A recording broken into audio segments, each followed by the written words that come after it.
Oh, you got to hook up to the YouTube. What's the sound they pick up? Oh, I don't know. I just tried to see if it was working. Talking to your mic. That's on your YouTube channel? Testing. Can you hear me? What's the name of your YouTube? All right, Mr. Crazy, I think.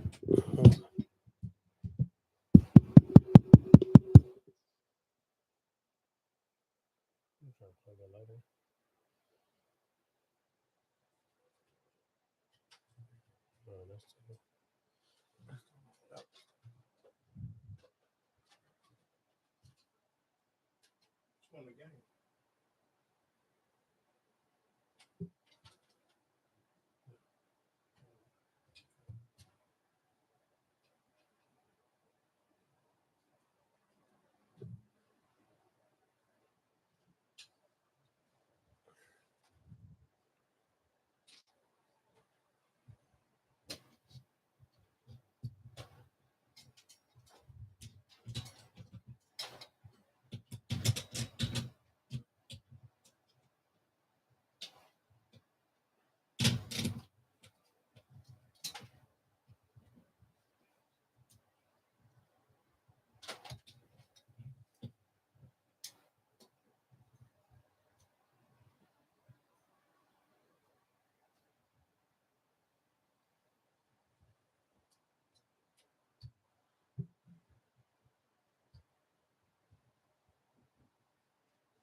This the boy stuff. Huh? It's the boy stuff. I'll put it in the phone.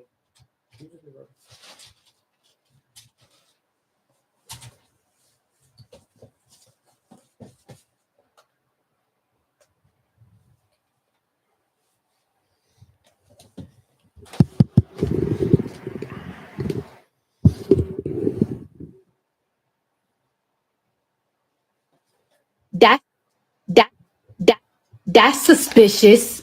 That's weird. Shots fired! Shots fired! Oh, what's the name on the job?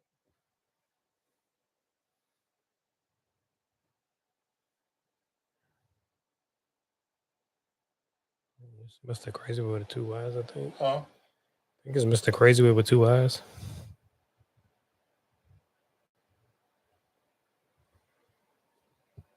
Two eyes. Mm-hmm.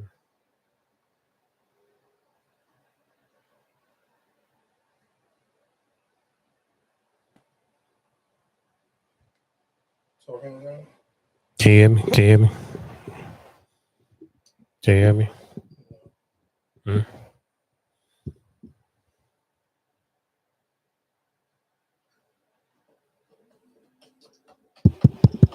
Talking around. Can you hear me? Can you hear me? Can you hear me? Can you hear me?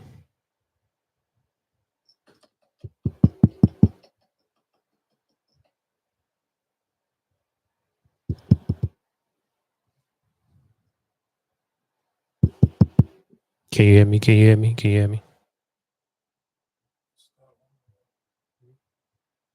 Oh, maybe that was something earlier. Oh, go Oh ahead. yeah, that was probably another one. Because I just tried it. Can you hear me? Can you hear me? Can you hear me? Because I just tried it. Can you hear me? Can you hear me? Can you hear me?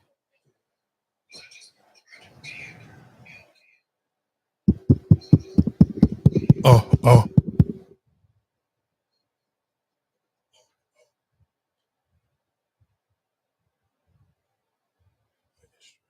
Hmm?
I said, I don't know why I thought it was more.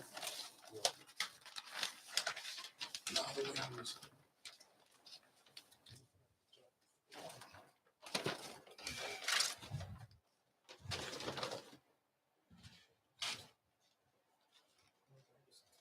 Huh? I said I can some tape.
That came with the shoes. Look at it. What are that? No, I had this way before the other shoes. Oh, they sold that separate. She sold them joints on her own website.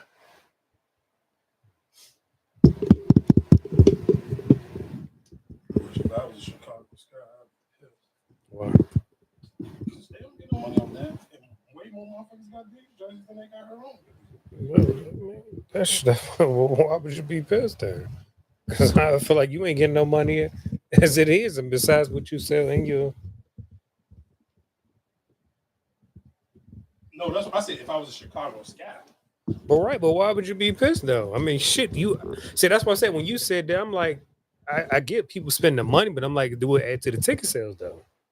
I think that's the whole thing. That like, yeah, everybody can buy jerseys and all that, but do it add to the ticket? You know, people getting in the seats. Because I think that's what you really want people to be at them games. What if you who? If you them? Just owner wise. Oh, if I'm an owner, yeah. But that's what I just said. If I was a Chicago Sky, I would be pissed. Nigga, I would want everybody to buy my jerseys, not her own custom jerseys. Yeah, I want them to buy them damn season tickets. I mean, shit, you make more money off the jerseys because the jerseys are all profit. Nigga, so do you do off the ticket sales? I think all the teams get a percentage of that. No. Of the revenue. The jerseys. This ain't the NBA. Yeah. Oh, the jersey. Yeah. I'm pretty sure. Like I said, I would rather you buy the season tickets than the.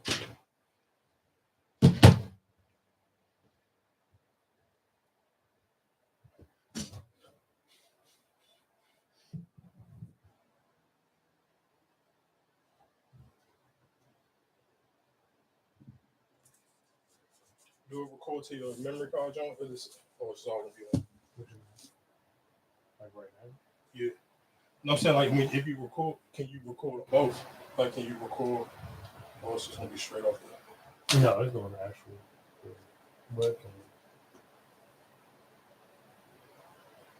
What you mean, like to save it? Yeah. No. It's just. Just on the webcam. Yeah, it's on the webcam. Erica recording? No, she has. Oh, sure. They have a business.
What's on?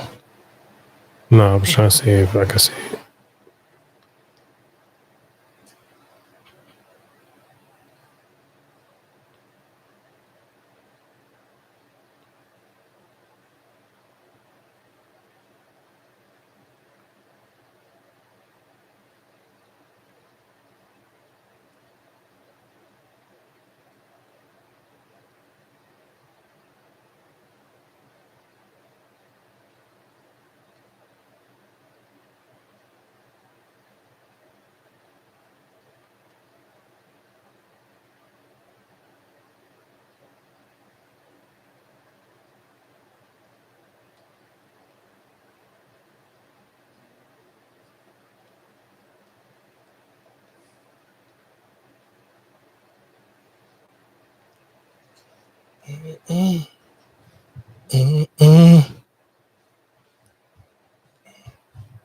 Back on that bottle.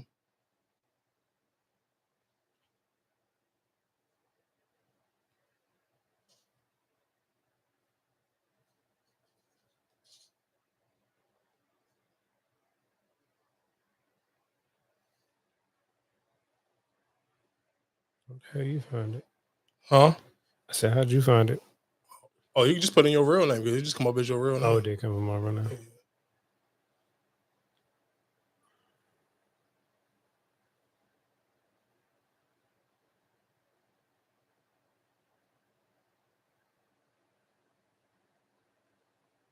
Oh. 2-2. Oh, all right, bet. Straight. You ready? I'm back on that bottle. I'm not. Is it, Yeah, the sound. Yeah, the that's what sound I'm pick. saying for you. What? When you playing the clips Oh. connected to the Bluetooth. Let me do that. Glad you said so.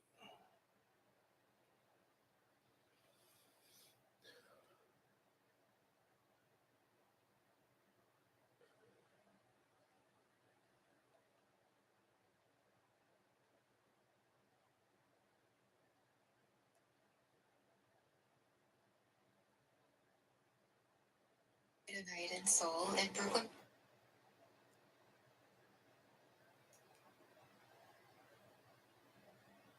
Hello.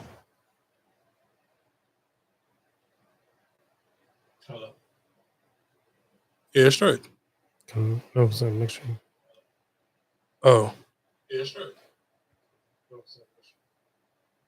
Come with me as I recreate a night in Seoul in Brooklyn Bridge Park. One of the things I feel so nostalgic about is eating ramen by the Han River in Seoul. So today I'm packing some hot water, a few of my favorite Asian snacks, and the Galaxy S25 Ultra to go and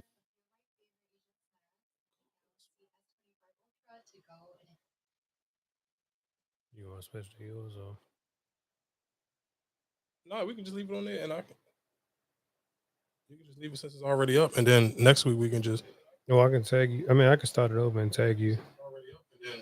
Because it said you could tag or whatever. I mean, I can start it over and tag you. It don't matter because I'll just clip it up and just from off the page. Just leave it right there, so we don't even. I'll just clip it up. All right, well, what's wrong? What you want to do? No, I'm just start it. I mean, you ain't gotta start it over. You can just leave it where it's at.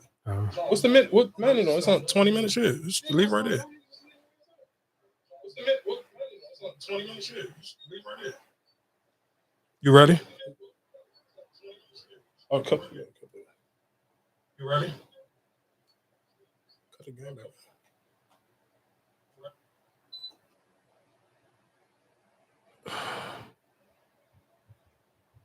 to go.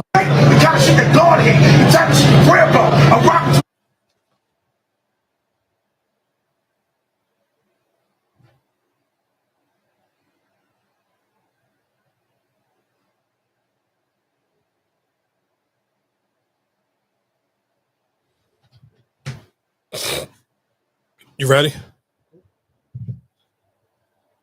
I want to start this week's episode off with just talking about, I guess, realistically, I mean, a lot of course, Black Friday. First off, happy holidays to everybody. If you're listening to this means you made it through the Thanksgiving holidays, spending time with your family. You made it through Black Friday if you went out and you spent some money. But I mean, it's a huge conversation on the internet right now. Two things. One of the bigger conversations realistically is just, I guess, the dip in retail sales on the sneaker culture. So because some people, it was a dude who was going viral, and he basically owned a sneaker retail shop, and he was complaining about how people are not coming in to buy the shoes no more. He done lowered the prices extremely low now, and people still not coming in to buy no sneakers. So I do want to I want to play that clip, and I want to talk about that. And I also want to talk about just I guess, where the internet is kind of split in 50-50 with people going to Black Friday, spending money. Of course, Tamika Mallory, Jamal Bryant, they both came to DC and they was protesting. I want to say it looked like they was protesting at the Target on 14th Street,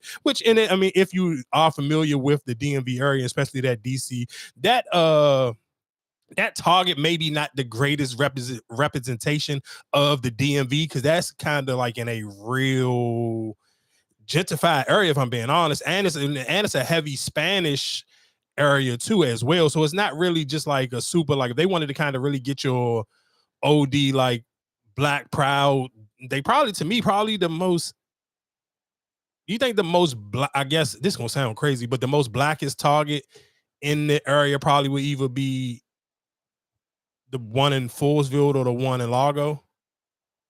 Like to just get that, I guess, for them to kind of try to get what they was really trying to get off on in there. Like if they was trying to be heavy on the protest or heavy on the stand man don't buy it or whatever. Let's be clear, people was out there messing with them, but I just feel like maybe because they were just so hung on it being in DC. So yeah, of course it was in DC, but I just feel like that Target is just like OD gentrified. Like I don't feel like that's a good. Oh, you sound like a black. Because what's the one? Yeah, the Jonah Fort. I mean, the Jonah. Yeah, because I mean, the one on New York Avenue is that. That one kind of really, honestly, don't even get that much foot traffic. Not from what I see. Like that John on 14th Street be busy as hell. I mean, to be honest with you, any Target in DC how many Targets in DC? It's only those two. It's that one on 14th Street, and then it's the one on New York Avenue. Oh, then you make one. Yeah. No, if that's what you're looking for, where it's more black people or just in that area, yeah, those would be the worst in DC. Yeah. Want to explain why shoes are literally just dying right now? I own a sneaker store and we've been struggling for the last couple months. And y'all can say, oh, it's because you overprice things. And I know what you're going to say. Oh, it's a Yeezy. You're overpricing it. It's $110. Retails like $2 something. Market's like $190. I'm pricing it at $110. It's brand new. An off-white lot dunk, which you haven't been able to get for 4 years now. Used to be going for $500 to $600. Market's like $400. We have them priced at $320. A shoe that's sold out, hard to get. A SB Navy 4, it's used, but $210. That's like retail. And then you have stuff that are like Jordan 1s, like these shattered backboards that just came out. We were charging like $170 for them or something like that, which retails higher. And then we got like Lucky Greens, the Royal Toes. All these things are going for well under retail, and we have them priced under retail. For example, like a yellow ochre, which is not even a bad shoe, is going for like $90 in store here, which is crazy. Retail is like what, $170? It's definitely an interesting time in the sneaker world right now. And you'd think that people would be coming to sell us their shoes too, because the market's down. They just want to get rid of it. I want to explain why shoes are literally just dying right now. So again, like I said, is great.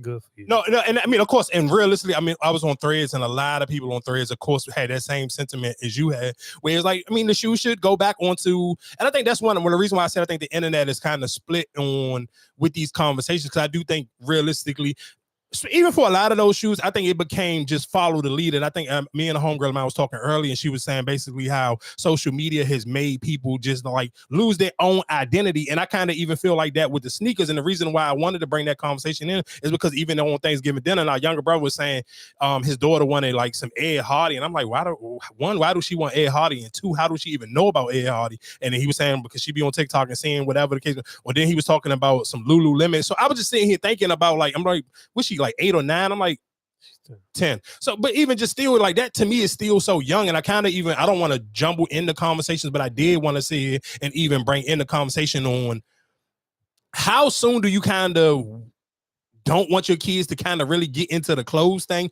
when they're still kids, and you kind of want to like lean them heavy still on like toys and stuff, I guess. Like, or are you okay to get them off of the toys and get them into clothes? Like earlier, I kind of was a little confused with that conversation when he was saying it, because I'm like, Dad, you still just such a kid, where it's like you kind of almost like you skipping a step, because like I try to in my mind even think like, damn, when we was kids, how soon did we kind of really get into clothes and stuff like that? Or was it more like, I know for a fact for us, we kind of like, we was on toys and video games for a long time, so that kind of just like, it may be a little bit, the times may be a little different, but I kind of was even again standing to the sneaker part first. Even you stand on that conversation, because you wasn't there when we was talking to Brooke. It was just, I think it's just now, like kids nowadays, yes, your parents got it or whatever the case may be, how they afford it or whatever. You don't really pay attention to it. And then, like I said, because even with my son, I like, everybody keeps saying, oh, he sent this list, but he like $200 hoodies. And like I told him before, I'm like, no, nobody's buying those hoodies. Like, but he don't even know the difference between the hoodie. Like he just see them online. He don't know you know what I'm saying, like the price wise or whatever the case may be. He just see people like, oh, this trendy, oh, this cool, whatever. Because I can be honest, like we went to Foreman Mills the other day, and what's the little joints that used to have the flowers all over the little white flowers on the hoodies? Is it? I think what it's called, like denim tee or something like that. Whatever the case. Yeah, it was in there. They had. He's like, oh, that's the hoodie I wanted. I was like, oh, that's the hoodie you want, but that's not the real one. Yeah, I'm about to say I know that ain't the real one. It ain't. But that's what I'm saying. But he don't know the difference. That's why I say I think like kids nowadays, like I said, you got some that do know the brands and all that different kind of thing. Like I said, but a lot of kids they just see what they see on the internet. Yeah, but that's what again I think that it was the question of just like, does the internet kind of make you lose your own fashion identity? Because I mean, that's how the internet works.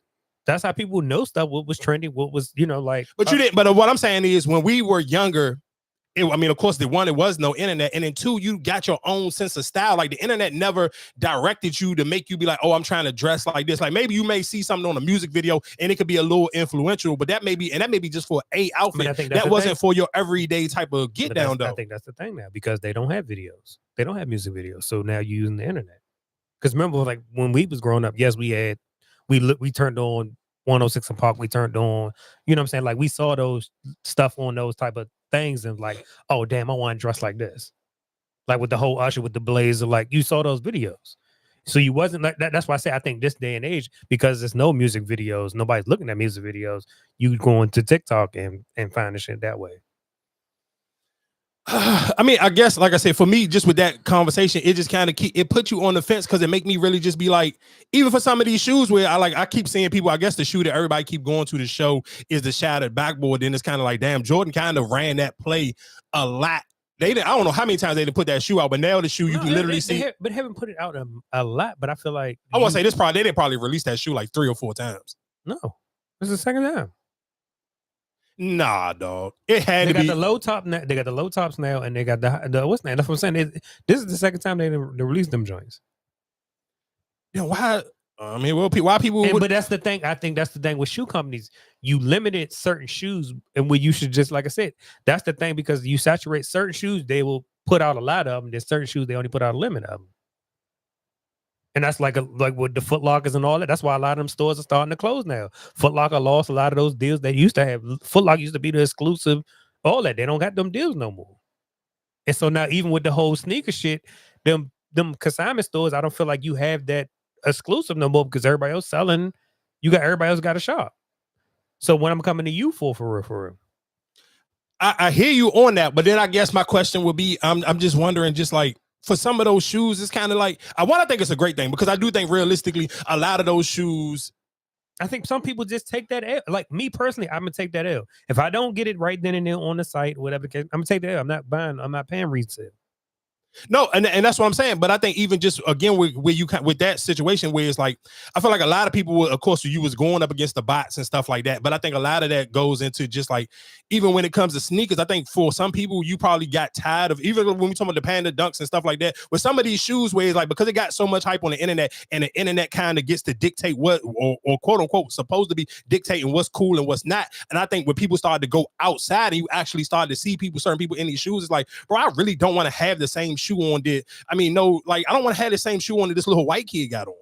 Like that never been like a thing. Because think about just when we talk about minus the internet, like phone pause, like let's use phone pauses for example. Like back in the day, phone pauses, like you had to be a certain type of nigga to be able to even afford a pair of $200 shoes. Because at that time, $200 shoes wasn't that rare. So that kind of almost was even how they got the little nickname, like, oh, them shoes for the dope boys, because everybody couldn't afford a $200 pair of shoes. Where now it's just like you see so many kids where it's like, bro, I don't want to. It's nothing, again, like I said, it's not no shade, but I don't want to wear the same thing that a little white kid got on.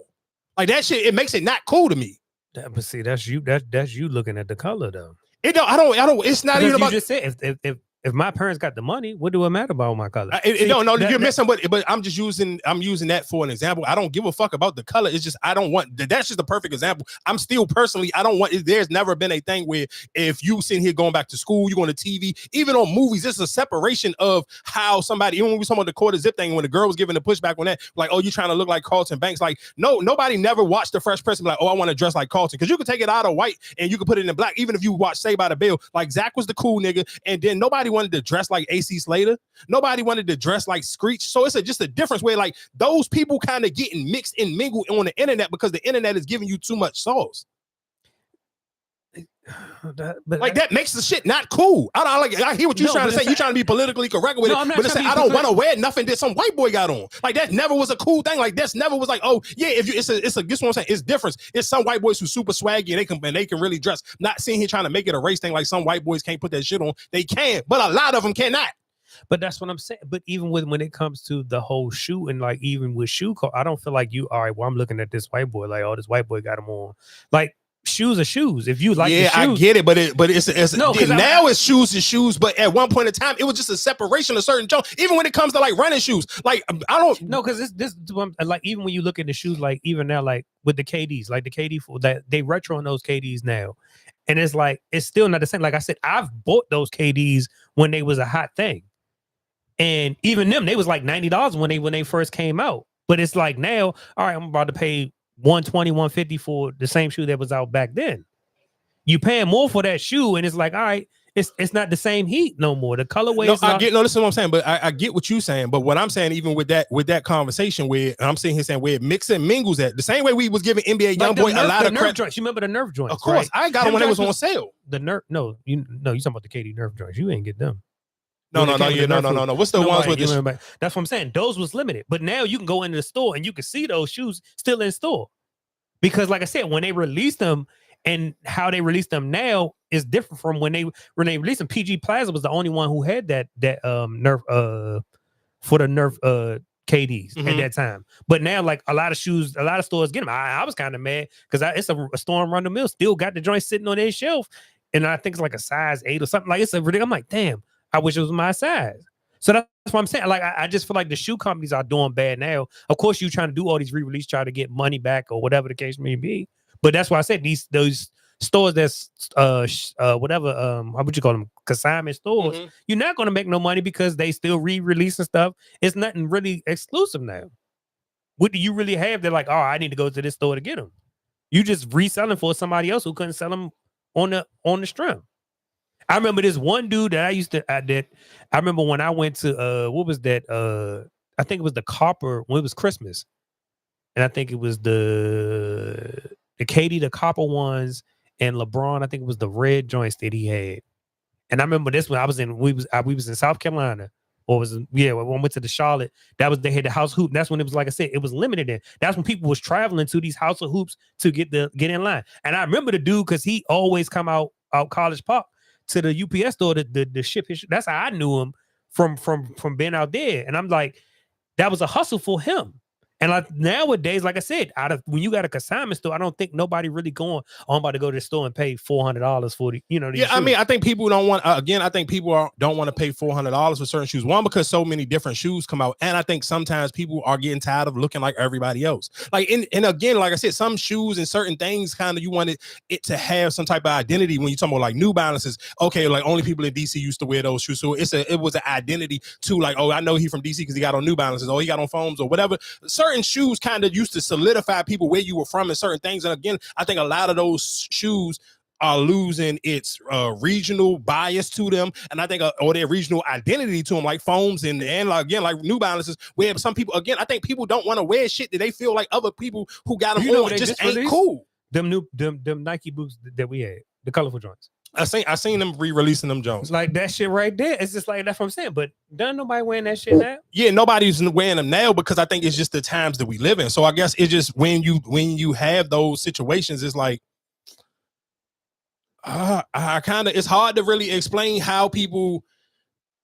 I just don't think people tired of looking like other people, and some of them shoes just not comfortable. Like I just don't. I think most. You know, right? You might be absolutely right about the comfortability, but then it's like, all right. Like even with, like I said, and that's my thing. It's just like the prices on the shoes now is ridiculous. Like I said, just retail wise, you talking about a pair of Jordans you paying $250 for a pair of Jordans.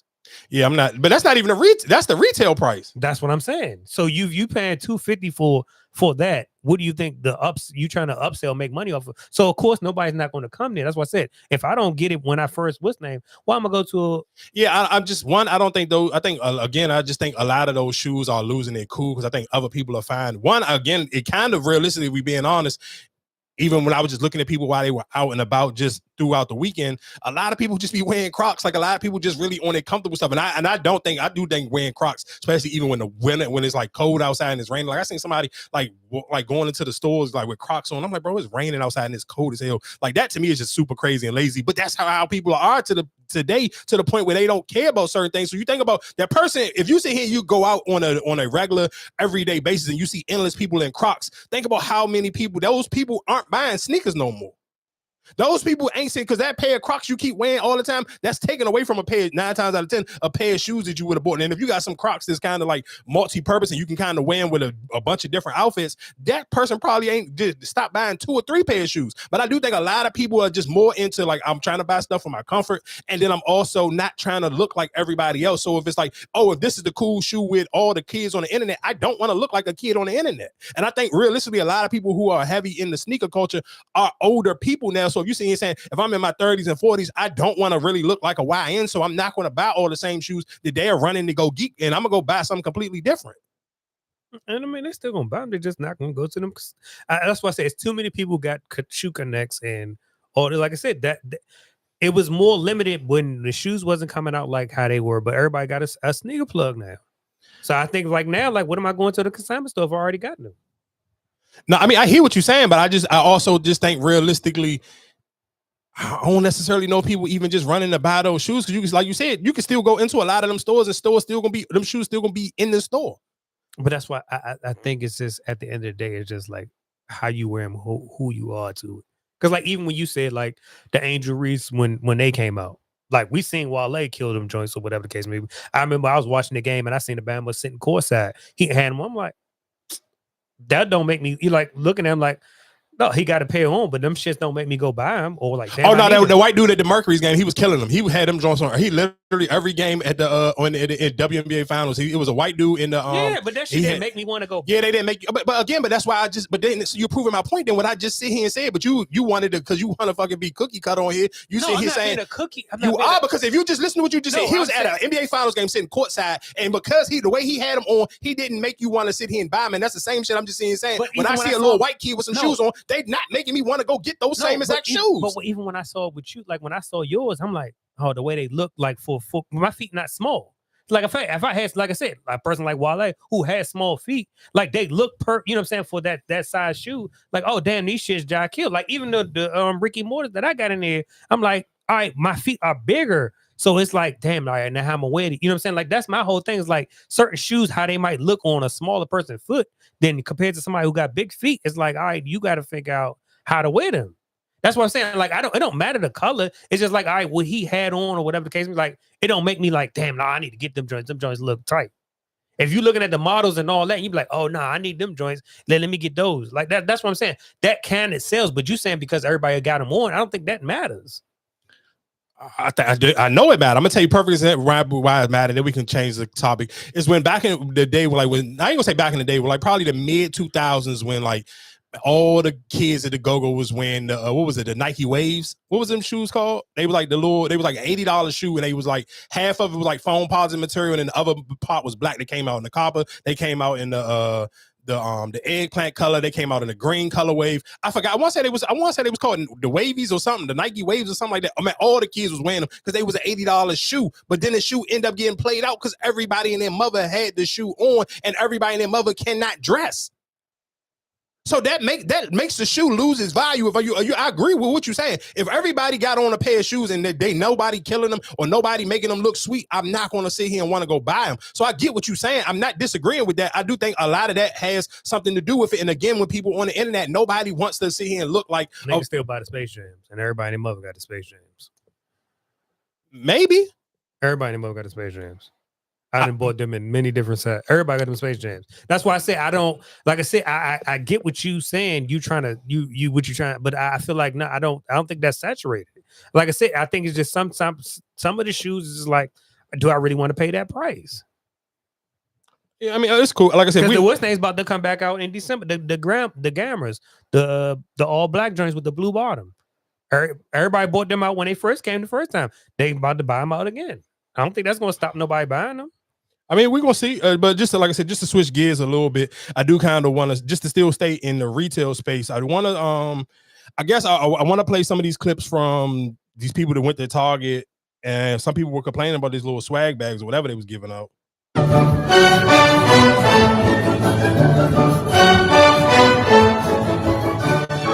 And the crazy thing to me is that you have Target employees, whistleblowers, saying that the prices were raised. We've been known that they're doing this, but this year they've been blowing the whistle, because of the boycott, that Target is raising the prices and then doing the deals to bring the prices back down to the original fucking price. And people are knowingly going there to get scammed because Americans are not ready for revolution. Capitalism will always win out, apparently. So fucking annoying. It's so fucking annoying. They'll sit there and complain about the state of the world, the fact that we don't have healthcare and whatnot, and they will continue to support the fucking system. The reason our politicians don't take us seriously and don't do fucking shit is because it doesn't matter. They will be angry for a second, do a quick No Kings protest, and go right back to work on fucking Monday. Sitting there in the fucking cold to go into fucking Target knowing that there is an ongoing boycott. The economic boycott right now, but Target has been boycott for the past year.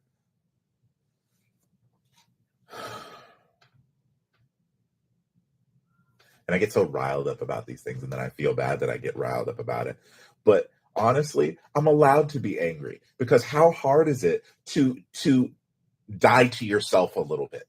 How hard is it to do the right thing and find something else to do so that way you can do the right thing instead of spending money on these corporations that literally do not give a flying fuck about us? I'm going to continue to do the work that needs to be done on my end, but I have no hope for the American populace. I have no hope for white people, because they'll sit there and argue you down, make excuses for what they do, instead of addressing their complicity within the system. They got to put the onus on you. No, you got to be nicer and talk to me nicer. Otherwise, you're going to make me racist. It was a clip of them people actually did. It was like a swag bag they was giving out. I do want, where the hell is that little swag bag clip at? It was a swag bag clip. Target swag. Oh, here you go. My bad. Target just played their customers harder than ever, and the Black Friday crowd is furious. Hundreds of shoppers stood outside in 2-degree weather, freezing before sunrise, all for the exclusive swag bag promised to the first 100 people in line. Employees hyped it up like a VIP event. They handed out hot chocolate, gave safety speeches, and passed out numbered tickets. One shopper even scored ticket number 2 and thought the suffering was finally going to pay off. But when the doors opened and people calmly walked in, reality hit fast. The holographic swag bags looked nice on the outside until they were opened. Inside, a couple of drink pouches, 2 generic note cards, and a dusty lip gloss that looked like it had been kicked across the stockroom floor. That was the premium Black Friday gift people froze for. The crowd felt scammed, calling it the most underwhelming swag bag in Target history. What was advertised like a $50 value giveaway turned out to be $3 of random clearance items tossed in a bag. One thing is clear. After this disaster, a lot of shoppers are saying the same thing: never doing Black Friday at Target again. Target just played their customers. Man, y'all niggas are crazy. For what? For waiting outside for that? No. But what are you complaining about? You got a bag. I guess they thought it was supposed to be something better in the bag. Nigga, you have a bag. You have to pay for bags. What the hell are you complaining about?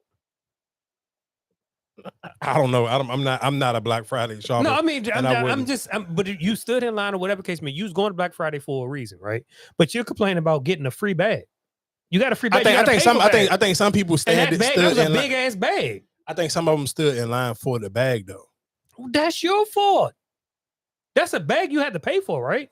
No, because you're making it like these bags cost like $50 or something. You can other bag. So why are you complaining about getting a bag and you would as in the bag? What you expect to be in the bag? $50? They said it was supposed to be look like I'm going off of what they say. I don't know. I never looked into a Target Black Friday bag. No, what you telling me if I got a bag, like because we pay for bags now, like those big bags, if you tell me I got a big bag where I can get my stuff and put it depends on the store because when I go into five and below, they give you could buy a bag for 35 cents and the bag is a decent sized bag. So that's what I'm saying. So that bag right there it holds a lot, right? That bag that you just showed me, that hole can hold a lot that you can use it for. So you mad that you got that bag? I think because they probably wanted more. I don't know. Like I said, I'm not listen to what I'm saying. I can't give you we only can talk about what they say in the clip. I'm not a Target shopper anymore, and I've never been a Black Friday person at all. So I don't know what they were looking for. But from what they're saying in this video was making it seem like they were looking for it to be more in the bag. Like they were looking for it's supposed to be like a giveaway bag. So if you waited in line, they was giving you they called it a swag bag. So they was looking for more into the swag bag. Right. So they just give you whatever they trying to get rid of. So that's what I'm saying. They're not going to. That's my whole thing. Is like you stood out live for a bag. Just like when they got mad at the what was that? We didn't even talk about the little Starbucks cups, the little teddy bear shit. They had to pay for those teddy bears. So that's what I'm saying. You're getting mad at a bag that you got for free, and what was in there wasn't what you was expecting. What are you getting mad for? It was free.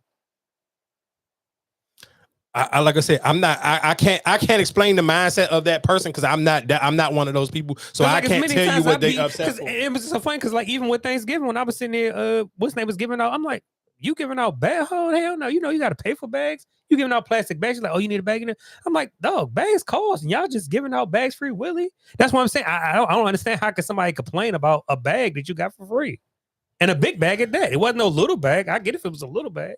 Maybe for some people waiting in the line for the actual bag. I don't know. I don't know what they was going in there, but I do want to play this clip of Tamika Mallory. Then I'll give y'all my thoughts and opinions on people going. Because I do think I guess real quick, my before I played Tamika Mallory, I think sometimes where people, even when the first dude I played, he kind of got upset where it's like, I didn't know that y'all were expecting everybody who's not Black to still stand in solidarity with this protest. And I do think, again, people who are waiting or really need the Black Friday sales, I think it's hard, again, and that's why maybe 2 or 3 weeks ago I asked, when do you sit here, if you're going to be one of these people who are going to take these stance on protesting or boycotting Black Friday or spending money over the holidays, when do you sit here and start that conversation with your family? Because I think people, you waited too late. You can't sit here and say, hey, I'm starting a conversation on canceling the holidays in November, because some people who have already been planning for the holidays, probably if I don't have a crazy super paid job, I may have been planning for the holidays since fucking July or August. Been saving up money, putting money to the side. So you see, he's saying, I already got my mind made up on how I'm going to spend my holidays. I already got my holiday budget. I do think that these people sometimes, again, when I see and say sometimes when people having these protests and giving these coming up with all these ideas how to stick it to the man via the internet, I think you don't have real conversations with regular everyday people. And then I think it's still realistically, if you're trying to just rely on Black people, our population is so small. Especially, and that's one thing I love about the DMV, because the DMV, and I'm talking about all the way further out, Ruston, Virginia, and all that. You got to remember, you can go into some of these Targets and some of these shopping centers, and you won't see a Black person nowhere. Besides, maybe you might not even see a Black person working in those Targets. So sitting here thinking that you're going to sit here and see a dramatic drop off in all of those stores, it's going to be hard pressed, because you'll be surprised how many, I'm talking about, like, especially like Ruston, Virginia, so many Asian people that live out there, so many Indian people that live out there, dog. Some of them, all their shopping centers was jam-packed. Them stores was, I'm talking about, flooded with people on Friday, and people just in there buying shit, happy as hell to spend their money, because it's hard. You can't see, I think people don't understand, for somebody, let's just see and say, if you've been on earth for like 40, 50 years, 30 some years, and you have these traditions that you've already been doing forever, everybody's not going to get upset and really just get in line. And I understand that you want them to, and I think you can't even be mad, even if you are Tamika Mallory or you Jamal Bryant. You can't even feel like this, even if the sales go up, you can't feel like, oh, you didn't do your job already, because you have already proved to Target what the Black dollar's power is, because they have lost so much money and their stock prices have dropped so dramatically. But you can't be mad at other people and other races, or even Black people who have crossed the picket line and saying like they wanted to go into Target, because again, like I said, the weather's getting crazy, and it is harder to sit here and think that some people need some of these things to go on sale, and let me get some of this stuff out of Target on Black Friday. Like I think if people have been holding the line for damn near a year, you can't be mad at people for sitting here just trying to still be in the holiday spirit, because you're trying to kind of, and again, like I said, it's easy. I understand how easy it sound cool to get on social media and to be able to get on these platforms and sit here and act like everybody's going to be able to stand in solidarity and cancel these holidays. It's easier said than done, especially if you are a holiday person. Like, I think sometimes you trying to get people to cut off something that they've been doing or whatever their traditions have been for years and decades. So you can't sit here and if I've been on earth for 40 some years and been buying my family members gifts maybe for the last 20 some years, you can't expect for me to just be able to turn that regular. It's hard for people. And if you think it's not hard, look at how hard it is for people to lose weight.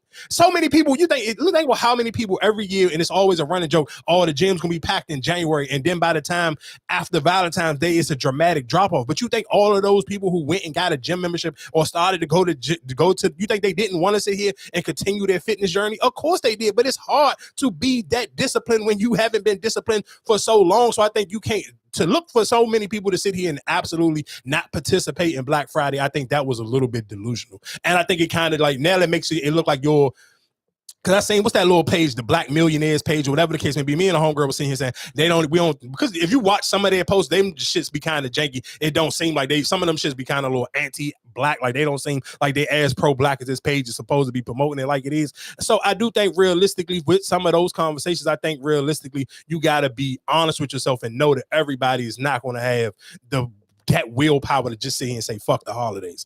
It's a little, like I said, when you ain't got it and you in your depressed mode, it's easy to say it. And you know what's so crazy? I was listening to this podcast. What's the name of it? Just a husband and wife. I want to just shout them out because I do enjoy their back and forth banner. And then and I believe they out of like, you know, they're not from here. They from where Pusha T and them from, like Northern Virginia. No, I mean, not Northern Virginia, like from Norfolk, Virginia though. Like, yeah, they far shit in Virginia. He got dreads, right? Yeah. Okay. Yeah, I've seen it. Yeah, so I like that jump. But even listening to him, he made me kind of be mad at myself. Like, damn, I hope I don't be sounding as depressed on a mic sometimes as this nigga do. Because man, he made me feel bad as shit. Because it's like, I'm like, and one thing I do love about their podcast, because it make you question a little bit sometimes. Like, damn, how much do y'all? Married couple in that the way they go back is like, all right. But no, the way they talk, sometimes it'd be like, how much do y'all really know each other? And they sound like they've been married for some years. And a lot of their conversations, it'd be like, them shits be sounding like, sometimes he be saying shit that I be feeling like she just be learning in real time while I'm listening with her. But that's why I say I get people arguments and stuff like that. It's just like, not necessarily I can't say the little things matter or whatever the case may be, but it's just like, do you pay attention to it? Because what you mean? Like when you argue about stuff, it's just like, oh, well, he don't do this, or he don't do that. No, but they wasn't even arguing. This was what I'm saying. You're not arguing, but it's just like we just having a conversation. Yes, we having a conversation. It's like, oh damn, like, oh that dude try to tick you off. Like, that's what I'm saying. Like, but their conversation was just him about him not having no real holiday experiences before. And why he kind of really don't care for the holidays, because he grew up in a family where holidays wasn't a big deal. And I do think those type of people, it's easier for them to get in line and be like, cool, I don't care about the holidays, whatever case may be. Because let's be clear, I know for a fact, I'd sit here and say this a few weeks ago when we was talking about it, where it was like, no, for the last 2 years, I kind of was just in a funk where it was just like, bro, I'm cool on the holidays. Don't feel like spending no money. Don't feel like working no extra hours to sit here and be able to give or do anything where it's just like, I'm cool, I'm stuck in my ways. But that is realistically for somebody, if you were born into a family where holidays never was a thing, then that's cool. That's y'all thing, and you already just never been into it. Or if you're a Muslim or somebody and that's your religion, then that's also fine if that's already how you giving it up. But for some people who that's not there, where you got to be honest with you just having some type of seasonal depression. And I think those conversations for people where it's like, again, when you see him saying, oh, boycott the blood, sometimes some people want to get out and get into the Black Friday spirit and get into the mall just to kind of avoid that seasonal depression. Man, if you really sit on, I was telling you, man, one thing I do love about Threads, you can get to see so many different people be like, just voicing their opinions on how they feel, on how they may be struggling with the holidays because they don't have no kids. And again, I even kind of wanted to tie it and bring that conversation in on just how many people, like, you can't sit here and you can't be Big Dog Willie during the summertime and the springtime when sun's out, buns out, and then and be happy to be single and giving everybody your ass to kiss and enjoying your Sunday brunches and all that, and then be on the internet crying and complaining come holiday and you don't have nobody to spend the holidays with. No, you thought you was him or you thought you was her during the summertime, and now this fucking the weather kicking in, and now the holidays is kicking in, and you got to come up to some of these family events. Or if you don't have no family, now you kind of really regretting not sitting here finding somebody to take serious during when the weather was nice. Like, bro, you know the holidays coming up every year. You have to be real with yourself, and you got to know what you really into. And I think a lot of people kind of lie to yourself and act like you don't like the holidays, or you don't. God damn, that was a tough ass pass, Bo Nix. And don't care about the holidays when you realistically you really do, but you just don't have nobody to celebrate them with because you kind of always got this you got this shield up, you got this wall up, like you don't care about shit. Like I man, fuck the holidays and this, that, and the third. Where it's not may not just be that you just may be in a depression state, your money may be a little bit funny. And I understand all of those conversations, but I think people aren't real with these conversations. And then again, I'm saying like that's why even with Jamal Brown and them, it's like it's cool. I'm not mad at you. Stand 10 toes down on whatever you got, but you can't be mad at people for sitting here saying, if I stood tall with you and I would sit here, haven't been in Target since whenever the boycott called from whatever time last year in January, and people put their foot down, but now people kind of the holidays is coming up and it's getting like, bro, it's hard to find a Walmart. I sit here and say this shit a million times. Like it's way more Targets in the DMV than it is Walmarts.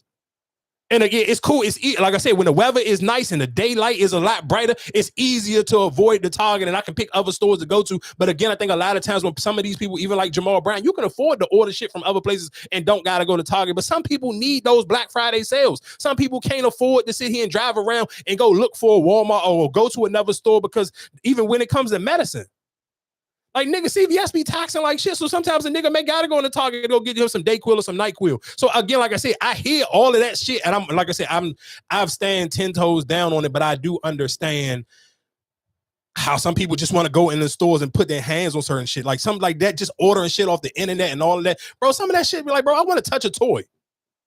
Like even for people, like if you are a parent now, or people who don't know, Toys R Us is back in Arundel Mills. I'm kind of disappointed. And what? Oh, because your kid's not really into toys no more? Yeah.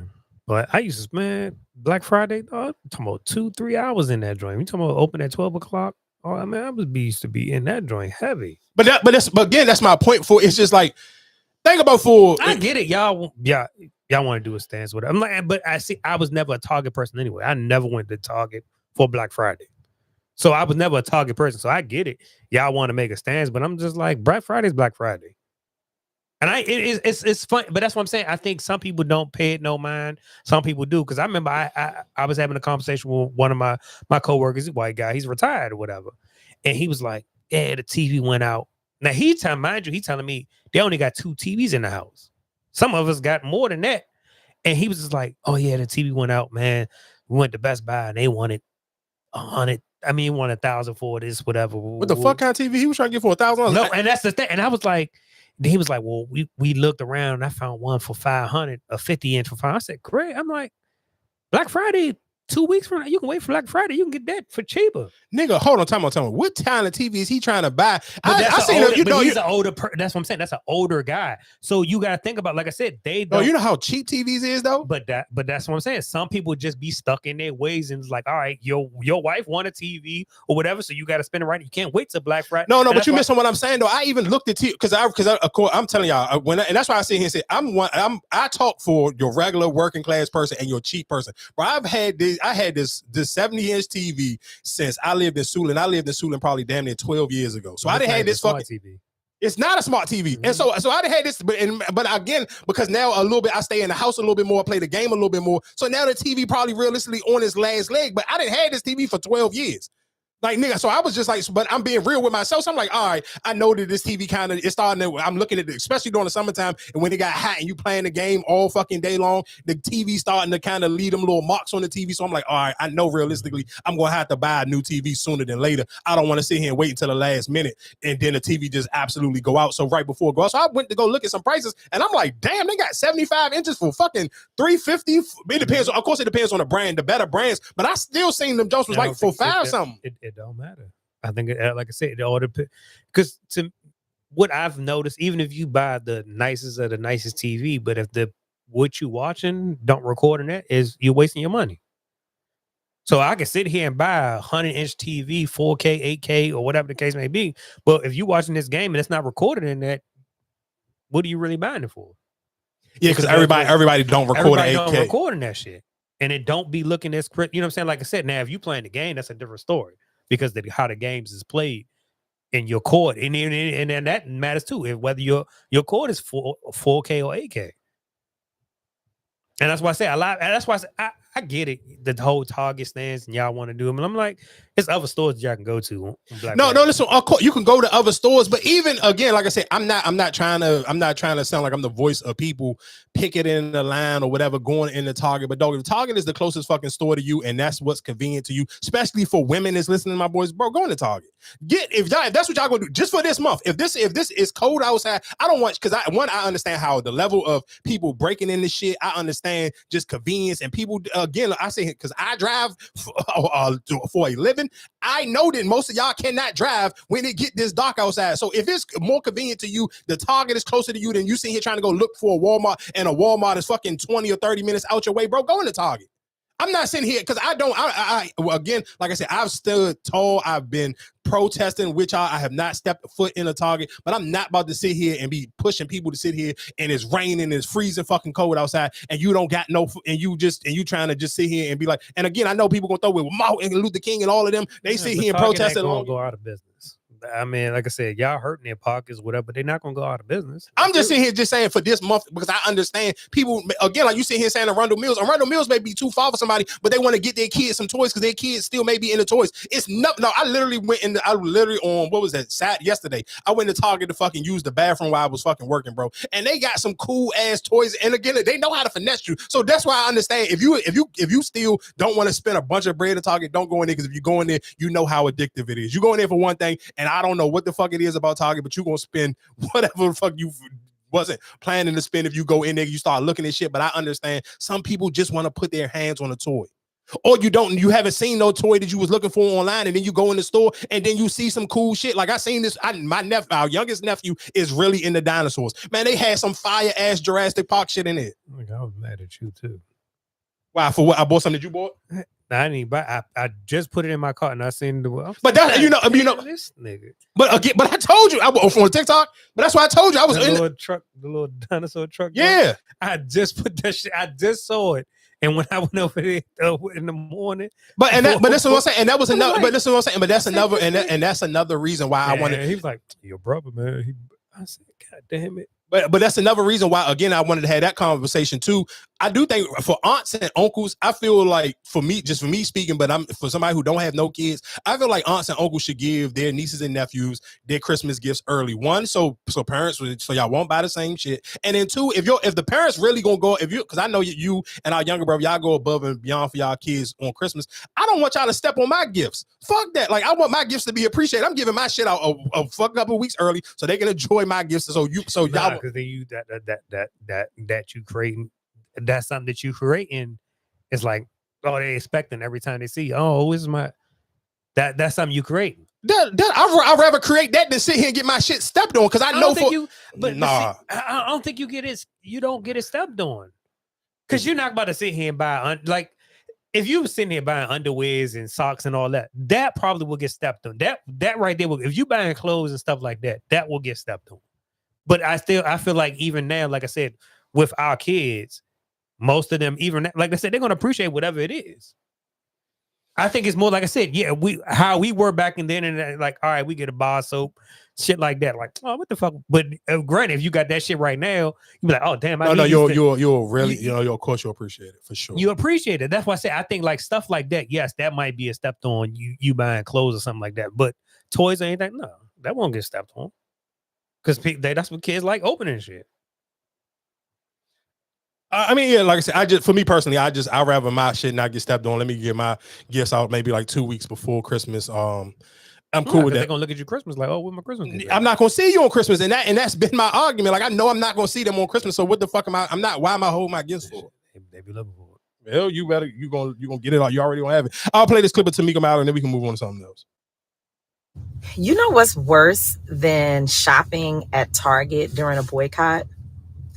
Making a video about the crappy swag bag that they gave you, why complain?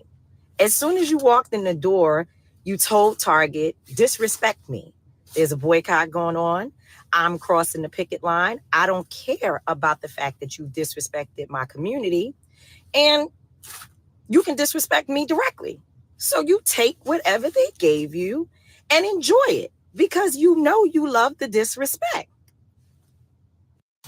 You know what's worse? And again, I guess my last part on that one will be is I agree with her. If you are going to buy, especially if you are a black person and you are going to go into Target, don't make no videos and be promoting this shit. Just go in there with some type of shame. Like go in there, try to hurry up and get the fuck out of there. Don't sit here and try to be like, oh, I'm making this don't sit here and promote this shit. You don't have to sit here and be telling other people, oh yeah, I went into Target and this. If you're gonna go in there and you buy something, cool. Just keep it like you don't got no business going in. The same way if you was dating somebody that you know you ain't got no business fucking with, don't treat it the same exact way. That's all I would sit here and say with that one. But again, like I said, just one, do what's gonna make you happy during this holiday season. Don't sit here and go out your way to add to your depression or add to your stress. Because I understand that the holiday season comes super stressful and it comes super depressing for somebody. Like I said, I'll say it. I'm cool with being honest with myself. I know for a fact for the last 2 years, the last 2 holidays was like, and all my family is healthy and everything is cool. But I just was in a depressed funk. I didn't feel like celebrating. I didn't feel like working. I didn't feel like doing any of those things. So I understand how real those things can be. And when you get out of those funks, you don't want to sit here and people to sit here and like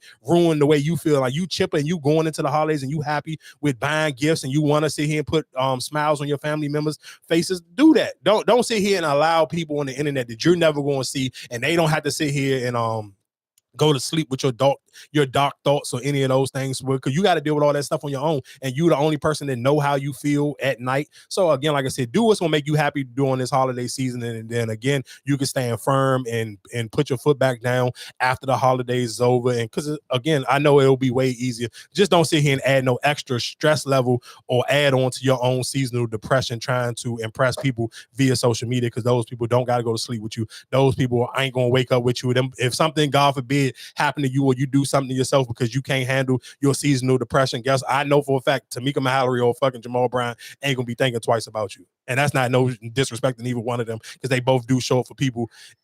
They got bigger platforms, but again, I just don't think. Can I ask you, how would you feel if you saw one of them? If you caught one of them in the Target? I know you wouldn't, just because both of them. I'm just. How would you? Like, I don't know, because I just know both of them can't. I know one. I think both of them are too image conscious, and both of them can afford not to go in there.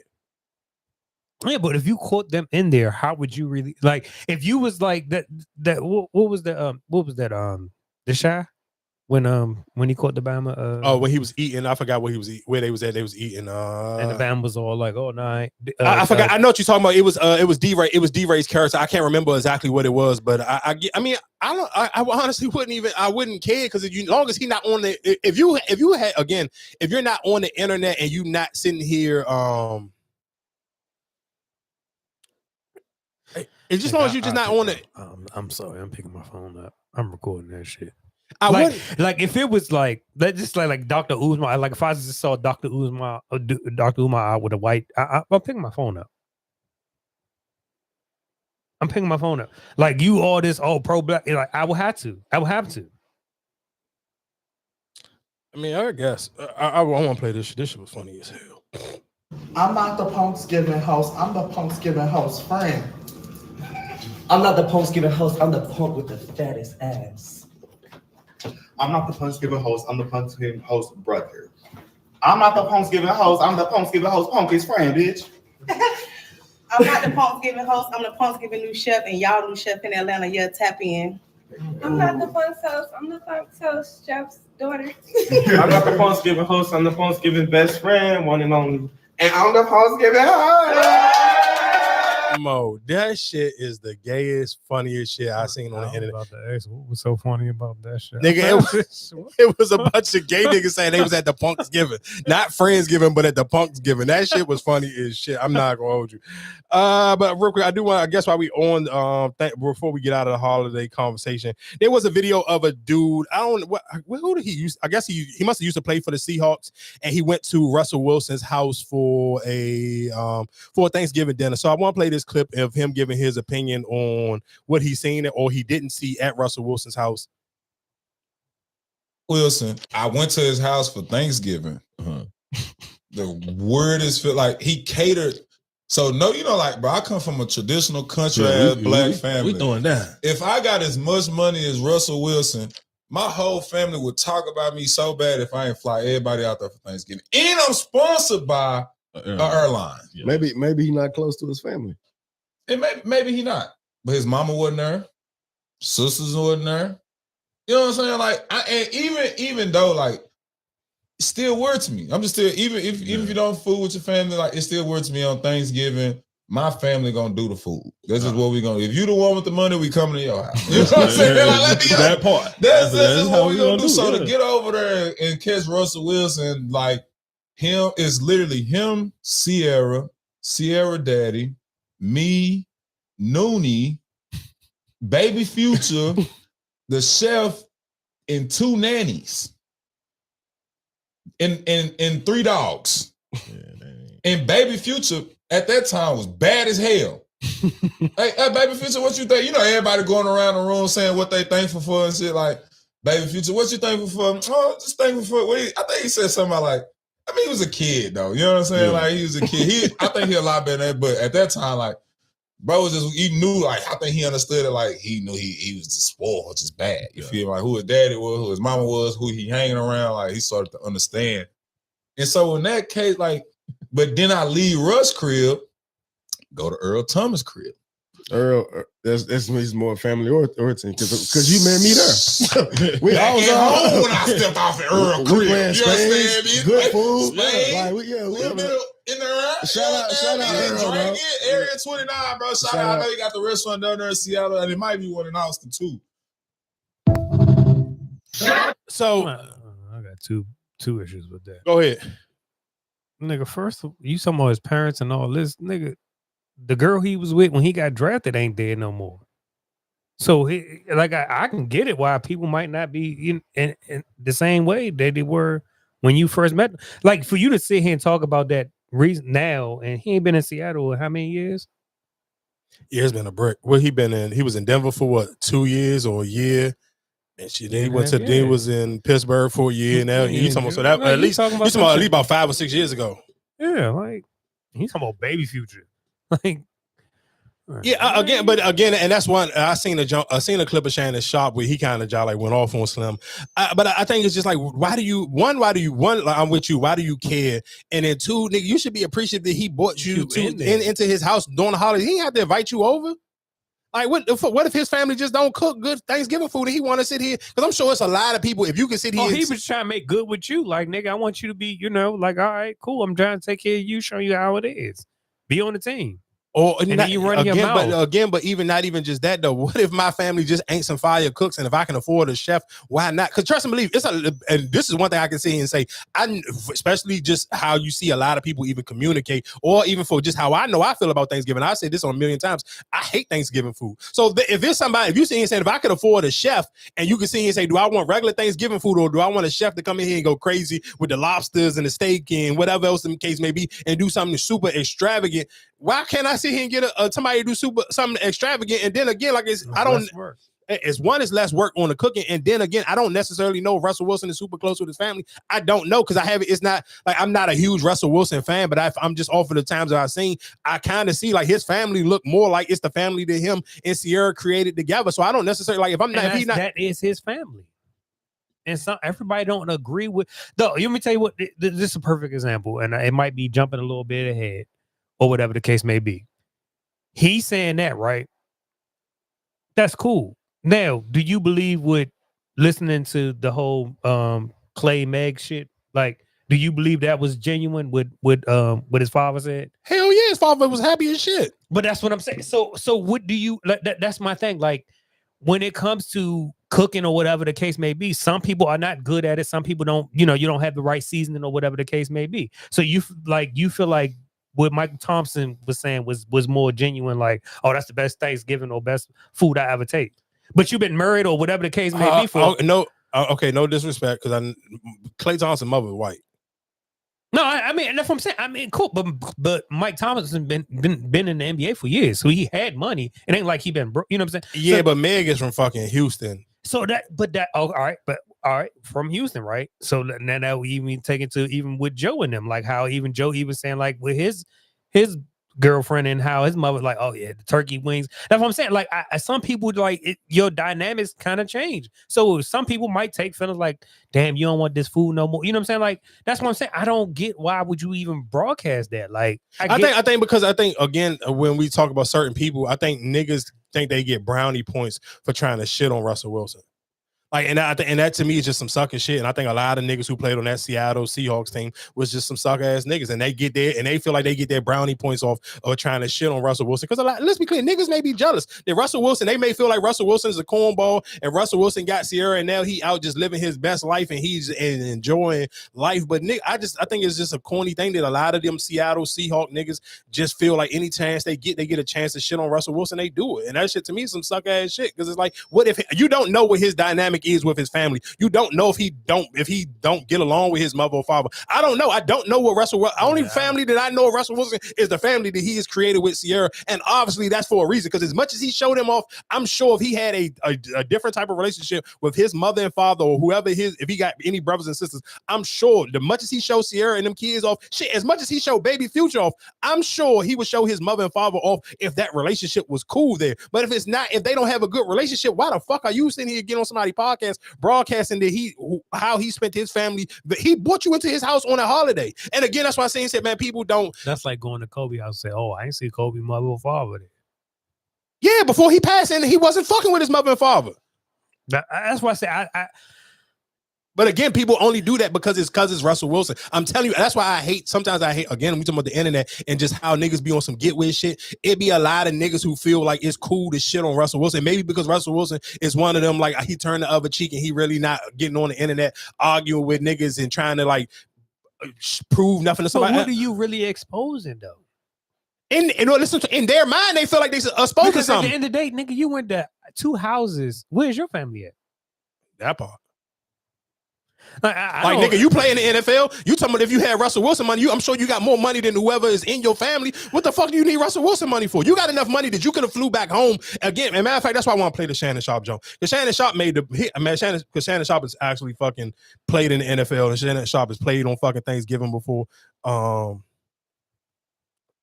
want to play. Yeah, let me play Shannon Sharp. Because his brother's bigger than him. What you mean? Is his brother bigger than him? Like, I mean, of course not now. No, I'm just saying, like football career wise. No, because his brother got injured. But they both got the same amount of rings, right? Fuck no. I don't think Shannon Sharp brother ever got a ring. He didn't get one for? No, I don't think so. Oh, here you go. Let's play Shannon Sharp. House for Thanksgiving. Everybody out there for Thanksgiving. And sisters in there. You know what I'm saying? Like, and even the chef. And why is he sharing the information anyway? Cause, see, that's what. Not chat. Now you see why I don't have a whole lot of mofos at my house. See, he worried about somebody else's family. Your black ass there. He invited you. Hey, he looked at you like family. And what you do? Turn around and come got and talk down about real it. to mouth. You think you telling something. Man, I went to Russell House, that mansion, it was weird. Yeah, because he had an outsider in there. That was the weird part about it. That's why you don't let people come to your house, chat. Nobody. First of all, no. Me and my brother had money. Guess what Thanksgiving was always at? Granny's house. Even though we couldn't get back, it was always going to be there. When we had a big ass cookout, Ocho, guess where it was? In Granny's backyard. Damn. Why? I don't get it. I'm confused. Why is everybody always looking for a moment? Why is everybody always looking for a moment to go viral or to get your little 15 minutes? He lets you into his home on Thanksgiving, a special day. Okay, if the family wasn't there, maybe they don't get along. Maybe they don't see the eye to eye. I mean, I don't get it. I don't get it either, Ocho. I don't understand. His family wasn't there, but you was there. But you take this opportunity now, years later, to talk about it. Because Russ ain't been in Seattle for a long period of time. Right. So again, I mean, they basically repeated everything we said, but just I wanted to play that Shannon Sharp part because it was just like I think sometimes people confuse money with just go-to receiver. But I'm just saying, hell no, nigga, because DK was there the whole time. But I think, DK, but again, when you sit here, when you talking about I think with money wise, and again when I'm talking about holidays, sometimes certain traditions are hard to break. Because even with Shannon, and that's why I wanted to play with Shannon Sharp, because he's like, no, me and my brother both had money. We both was in the NFL, but we didn't sit here and be like, my grandmother. Traditions is traditions. It's hard for people to break traditions, and that's one of my reasons. Again, we're talking about Jamal Brown and Tamika Mallory. It's hard for people to like. I think it's easier for people like on my own time. It's easy for me to protest Target. It's easy for me not to go into Target, but whatever the case may be. But when you sit here saying, if it was like, let's just sit here and say, if it was a gift that only could get this toy from Target for my nephew, it's gonna be hard for me to sit here and not go get that toy for my nephew. Because how my nephew not gonna understand no goddamn boycott. He can't even wrap it around his brain to even understand. And I think it is disingenuous to sit here and try to act like people are supposed to just be able to break regular stuff that they got going on, traditions that they already got for their family, traditions that they already got. Some people, again, like Black Friday is a big thing for some people. Some people eat their Thanksgiving early just so them and their whole family can go out for Black Friday. And I know when we was younger, our family used to do that. Of course, then when people get older, and now you kind of more. Shit ain't the same. Yeah, it's not the same. And then more. And then some people. I feel like that's the sad part. And it's just like the tradition. Like we use like, all right, we camping out, we doing X, Y, Z. Oh, we about to go to this store. We going. Oh, all right, everybody, the kids gonna stay at grandma's house. Everybody about to go out and do the Christmas shopping or whatever the case may be. I don't like. Because y'all learning a lot of new things and new terms. Cool, that's fine. That's what y'all want to believe. Do your thing. That's on you. But don't try to sit here and make everybody else be you. That's my whole thing. Live your life. If that's how you want to live your life, you don't want to celebrate Christmas, you don't want to celebrate none of the holidays, Black Fridays, whatever the case. Don't try to drag everybody else. Let everybody else believe what they want to be. And that's always been my thing, even when it comes to like Santa Claus, all that type of shit. If my kids want to believe in Santa Claus, let them believe in it. Don't sit here and tarnish that because you don't believe in it. Like, that's my whole thing. Is like, God damn. Y'all want everybody else to be like y'all. Damn, he just bossed the shit out that nigga. Yeah, I mean, I agree with you on that one. So just so we don't keep beating that dead horse, because you did bring up the Michael Thompson thing, I do want to play. I'm not gonna lie to you, man. Shout out to Klay Thompson, man. He's living his best life. Because that is I ain't gonna lie to you, like, that may be harder. That I'm sure his dad may respect his son pulling Meg Thee Stallion and Meg cooking Thanksgiving dinner for the family more than fucking more than for them 4 rings. Like, yeah, I mean, cool, of course. But Klay dad played in the NBA. For people who don't know, Klay dad does he do TV and he does radio broadcasting for the Lakers. So his dad was excited to tell people like, guess who cooking? Man, I'm gonna just play the clip, dog. Me and his family for Thanksgiving. Okay, so this is me getting my greens ready. I had them things cooking overnight. Right here, this is me getting my dressing ready. I do not call it stuffing, babe, because this is dressing. This is a southern thing. Okay, this is me getting my turkey ready, bitch. I already gave it a BBL, injected that thing up last night with all the flavor. This is me getting my roux, my jus, whatever you want to call it, for my mac and cheese ready. I was really nervous because I was like, dang, I'm really finna cook for my man and his whole family. I hope they love this because I got to show them that I really love their son. Okay, so then after that, I started getting my barbecue baked beans ready, and then we hurried up and we took all the food over there to the Thompsons, and this is my dressing. This is how my beans came out. This is how all my sides came out. This is how my turkey came out. Mr. Thompson definitely said 10 out of 10. I could easily have on my own restaurant, but I didn't want to record him saying it because I was trying to be respectful. Okay, so then this is Klay. He is so ready to eat. He is tired of hearing me talk. I meant to play his dad talking about it. You don't know this? No. You seriously, you don't know? No. It's Megan. How'd you hear that? You told me. Megan Really? Thee is making the Yeah. turkey? Really? Yeah. Klay says she's a great cook. Wow. You know what you could say to that? Get a bucket and a mop. Get a bucket and a mop for Thanksgiving. All black women are good cooks. There you go. Oh, all right. Yeah, There you go. Not to We know how to stereotype, burn but it. apparently baby. all. We know how to burn it. Yeah. That's true. Yeah. Have you ever gone to a black person's house and not had good food?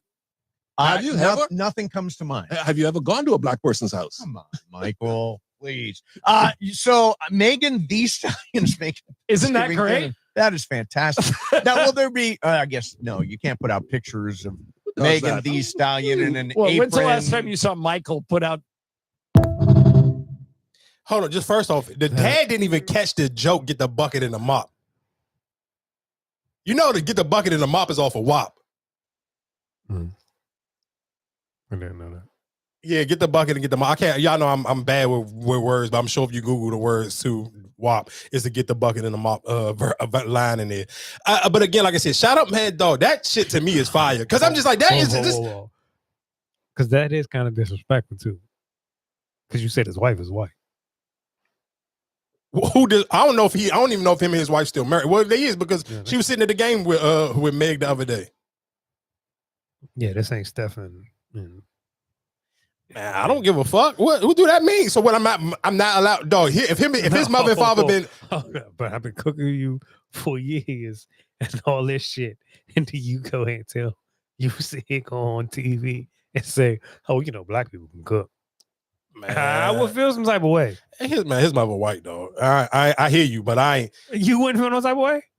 Maybe. If it depends if the mother can cook or not. Because some people can't. Because let's be clear. Sierra just did an interview with Angel Reese, and Sierra was like, I am not about to sit here and make it like I'm some crazy fire chef. And but I think about Sierra been famous for a long ass time. That is cool. That is fun. But what I've been married to you for years, and just because you've been married to me for years don't mean that you fire. Some people got signature dishes that some people can't fuck with. A perfect example. We talk about this all the time. Our brother's fiance, she could cook her ass off. She could cook more newer shit better than mom, but she can't fuck with mom with no fried chicken. It's just some shit that some people just this is their bag. My mother, her signature shit is her fried chicken. To me, I don't eat all the other shit that y'all be eating, like the devil eggs and the whatever other coleslaw, whatever other shit that she put her really do her signature shit for. But it's fried chicken. Some people just can't fuck with you in certain dishes. So Clay mother may be able to cook something else amazing, but Thanksgiving may not be her bag. My nigga, cool, that's fine. But what you say, black women can cook. He in the room with a bunch of white niggas, so he was getting his shit off. My son is bringing a black woman home. A white woman. So what? I don't give a fuck. That shit will be controversial right there. Man, there ain't gonna be no controversy with no damn white woman. She ain't gonna get mad at that. She gonna take it for what it is. But shout outs to Clay. I'm not gonna lie, that's some stunting ass shit. For you to sit here and say, hey, for Thanksgiving dinner, I got Meg Thee Stallion cooking Thanksgiving dinner for my family. Nigga, that's fire, dog. There's not too many niggas. Like, niggas got their wives, and you done been with this woman. Like Steph Curry, you got 4 rings or whatever the case may be, but you've been married to Aisha since you've been a fucking kid. You ain't got Meg Thee Stallion cooking you dinner. You got Aisha Curry cooking you dinner. Like, Clay got the one up on all them niggas. On that whole Golden State roster, Clay got his up on all them niggas. No. That's not what is funny. Because you're idolizing somebody. You're idolizing Meg, but they have a wife. I don't give a fuck, nigga. It's Meg Thee Stallion. Cool, that's what I'm saying. No, you out of that. That's what I'm saying. I know you idolizing that because that's the person. Because it's Meg Thee Stallion. Yeah, no, that's what I'm saying. But you can't. You heard his dad get on the radio station and put his dick on the table. Nigga, you guess what? Klay Thompson. I mean, Steph Curry got a dad too. Steph Curry dad ain't bragging about fucking Aisha Curry cooking. And Aisha supposed to be a quote unquote fucking chef. She got cookbooks and some other shit. You ain't never heard Steph Curry dad be like, oh, Aisha cooking Thanksgiving dinner. Nigga, Klay Thompson dad was on fucking radio in California bragging on Meg Thee Stallion cooking Thanksgiving dinner. Man, shout outs to Klay, dog. And what's up with all y'all niggas talking shit about Klay? Klay came off the motherfucking bench on the third quarter and lit them peoples up for 6 fucking threes. Stop playing with Klay after the Thanksgiving dinner. Was dogging him. Who was? You was. Nigga, are you stupid? Shit. You was saying Klay was some shit. I said he was some shit and I still took up for him. So, nigga, I'm still gonna big him up too for coming in. I'm gonna say you the one that was kicking his ass. I mean, he been some shit for the last 3 years, but nigga, but again, shout outs to Klay. Klay went crazy on the fucking Clippers the other night. He put belt the ass on the Clippers the other night. I ain't gonna hold you. And I still kind of don't necessarily know. Matter of fact, because we just talked about basketball real quick, I do want to get your because I mean, of course, the commit, and this is how you know niggas just be hating on the Lakers. Because now I feel like the Commissioner's Cup people kind of like don't shit on it as much. So I guess this is these are the semifinal games real quick. I just want to see who you think is going to win these ones. But you know what's funny? When we had that conversation the other day on Thanksgiving, and I said, when y'all asked me was Detroit legit, and I said, well, if they face a team like Miami or whatever, I think that's what's going to expose them. Mm-hmm. And of course, they lost to Orlando and they won by to us the last night. Is Orlando better than y'all this season? No, we beat Orlando. They're under us right now. All right, just real quick. So just give me. I don't want to stay on basketball too long. I just want to get your picks for because by the time people listen to this, they will. When these games come on, December 10th and December. The semifinals. I mean, the quarterfinals is December 10th and 9th, and then I guess what the semifinals is December. What's this? December 13th and Saturday, December 13th. So these first games, real quick, will come on December 10th. OKC versus Phoenix. Who you got? OKC. Of course, I mean, you're going to pick Miami anyway. So it's Orlando versus Miami. You're going to pick Miami because that's your squad. Toronto versus the Knicks.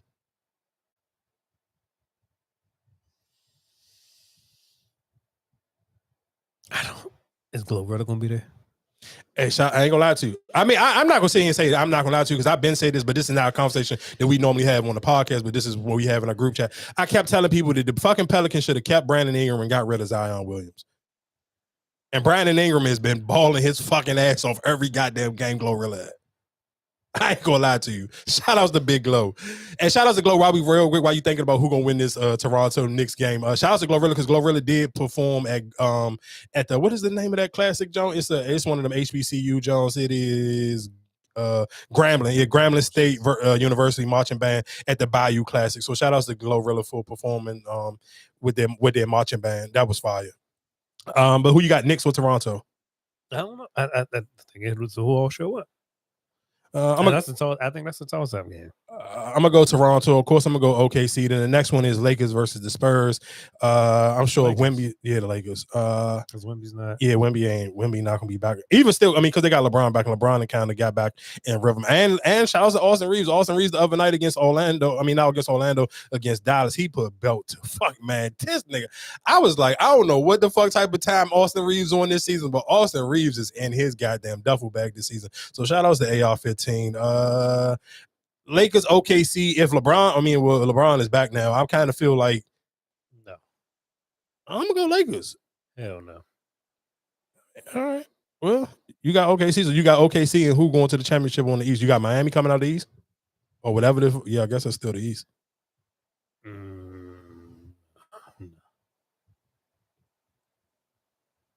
So you got OKC, then who you got coming out of the East? So if you got y'all got because it's a one game elimination. You know what I'm saying? It's one game elimination. Yeah, so I don't. It's kind of tricky. So which team would you be more scared of? Are you scared to play Toronto or you scared to play the Knicks? No, we beat the Knicks twice already. I'm not scared to play the Knicks. So let's just say, let's just make it easy then. Let's say if y'all come out, y'all make it to the Commissioner's Cup game. Do you feel like y'all can beat OKC? No. Damn, you feel like nobody can't beat OKC? Right now? Yeah, OKC only lost one game. I ain't gonna lie to you. They just lost the second game? Yeah. You sure? Yeah, just the other day. I know they lost to Portland. Who else they lose to? Damn, who was it the other day? Nigga, you tripping. They still only lost one game. I'm looking at the standings right now. They 20-1. Didn't they just lose to somebody? No, they didn't. They 20-1. I could have sworn they just. Nope. 20-1. They on a 10-game winning streak. Damn, I'm sure. Oh, they must have put it off then. Yeah, their last game was against. Well, they played again today. They played today against Portland and they beat Portland, but their only loss was against Portland. Yeah, I don't know. Oh, well, maybe I was thinking about what's name streak came to an end there. Detroit joint, yeah. Maybe that's what I was thinking about. Because I thought they lost. Oh yeah, maybe that was Detroit then. We talked about Glorilla. What else is going on in the world? I guess we can go into some other shit. Oh yeah, Kevin. I did see this Kevin Hart. Did you get a chance to watch this Kevin Hart Netflix jump? No, I didn't. I want to meet the person responsible for convincing black people that ginger ale is medicine. I want to meet you. It's not medicine. It's soda. You want to know what's not in ginger ale? Ginger. How about we start there, people? My friends swear by ginger ale. They swear by it. My friend Harry, his knee's been messed up for over 10 years. I know it's his meniscus. I know it is. As Harry was wrong with his knee, he goes, I slept wrong. I just got to let it loosen up. Spank goes, you got to drink some ginger ale. Harry goes, word? This is a true story. Harry goes, word? He said, I'm telling you, drink some ginger ale. Harry orders the ginger ale, drinks it, stands up. He goes, yeah. Yeah, I feel that. You lying bitch. I really want to meet the person responsible for convincing black people. I ain't gonna lie to you. I just had that conversation. What about ginger ale? Yeah. Yeah, I don't know. Shit don't fucking do It don't do nothing. And the crazy thing is like black. But again, that's why you can't. But again, that's why you can't. You can never. Oh, you can't never. No, some remedies do work. Some remedies. No, do I'm just work. saying you just can't. You can never hate being black because it just be so much wild shit that you kind of just don't realize that only black people do, and that is literally just a black people thing where you think like ginger ale can literally. Just think about when you was a kid, how much ginger ale you drunk when you got sick or shit like that. But I wonder what is worse though, because I'm pretty sure. I feel like white people. I feel like everybody have their wild like. What would be the wild? And again, that's why I don't fuck with the internet because the internet kind of it makes it just introduce everybody to too much shit. Like you want to leave what's like certain shit is just for black people. You want to leave that shit just for us, dog. No, because I feel like Spanish people already got some wild ass rim. You know what I'm saying? Like I feel like their shit probably a little bit more on the nose because I feel like their shit is more like to the vest where they kind of like whatever their shit is. It ain't just like so. Okay, all right. If you playing the race card, who you think they're for you to whatever their remedy is for sick, who you think probably is the best one? Either Chinese or Mexican people. Not even Africans. Fuck no. Either Chinese or Mexican. And again, that's just because I just the way I pay attention to never see them. No, I'm not saying never even that, just because off of the strength of think about for how long Chinese people was wearing masks in the airports and they out in public, even before the pandemic. Like just certain shit. I just think, and again, I think they just take a lot more serious into their health.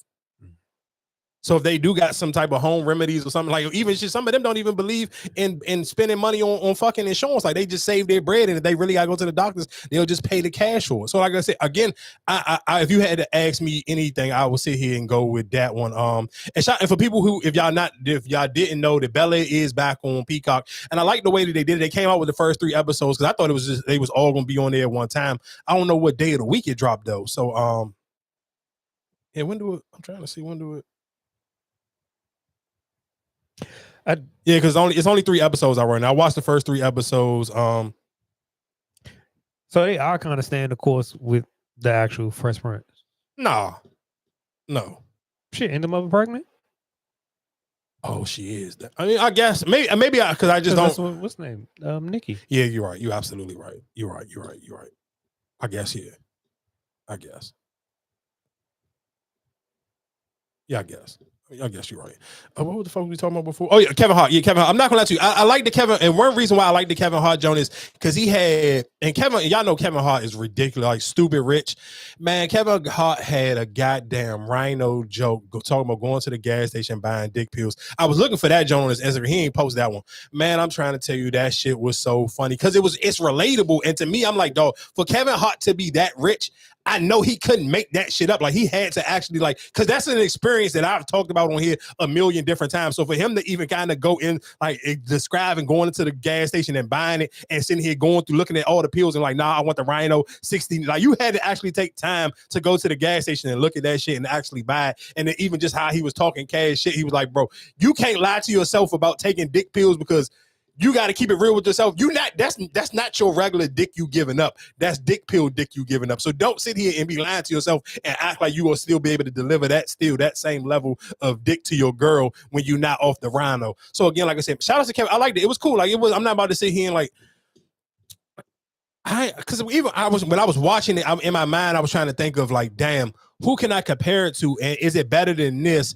Or I don't even know. And then I try to think about some of the other stand-ups I watch. And then they're like, damn, do I be just laughing all the way through? And I feel like, is there not too many stand-ups that I've actually watched like from beginning to end? And I'm just dying laughing the whole time. Because I feel like especially a lot of the stand-ups from a lot of older comedians now, it's more of a storytelling. Like I love, what's my man?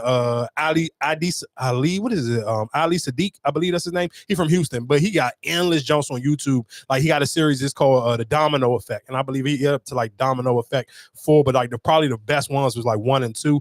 But his thing is storytelling. Like that's his bag. That's his style of comedy. So even with Kevin Hart, I seen he kind of lean more into just like just talking about his real life, his family, him getting injuries and stuff like that. Where I'm like, I liked it. To me, I personally liked it. I'm not sitting here saying, of course, it's still not better than the all right. And I think that's probably the bar for Kevin Hart stands out of his comedy specials. I'm sure for everybody, that's probably their most favorite joke. But he had jokes on there. I was dying laughing. Like that whole little Rhino joke, him talking about just gas station dick pills. I was dying laughing just because that's something that I can relate to. Like, I think it's just bad if you don't laugh. Like, I think that's the only time I can So say. if it's an hour special, how many times do you feel like you got to laugh through that hour special to make if it's good or bad? Because I don't know how people write. Like, only joke I've seen recently, I remember when Donnie put me on to she put me on to what's that nigga, Lavelle Crawford, man. That nigga is funny from beginning to end. But I think that's just because he's a fat nigga, so he leans into him being fat. That's what I'm saying. I think it's just like if you can keep me laughing and you have me. Like, I feel like I'm not going to say it's the best, but it's just like, damn, I got my money's worth. Yeah, I don't know how people rank comedy jokes. Like, I honestly don't, because I mean, of course, I feel like Kevin Hart is one of those people. If you go online and you try to get people's review from it, people will probably sit here and say it's bad or he was corny. I like the joke. I'm not gonna lie. I laughed at it. I remember that one time I went to go see him live, and I was like, "Oh, this shit was fucking trash." It was one of them little comments. It was like, "This shit was trash." But I think that comes with. Like, but I feel like that about Cat Williams. Like, I feel like Cat Williams got I feel like Cat Williams got a classic. The John when he had the green suit on. But I seen Cat Williams live. I even seen Mike Epps live, and I think both of them times I seen both of them niggas at different times at the Constitution Hall, and neither one of them niggas was funny to me live. But I've seen a Mike Epps special, and I was crying laughing. So that's why I'm saying I don't necessarily know how to even really judge them Jones. And I don't know how to sit here and say, oh, who's bad and who's not, because I feel like all them jokes may be hit or miss, or it may just be depends on what they talking about. But see, I think that when you come to a stand-up, I think that's come with editing and all that. I don't think it's just straight through anyway. So you might be clipping some shit up or whatever the case may be. Because like I said, I've seen Mike Epps live. It was in a comedy club, and that shit was fucking. I fucking damn near almost pissed on myself for laughing so hard. I think it's just like I said, it's a hit or miss. I don't think nobody's just damn every time I see. No, for sure, because that's the but again, that's why I see it, and I always kind of wonder how people judge him, because people speak so highly of Dave Chappelle, but I feel like shit. Them first couple of jokes when Dave Chappelle came back out, nigga, them shits was horrible. Them first couple of jokes he put out on Netflix, man, them shits was so goddamn trash. I feel like if he put out, let's say if he put out 3 or I don't know how many, if he put out either 3 or 4, let's say out of them 3 or 4, he probably had one of them jokes that was funny as shit. And I think the one that was funny as shit more when he was doing with the what it was like the little jean shirt joint. Yeah, the joint when he was here. Yeah, the old joint. Yeah, the older ones. So again, but I said that's why I say I don't know. But people, nobody won't sit here and say Dave Chappelle ain't funny though. No, because you got the Chappelle show. But the Chappelle show, nigga, he done put out 4 stand-up jokes since the Chappelle show, and niggas don't. And I feel like niggas, yeah, you give him the pass off the Chappelle show, but you still sit here and don't. Okay, but all right, perfect example. All right, Jamie Foxx, what he just did. Yeah, that shit wasn't funny. That shit wasn't funny. But the Jamie Foxx show, or anytime you see Jamie Foxx. No, or if you go off of the old Jamie Foxx stand-up joke, was hilarious. Funny. So that's what I'm saying. I think it's just, I think it might be just your preference, really. I don't know. Yeah, I don't know neither. I don't know how people judge it. I just, like I said, with the Kevin Hart. Like, I think to me personally, I feel like it probably might be easier for comedians now if you just like uploading a little clip or whatever to make people go look at you or even pay you any mind than actually sitting here like, you know what I'm saying, like word of mouth. I feel like it's more, you know what I'm saying? Because like even like the Dave, like all them other people, like everybody now. No, because I think some people's strong point is like what's the white man Matt Rife. His shit is crowd work. He's ass when he tried to do like regular stand up like regular niggas. And that joint he had me dying laughing. But but this was a perfect example. So if you go on Netflix, that's the kind of the perfect example. If you go on Netflix, the first Matt Rife joint that he put on Netflix, he was trying something different. He wasn't trying to do crowd work. He was trying to tell jokes, and that shit was horrible. And it was so bad, he had to hurry up and come back out with a new Netflix joint where he was doing the crowd work, because that's his strength. Like, and again, I think sometimes when we talk about I think people have to realize, hey, what's my strengths and what's my weaknesses? His weaknesses, he can't tell regular jokes. Like, he can't just get up there and just do like what Kevin Hart do or what Dave Chappelle or Mike Epps or any of them other niggas. He has to do the crowd work shit. The crowd work shit, that nigga is a goat at the crowd work. But just telling regular jokes or like storytelling, and he's dog shit. Yeah, because there's some nigga that you put on my shit, and I'm pissed off. I don't know who you talked about on here a couple of weeks ago, whatever the shit. And that shit keeps just popping up on my damn YouTube shit. I'm like, who the and I'm just mad, like it be coming on. I'm like, what the fuck is this shit? I forgot who the nigga. It was somebody that you was talking about. He was like, oh, this shit was fun. And then just now it just keep coming up on my YouTube. I'm like, this shit is not fucking like it wasn't funny. It was like it was somebody that you and that's why I say I think it's just, and that's why I even say, well, like I said, when it comes to music, like, is it the moment? I don't know, but I should have played this when we was talking about the holiday jump, but I ain't gonna lie, this nigga funny. I like his little skit jumps when he be knocking on his baby mother door. Man, this nigga funny as shit. Yeah. What do you? But his stand-ups be you funny okay? though. I'm fine. What's going on? Why you ain't at your mama's house? I'm not going there this year. So I just went all the way over there for no reason? Boy, what do you want? What? Oh, you cooking over here? Why you didn't say nothing? It's not Damn, for what you. y'all- It's not for you. Hold on, first of all, don't put your hands on me. Okay, get out my What do you house. mean it's not for me? It's not for you. Who you just cooking for you and the kids? I have a fiance now. Now when the fuck you go get a fiance, Jasmine? It's like 2 weeks ago. Where's the ring? It's in the shop. Still falling for that goofy shit. You don't remember I told you the same thing? I told you my car was in the shop when we first met. You never seen the car. Okay, but he not like you. What's the difference between me and him? He tell the truth. We all tell the truth in the beginning. Can you Just leave? watch, he gonna start lying to you. Ass gonna be on antibiotics again. Can you leave? No, can you come out here. Come out here, fiance. Come on. I can't be out here that long. My turkey gonna burn. Now all of a sudden you could cook. Boy, I was a whole chef. When was you a chef? You was a lunch lady. Stop playing. Warming shit up for the kids. That is not all I did. Okay, I ain't even finna go back and forth with you. Do your thing. Let me just get my kids. You're not getting your kids. Why? They spending it with us. Well, I need to meet this nigga then. Oh, you not meeting him? Why? Because do I say that about the little hoes that you have at your crib? First of all, I don't be with no hoes. Right. Ever. Right. That's not what your son said.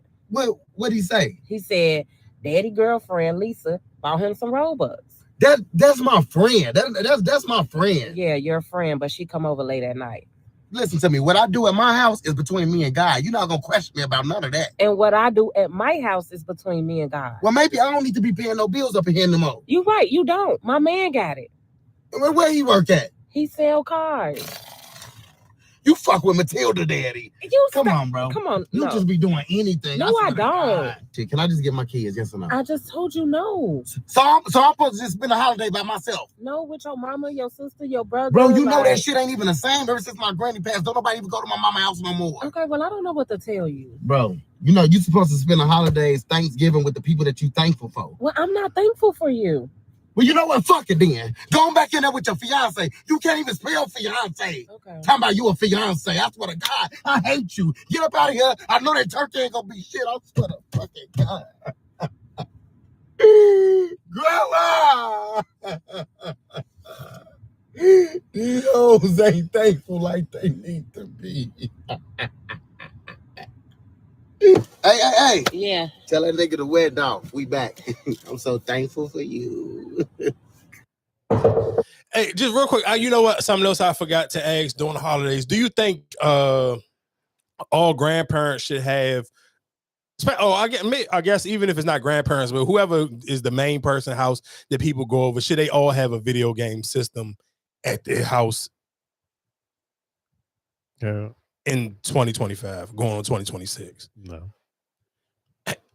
Why you say no?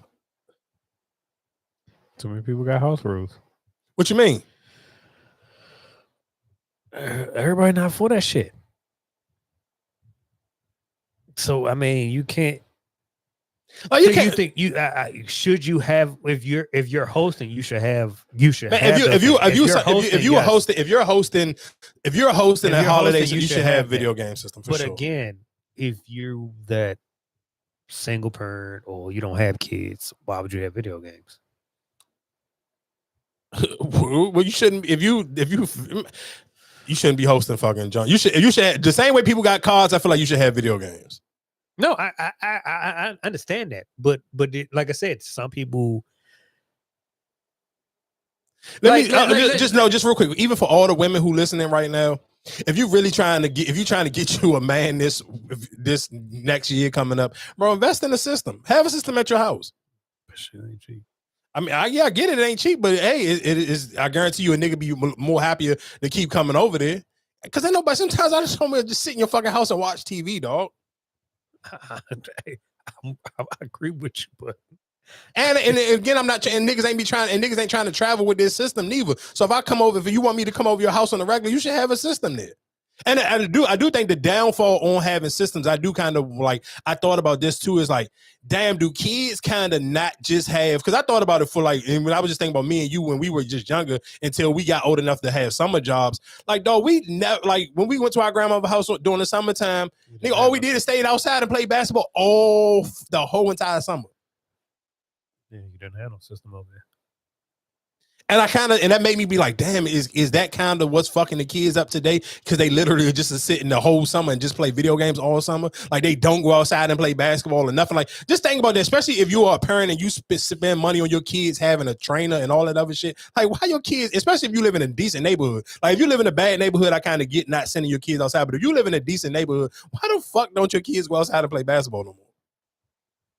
Because ain't nobody out there.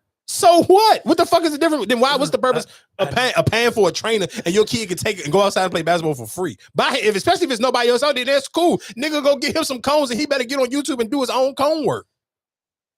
I think that's the big difference. Like, kids nowadays is just not like, that's not a thing to them. Yeah, that shit is kind of crazy. Let's stay right there. Like in perfect time today, I took Caden to for a little basketball for KML, and he was like, "Oh, what time did you join over?" I was like, 5 o'clock. He was like, "Oh, I'm tired." Like, why you didn't go to sleep? He's like, "Yeah, I don't know what time I went to sleep." And I'm like, "Oh, okay, well, that's on you. You playing the games all, you know what I'm saying?" Like, he was like, "Well, it got dark early, so I couldn't go out." Like, but that, I think that's nowadays, like, just some like with how we were, and even when they be like, "Oh, why you don't train, work with him?" I'm like, I went outside and played basketball. That's how I got better, or that's how I was. I was just outside dribbling the ball. Like, I told him, like, dog, you don't have to go in the garage and dribble. Like, you don't need, and that's why I say I think it's just nowadays, like, I think kids get too bored, or they just like, all right, that's not the thing to do. Yeah, but I mean, I even talked to him about that. I'm like, nobody's, you can't just randomly wake up one day and say, "Hey, I want to play sports." I told him, I'm like, bro, you got to do 20 push-ups a day. Start sending me some videos of you doing push-ups, and then I'll take you to whatever basketball shit you want to go to. But I'm not taking you. You ain't just waking up randomly and just you and your mom saying, "Hey, you want to go play basketball?" I'm not doing that shit because, nigga, you don't play basketball. You can't not just wake up one day and say, "Hey, I want to play basketball." That's not how it fucking work. I told him that. I'm like, nigga, at least start doing, if you don't do nothing else, do 20 push-ups a day. I'm not here supporting your just random, I want to do some shit. No, nigga, because I never could in my dog, let me tell you something. One thing my mother ain't never allowing us to do, just randomly do whatever the fuck we want to do. But you gotta go out. No. I think that's the difference now. Yes, you could you could be like, "Hey, I want to play basketball." You can randomly do it, and like, all right, cool. You already got the rec card. Here you go, try it out. Boom, boom, boom. But now, because you have to pay a fee. No. Stay right there. Guess what we randomly could never do? Play football, and both of us wanted. We probably realistically in our heart of hearts, we probably couldn't have played football, but both of us wanted to. And guess what we randomly could never fucking do is play football. You know why? Because my mother said, "Nah, that shit ain't happening. You can go do karate, you can go do whatever else. You not fucking playing no football." And that karate shit was bullshit. But that's my whole point. But that's what I'm saying. But I think that nowadays, like I said, I wish I was. If you talking about now and then and now, I wish it was then than it is now.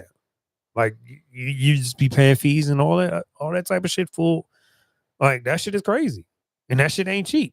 So like I said, my kid will have to show me. I'm sorry, my kid will have. Man, take your black ass outside and play basketball. Go outside and play for a year, and let me see that you can make fucking some free throws, make some fucking layups, and make some. Before I'm going to waste my money paying for. Why am I going to waste my money? You ain't even gonna make the team or get no playing time. But that's the thing. Who is outside? There's no out. Like I said, when we was coming up, we played on Fisher Price courts. We didn't had dunk contests on Fisher Price courts. All types of courts. How many courts we didn't have? So that's what I'm saying. I like I said, it's a different day and age. We would just roll the court out there. And, all right, people come out there and play in the neighborhood. For sure. That's not the same now. There's no kids in the neighborhood. You live in these nice neighborhoods. There's no kids. But Marcus, me listen to him saying, I hear what you saying, but nigga, me and you would be happy if nobody else came outside. If we could just play by just me and you, nigga, we was cool. Cool, that's me and you. Yes, we are closer in age than my kids are. But even like I said, even with them, they argue about, oh no, that's travel. Like they argue 20, and we did that a lot. So I get it. Like I said, it's how you might want to pursue it. And that's why I said you might get on the game. All right, Cody's the youngest. Cody might be nice on the game than it is out playing. You know what I'm saying? Like, oh, nah, he can run with me playing the game. But playing outside, like I said, you're not going to sit and say, no, I'm not going to pick my brother up in basketball. You're going to say, oh, no, I know my brother's nice. Yeah, because we was outside playing. But that's what I'm saying. Nice. But right. But I was outside because other people was outside. There's no outside now. Yeah, well, y'all better than me. That's some shit. I'm not taking no parts in that. You better take your ass outside and get nice. Well, I'm not wasting my time and my fucking gas, my Saturdays on a motherfucker who ain't even nice. You gotta get nice beforehand. The same way you was better than me. You play AAU, I didn't. But guess what? That's when your parents know the difference between, okay, this kid is better than this kid. But I think that's what I'm saying. I think that's like you working out with, like, you can never get me to get in the gym. But you and both of y'all been in the gym, always in the gym. I never touched the gym floor. That was always my, like, no, I don't want to work out. Yes, I can run or whatever, natural, but like lifting weights, no, I never was in the gym. So that's what I'm saying. Like I said, some people is like, all right, cool, that's fine. I work or whatever the case may be, or I do it. But everybody, that's what I'm saying. You might need that push. I mean, yeah, because even like when we on Thanksgiving, when I was sitting there playing with Aaron and all them, and like his son, like I said, I think it's just like me personally, like I said, I don't want to be that parent who's like, damn, nah, you need to be in the gym, like all that. Like, I do want you to sit here and like have fun, just be a kid. Like, I'm not trying to pressure you to live in my dreams or whatever. Okay, if that's what you want to do, then cool, that's fine. But if that's something you want to do, then be serious about it. That's always been my thing. If you're going to do it, then be serious about it. But like I said, some people might look at the clip and be like, oh, well, and like even I got on him today, I'm like, dog, you keep shooting. Like I've told them before, I'm like, dog, stop jacking. Like, but you see everybody else just shooting. And even watching the other kids play, I'm like, that's all they do is just stop at half court, shoot. Okay, you know that shit. I be looking at that sometimes when I'm at LA Fitness, and I just, especially if you go like in the evenings and the youngins out there, I'm like, oh, nigga pulled up from half court, even though he made it, and I'm like, I wish I fucking would. Did that shit burn? But again, but you know what that goes. But you know what that goes to me. I'll add that into is bad parenting. And I'm not gonna blame it on parent. I mean, because you can't, because like, I can't say it's bad, but it's because it's in. You see other people. No, I see other people do it, but I'll say this, and I believe in this. And I remember even posting this shit when I seen Luka. I forgot what Lakers game I was watching, but this was probably like 2 or 3 weeks ago. And I'm like, bro, that jacking up half court threes or over a little bit over the three, that's a lazy ass shot, dog. Because because a nigga got you strapped up and you can't move nowhere else. So guess what you're gonna do? You're gonna jack up this bullshit three. Like, no, dog. No, I'm gonna give you a perfect example, right? And I remember this conversation to this day. And like you said, me playing you. And a lot of y'all people might know him. Lethal Shooter. I remember I was sitting here arguing with him. We played on the same AAU team. I remember sitting here arguing with him and Baby Shaq or whatever that went to George Mason. I remember having this conversation. We was in a Pizza Hut. We playing AAU. And I remember I'm like, they were serious, but how they were about their training and how they did, like, oh no, I just wake up, boom, boom, boom, I do this, boom, boom, boom. And I'm like, damn, that's all y'all do. And I remember this conversation, but like looking at them now, like, no, Lethal Shooter is Lethal Shooter. Like you in 2K, you know, like, dog, even though he did not make it in the NBA, but you had a career in basketball, you stuck with it, of course, and you did that grind. And so I think, like I said, it's some people who are special, or you know, you have that talent where I'm gonna stick to it and I'm gonna be real about it. And I remember I'm like, I'm not about to sit here and I'm not waking up in the morning doing all these push-ups and doing all that. No, but it comes with that craft. But again, I think that even goes into parenting, because if somebody was there to kind of make you do those things and coach you up to do those things, you would have did it. You would have never told nobody, no, you're not gonna do it. Yeah, you didn't do it because you didn't have nobody forcing you to do it. Right. And so and that's why I'm saying, but that's when you say, well, well, I'm not going to, if you're not showing me that you, but I think that's what you have to be like, all right, if I'm investing, then you got to be serious with it. Because you can't sit here and be like, oh, you got to show me that you can make 5 free throws. But it's like, all right, but let me try to put my time into you and see if you can actually do it. That's my only thing. Like I told them, I was like, if that's something you want to do, then cool, you got to be serious with it. Don't be sitting there like, you want to I'm just doing it just to say I'm doing it. Okay, I guess because we just talking about basketball, I do want to play this clip real quick of what's my man name that went to where he from? He from here, but he was doing the AAU joint. He went on god damn, what the hell is the name of the oh, I ain't seen it. All the Smoke. He was on All the Smoke. What's his, Are you talking about Kurt? Yeah, what's his name? Kurt. What is it? Kurt Malone? Is that his name?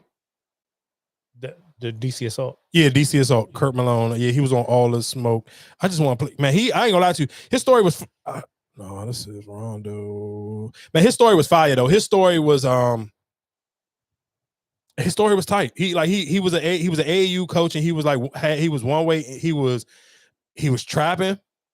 Like on some, I'm telling nigga, he was getting some real fucking paper. I don't even want to say trapping because I feel like that's the kind of like being disrespectful and kind of even almost downplaying a little bit what he was doing, how he was getting to the bag. But he had a great joke to watch on All the Smoke. All the Smoke did an episode, and he is from the DMV. And what's the name? What's the AAU team he was coaching? DC Assault. And he coached Michael Beasley. What is it? DeMar Johnson. He is the stepfather of Noel Smith. Who else? Nolan Smith. My bad. I call him Noel. Nolan Smith. And who else did he coach? I want to say he coached Quentin Cook. He coached everybody. But yeah, shout out to him. His story was a cool story, and I just liked the way that he kind of If anybody played in the AAU circuit around that time, it's always a stack squad. They didn't have everybody named Mother. Yeah, I just like his story though. Anybody from that area, they had him on that team. I think he just had a great story, and I kind of just he didn't even go in like the crazy details on why him and Michael Beasley not cool no more, but it just seemed like people kind of just got Mike Beasley's ear and kind of got him away from him. But again, like I said, if you're looking for something, because I know during the holidays, I know a lot of podcasts started to kind of like pull back a little bit and started to not drop as many episodes. That is one person I'm kind of shocked don't have a documentary. Oh, him. Oh, his shit would be fire. They was talking about that. I ain't gonna lie to you, when he was telling his story and Matt Barnes brought it up. I don't know if you want to glorify that. I don't think he was trying to glorify it, but I think it's a part of it. But I think it's his story that will be, if let me say, if 50 Cent got it, instead of 50 Cent doing all that corny shit he be doing, if 50 Cent got his hands and got with Courtney Kemp and got his hands on his story and got to do a TV, one of them Stars TV shows off of his own, that shit would be fire, because it was like, dog, for him to have kind of like so many people to get close to the finish line, but then it just don't pan out. So he kind of got to go back to the streets because none of the basketball hopes and dreams that he was really pushing into people, it never really panned out. Even for DeMar Johnson, like that shit was short-lived. For Michael Beasley, that was short-lived. Like all of them, it wasn't short-lived. Shit, none of them niggas ain't had no real career. What do you mean? They all had a career. They all made it in the NBA. They had a career. But when I'm sitting here saying they had a short career compared to how much money he was making in the streets, them niggas ain't make that much money in the NBA. No, right, but see, I think that's why you don't want to have that documentary, because even like with the AAU circuit and how it is, it's just like one hand washes the other. I'm doing this, I'm doing that. You don't want to sit here and be like, damn, well, this Kingpin is sitting here.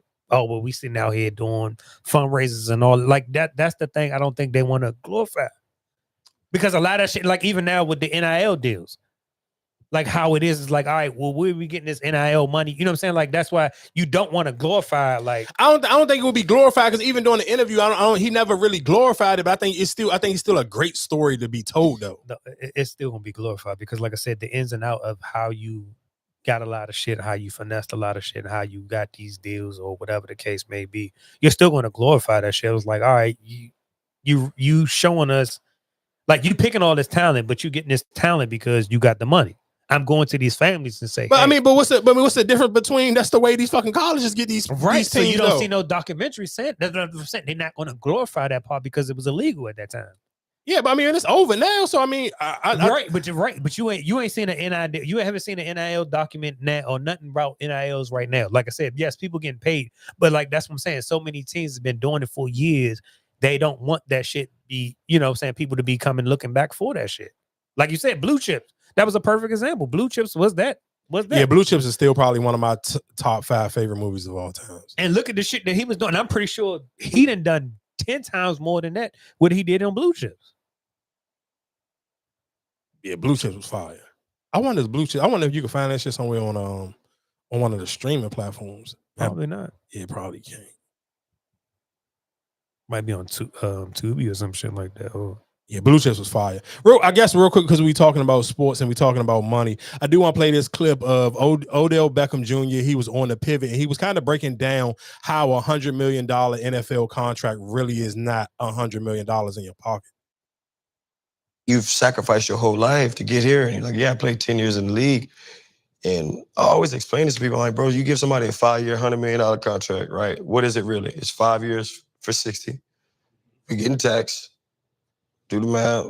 That's 12 a year, that you have to spend, use, save, invest, flaunt, like whatever, however, just being real. I'm gonna buy a car, I'm gonna get my mama a house, I'm gonna do, everything costs money. So if you spending $4 million a year, that's really 40 million over 5 years, 8 a year, And now you start breaking down the numbers, it's like, that's a 5-year span of where you're getting 8 million. Can you make that last forever? And you always hear the people who ain't us and ain't been in the position like, oh, well, that would last a lifetime. Yeah, this job that I sacrificed my whole life for, they are giving me that. I didn't ask for the certain dollar amount or whatever, but we weren't taught about no financial literacy and all the way. We weren't talk about it all the time. We weren't taught this skill. And it's kind of like when you've sacrificed your whole life to get here and you're like, yeah, I played. Yeah, I do. I mean, of course, we talk about that all the time, how it sounds sweet, those contracts. And of course, for even women who's just like into like, if that's your bag, I'm chasing the dude to get drafted, I'm on my gold digger stuff.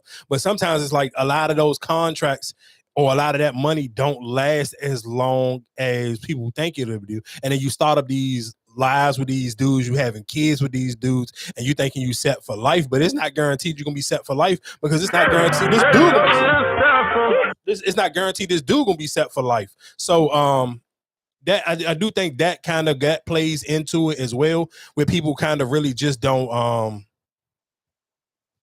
people don't understand that. People don't understand it, people don't see it.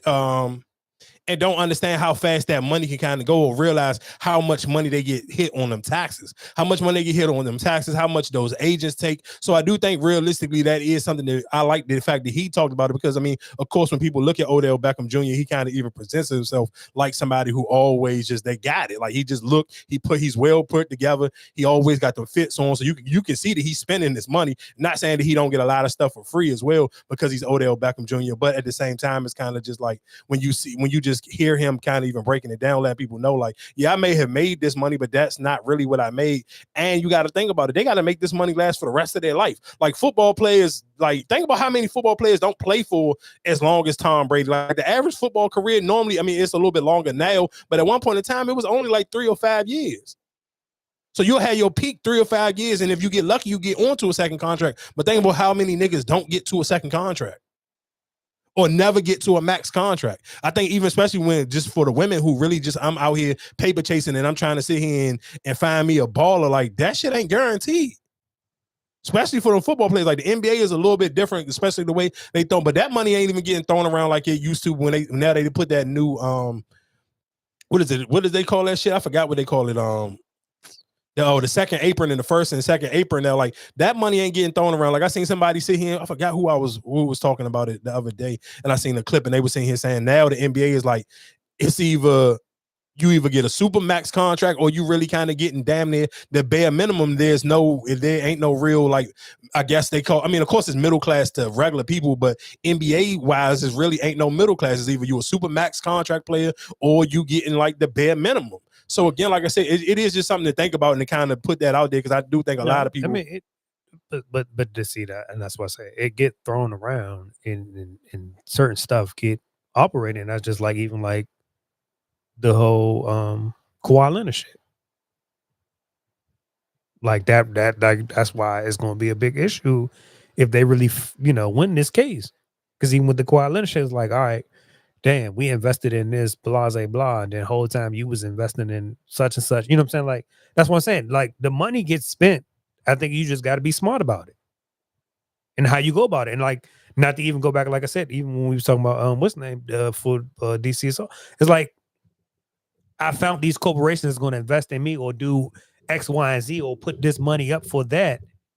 And then, all right, now you coming back. Oh, well, I heard they made this amount of money. How come we ain't see that? And that's why a lot of people, that's how you get in trouble. Because a lot of people looking like, damn, well, they told me, oh, Adidas gave you this amount, gave you this check. And I don't see why my son don't have this. You know what I'm saying? Where this check at? And that's when people start whistling and telling on people. And I guess while we still talking about money, you talk about sports. I want to play this clip of Jameis Winston where he was sitting here saying how his people was running through his bread. That you regret buying? Just the stewardship that I had with my money. Yeah. In terms of, I got to a point, Sue, where I enabled the people around me to spend like $400,000 a month. Yeah, like it was on month, bro. Like on clothes, on trying to do stuff on eBay. Like, bro, it was a lot. Okay, it was a lot. Like anything that you regret buying? Just the stewardship that I had. Yeah, and that's again when you just sitting here saying like people just when it comes to money and just even the way other people just use your money or spend your money and not really value your money because they think that money just gonna last forever, and you kind of wonder why some players play longer than what they probably need to play, or then why some of these players as soon as they retire they got to hurry up and go get a job at ESPN or go get a job at Fox Sports because you're still trying to you trying to make up for some of the money you may have felt like you didn't get while you was playing, or just trying to even be able to still maintain a decent lifestyle for yourself so you kind of just don't lose. You don't got to downgrade so much after that NFL paycheck ain't coming in like it used to be. Can I ask you a question? Uh-huh. How many people would you say no to if you was up? I don't know because I don't even talk to that many people, so I think it'll be way easier for me not to have the same. I mean, to deal with the people that I just deal with during the holidays or people that that's it. No, but right, but then if they just call you like, hey, can you, it ain't gonna happen.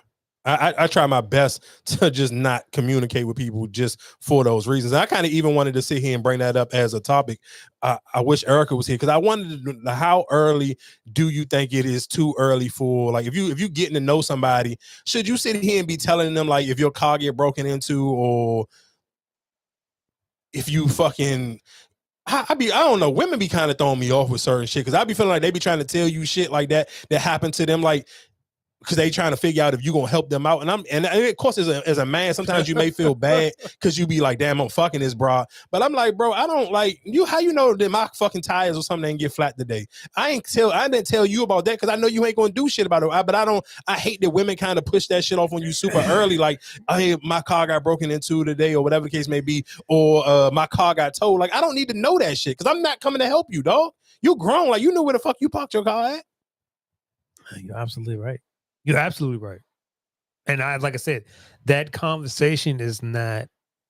Man, and they do that shit early. Like, soon as you what? fuck a bitch 2 or 3 times and she feel like she can tell you when, like, shit, like, and I feel like you're not telling me that for no other reason but to try to get you basically feel like you testing me to see if I'm going to sit here and jump the gun to sit here and say, oh, damn, how much was it? I'm not going to ask you because we ain't built that type of relationship. I don't give a fuck. Right. And I don't value pussy that much no more. You're absolutely right. But I think that's just come with being a female. Because like I said, as a man, I can't sit here and be like, damn, yeah, my brakes went out. I don't know how I'm going to pay for this shit. She going to be like, oh, figure it out. Get a job. Exactly. Go work some extra hours. Exactly. But a bitch feel like because you fucking her or you just spent the night over her house a couple of times, like she going to tell you the shit and she's only telling you because she think that you going to sit here and do something to sit here and help her. I'm not, dog. I'm like, damn, that's crazy. And go about my day because I got shit going on. You don't know what I got going on because I'm not complaining about what I got going on. But you think that I'm sitting here saying, oh yeah, I've been working crazy hours. You think I'm working crazy hours for my health? Like that shit be throwing me off again. Like I said, man, that shit is so crazy. So that's one of the another reasons that kind of like I be like I'm cool with being single because I peep that little shit and I don't got time for it, dog. I don't got time for your. What's the craziest thing you been asked for? I haven't been asked for nothing. I don't even want to hear it though. What's the craziest story that you done heard? I'm telling you, recently I heard, hey, my car got towed. I paid that shit on mine. Then my car got broken into. I paid that shit on mine. I'm like, I'm cool. But after you tell me them stories, it kind of turned me off because I don't even like that you told me them shits. Like I just don't. It's a turn off to me. Like because you don't know what I'm going through, and I don't bring like what I go through. And I think sometimes I don't know women be feeling like because niggas don't complain, so maybe you feel like that nigga's life is perfect. No, it's not. He's just not going to fucking complain to you because that shit is just like certain shit. Like I feel like man, it's certain shit you shouldn't even be complaining about unless y'all been talking for like some years. All right, so or we actually live together where I'm signing up for this is my responsibility now. All right, so match this scenario. If you came over, all right, you've been over there a few times, right?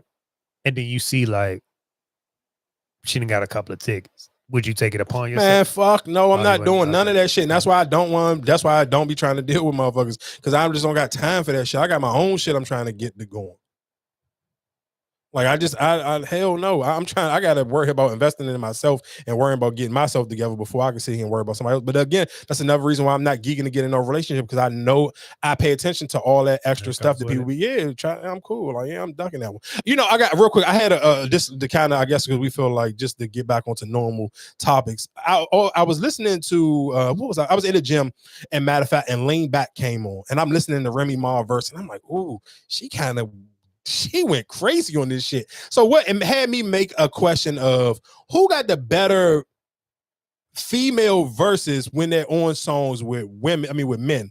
What female rapper got the best verses when they're on song with men? Of course, everybody, we can all sit here and agree that Nicki Minaj probably got the greatest verse as a woman on song with men with the Monster Joint. But I don't necessarily know how many people actually know that Nicki Minaj verse. Like I'm not sure if you're a Bob, of course, you probably know it word for word. But just randomly, like that shit couldn't come on the club and niggas is going to rap that. So I was thinking because I do think a lot of people could probably rap that Remy Ma Joint when I'm stepping around. That's what I was about to say. So the person that came to mind when I started to think about Remy, and then I was like, all right, who got the better verses between Remy and Nicki? But then I was kind of like, oh, Little Kim may have more quotable jonts and better ones than both of them because Lil Kim got the joint off of All About the Benjamin. I mean, what's it?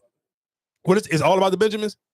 Yeah, All About the Benjamins. And then of course she got the joint on the and then she also got the joint on and she got the what's that on the Quiet Storm joint on the joint with Mobb Deep. So I was kind of like, it may be between Lil Kim and Foxy. I mean, not Foxy Brown, Lil Kim and Remy Ma, but it probably realistically it may be Lil Kim because I think more people can sit here. I think Nicki has the better, like if you're talking about just pure rapping, of course the Monster Jones probably is the best one. But if you're talking about verses that people actually remember, Jones that come like when a song come on, people kind of remember their verses, quote their verses, and rap their verses, or get even more excited for their verses. Lil Kim probably has the most quotable Jones for a woman.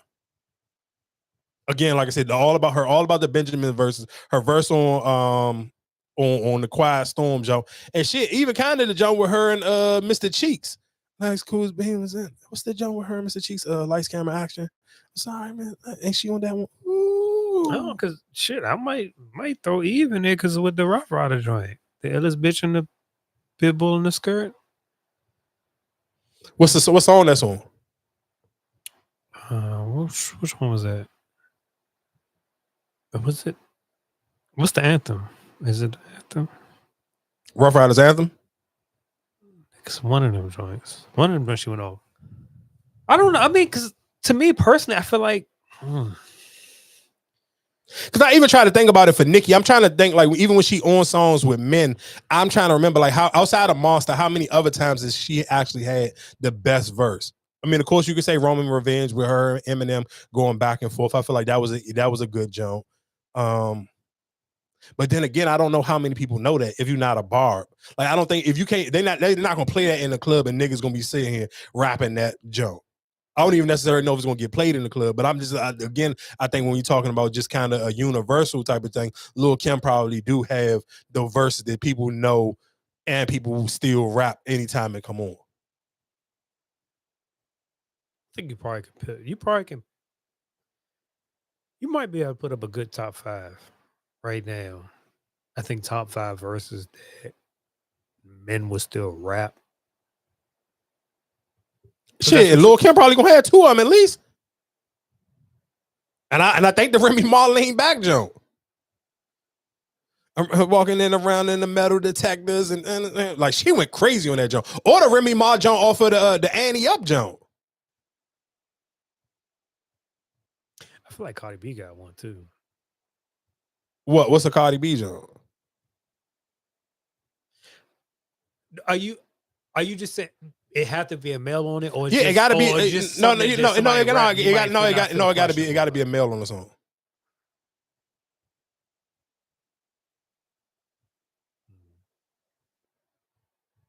I think that might be a good. Yeah, that's just something for people to think about. And I got one for you though. I saw on the internet. Mhm. A versus. It's a duo, and you like these rappers. Who do you think have if they was doing a versus best duo? Jeezy and Jay-Z versus Rick Ross and Drake.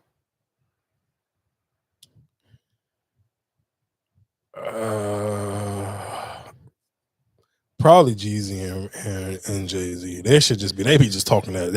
That go crazy. Rick Ross and Drake don't got a song better than Go Crazy. And they got a couple of joints. When I was listening, I seen it on the Instagram. Oh, they got a couple. They got the. They got a couple. They got. But a couple they don't have. But they don't have a jump. They don't have a jump better than. They don't have a jump better than Go. Drake and Rick Ross don't have a jump better than Go Crazy, and they don't have a jump better than Rick Ross, Jeezy, and Drake on. I mean, Rick Ross, Jeezy, and Jay-Z on the Every Day I'm Hustling remix. Nigga, Jeezy and Jay-Z on the Every Day I'm Hustling remix. Yeah. That was one of them. Yeah, that was one of them that's played. Yeah, Rick Ross and Drake don't got nothing that could fuck with either one of them. Nothing like that. That you know what's so crazy? And another thing because Rick Ross and Drake have a lot of hits. Yeah, but they can't fuck with Jeezy and Drake. I mean, Jeezy and Jay-Z, they can't. That's why I thought I said like it again, hits be cool, but what the shit Jeezy and Jay-Z be talking about when they be on a song together, you can't even put Rick Ross and Drake in that conversation. And the reason why I say that is because if you think, they both on My President is Black. It's another one that was an Elliot. It wasn't like, you know what I'm saying? I'm like, damn, I forgot they was on that joint together. I know they went crazy on that Every Day I'm Hustling remix. They went OD on that Another joint that they was because that was on when Jay-Z was dissing Cameron on that joint too. Fuck no, you can't they can't do nothing with them on that. But I do want to sit here and say it was I seen a TikTok and he was saying what are songs that were hits back in the day, but they aged horribly, or who has a catalog that aged horribly. And I'm not gonna lie, DJ Khaled probably got one of the worst catalogs ever. Some of them songs was big as hell, but when you hear them now, you don't want to hear none of them songs no more. Like all I do is win. Like them shits is trash. No, I think the win, you still get away with the win. Yeah, the hook, but you don't want to hear the verses. No. I'm not gonna say that because even when you hear like you hear those so do you want to hear I'm So Hood? No. Yeah, I think that DJ Khaled. DJ Khaled has a horrible fucking. I think that's what catalog. I think I'd rather hear. To be honest with you, I think I'd rather hear the old DJ Khaled shit compared to the new DJ Khaled shit. I think those might be better. Like all the joints that he got, like all them people that's on his most recent project. Like you probably don't go back and listen to, but like. I'm So Hood, like all them remixes back then, I think they still bangers. Like if you play that in the club, they still bangers. You want to hear We Taking Over? No. I know, right. That one you probably wouldn't. Man, he got a lot of bullshit, dog. I'm so hood. And let's be clear, niggas was getting off. Like Plies went crazy on that joke. Like niggas was going crazy on their verses, but some of them hooks is just cheeks, dog. I'm not gonna lie to you. You still play those. I think those still. Man, some of them hooks was what's ass, the joint dog. that him and the Migos had? That was on the joint with him praying. With him praying? Yeah. And the Migos was on there? Yeah, I think that's Allah. I saw it. Well, that was his son. No, that His was first one. Khaled, the one you talking about him praying.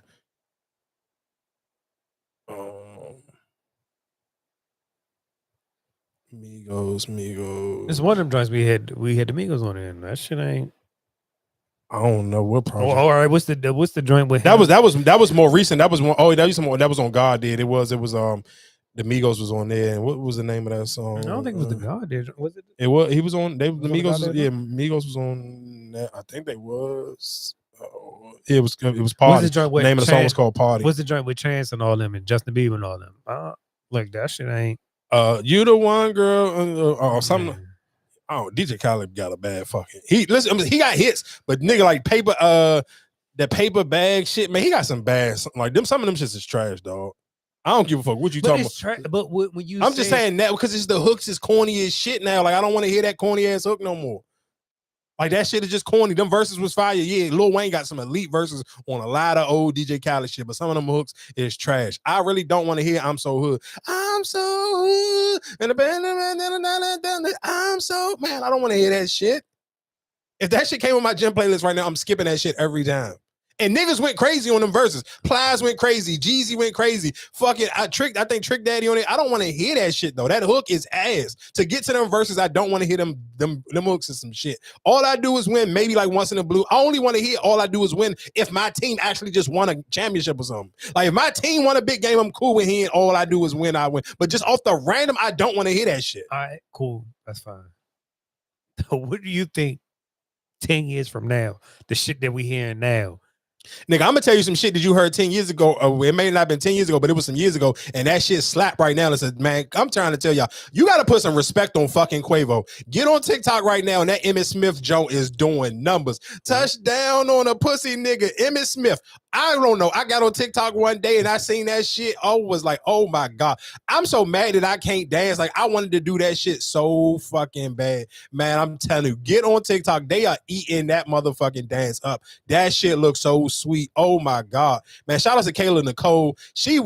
People was on course doing Thanksgiving, people with their families. Everybody was redoing the Kayla Nicole joke that she did to the Tony Braxton joke for Halloween. Man, they like I ain't gonna. What? Emmett Smith. It's a Migos joint. Emmett Smith. That's the name of the song. I just touched down on a pussy nigga. Emmett Smith. Something. Deuce pocket roger. Emmett Smith. Like I ain't gonna lie. Man, just get it when you get a chance. Get on TikTok and if you put in Emmett Smith and watch how many people doing that Emmett Smith dance. They are smoking it, and the way they doing it, like they running a football play, but then they doing the deuce pocket rocket, and then they do man that shit tight as hell the way they doing that dance. I'm not gonna lie to you. Shout out to Quavo. He got another one like that nigga. I ain't gonna lie to you. TikTok has been doing Quavo a lot of fucking justice. He be just on that joint lucking up, and I don't even know if he be on that goddamn joint, even know what's going on. But man, I was telling you, they leading into Thanksgiving, they was going crazy with the Emmett Smith joint, and then I seen people doing it with their families. That shit went crazy. Kayla Nicole, people was tagging her, redoing the Tony Braxton joint to the dance that she was doing on there. So shout outs to both of them, because I ain't gonna lie to you, TikTok be doing people a lot of justice, especially with some of them random ass songs that just be blowing up on TikTok. They're like literally, you talking about that song? That Emmett Smith song was off of I want to say that was off of one of the early Migos Jones. Let me see what Migos project was that on. Was it Handsome and Wealthy? What's the name of that project? Hold on, let's look at albums. Migos. I want to say it was on No Label 2. Is it called Emmett Smith on there? I just touched down on a pussy nigga. Emmett Smith. Birds Fight Night. It might not even be on No Label 2. Which one was this John on? It was on Young Rich Nigga. I can't even remember which one of these projects it was on, but it was on one of them older Migos mixtapes. I can't even find it, but I don't know which one. It was on one of them projects. But real quick, while we talk about projects, shout out to Tim's. Tim's put out a EP, a 7-song EP, and what is the name of the EP? It is called Love. Is it? Hold on. Is the Kingdom Got Love? Hold on. I want to say it the right way. I don't want to fuck her shit up. Tim's. Love is a Kingdom. And like I said, it's a 7-song project. It's literally like 20 minutes. The standout song off the John Paul's is called Big Daddy. But again, if you like Tim's, and the reason why I like Tim's, because she got one of them projects that's kind of, or just that sound where it's easy to listen to, where it's like a cool little R&B vibe, but it's like, it's still got that Afro beat, a little bit like of a up tempo to it. It's not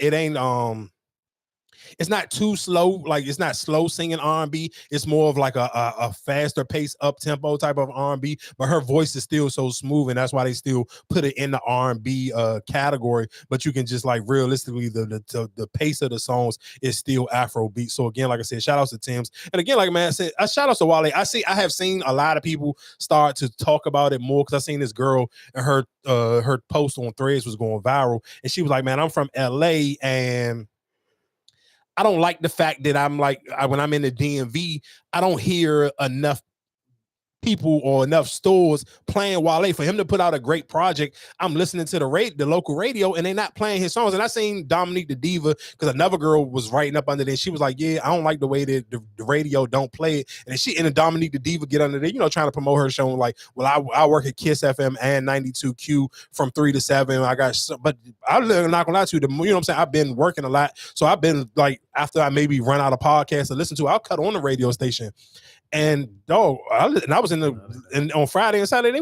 I'm someone they was in their mix, like the club mixes. They didn't play no Wale, and that is kind of crazy for that new project to be as great as that project is. Like, it's crazy that you don't like Wale. They should be able to get it's no way in hell you playing Old Shy Glizzy. I think I'm awesome. Or you playing fucking? They was playing Celebration, the joint with him and Bobby Shmurda, and you not playing no new Wale is crazy to me. Like, you still playing Crew, and I'm not saying you cool. You can still play Awesome. You can still play Crew Love, but if you playing all of that old ass shit, bro, Awesome is probably like 10 fucking. That shit maybe like 10 or 12 years old. DMV radio is not like fucking New York radio. Simple as that. You can listen to a New York radio, it's a New York radio because you hear more. No, for sure, and the same way you could, but again, the same way you could do that. And the girl from California, she was saying that shit like, dog, she's like, there's nowhere in hell. If Wale was an LA artist, there would be nowhere in hell you could be anywhere in California, and they wouldn't be playing the shit out of that Wale album all day long on the radio. But I think to be honest with you, I think it's because of DC. What you mean? It's the nation's capital.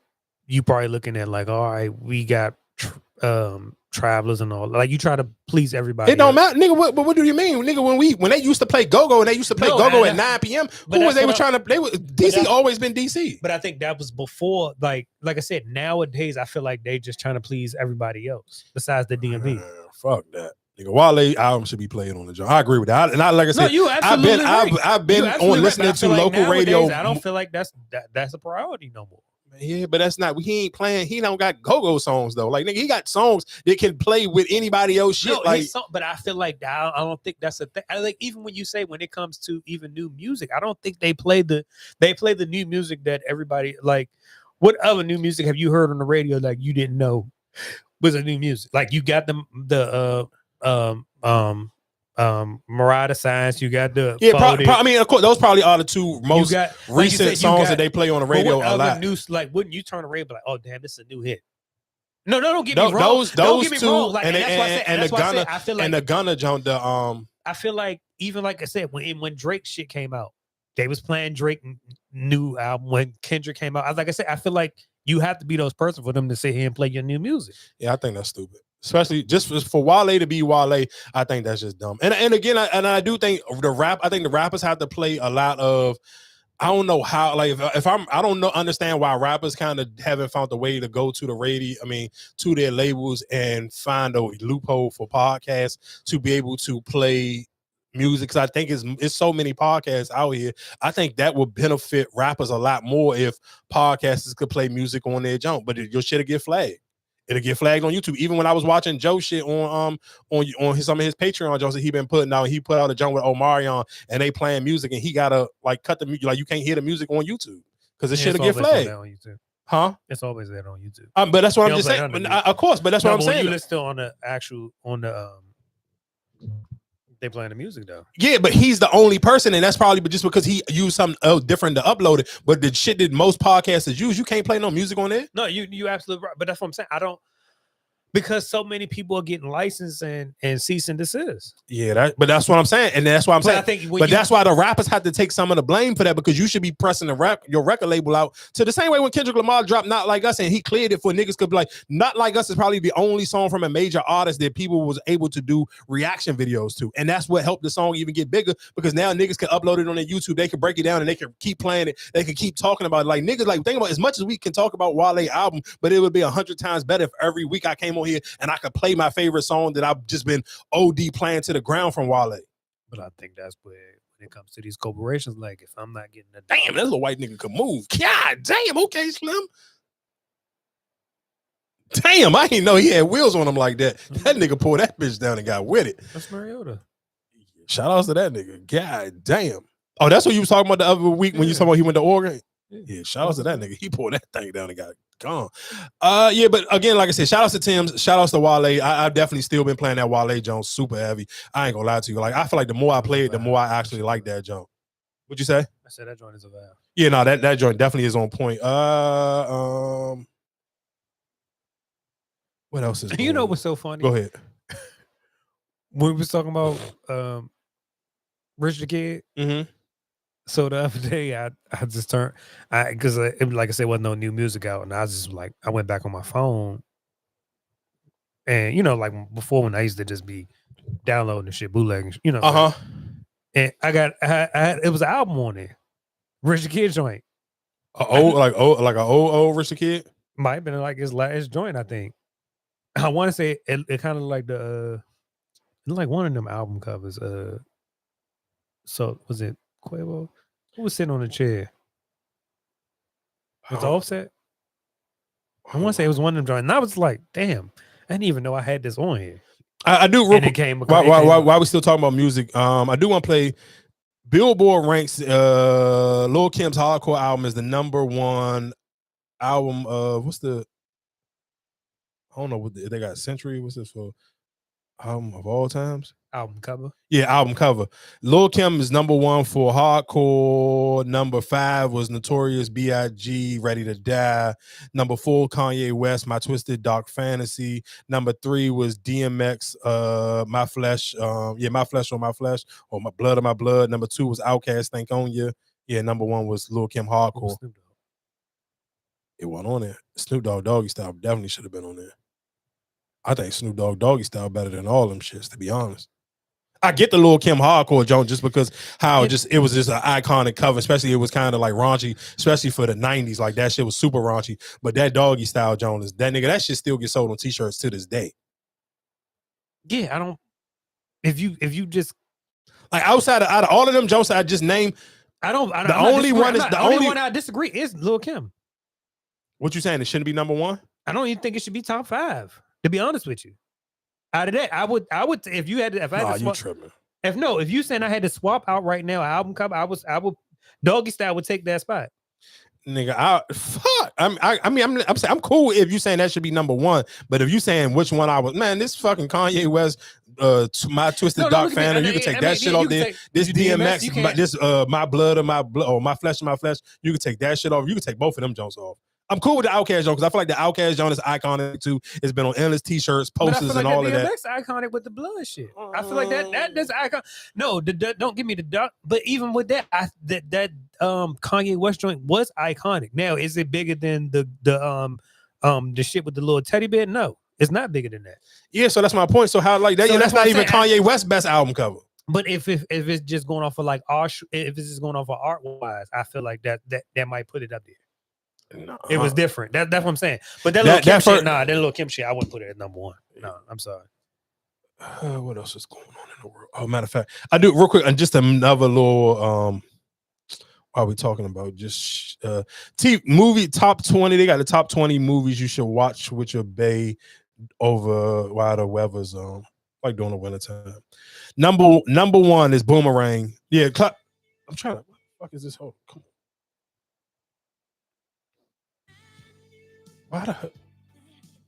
All right, here we go. All right, classic black movies you should watch with your bae. Number 1 during the wintertime. Number 1 is Boomerang. Number 2 is Mo Money. Number 3 is Strictly Business. Number 4 is Jason's Lyric. Number 5 is Poetic Justice. Number 6 is The Last Dragon. I don't know about number 6. That may be the only one so far. I don't know about that. Number 7 is Set It Off. Number 8 is Love Jones. Number 9 is Love and Basketball. Number 10 is Booty Call. The only John I probably disagree with is the Last Dragon. Like, that's some super old ass shit. Like, yeah, I'm cool on that. I'm trying to think what I would replace it. I'll replace The Last Dragon even with the Nick Cannon joint. What's Nick Cannon joint? Love Don't Cost a Thing.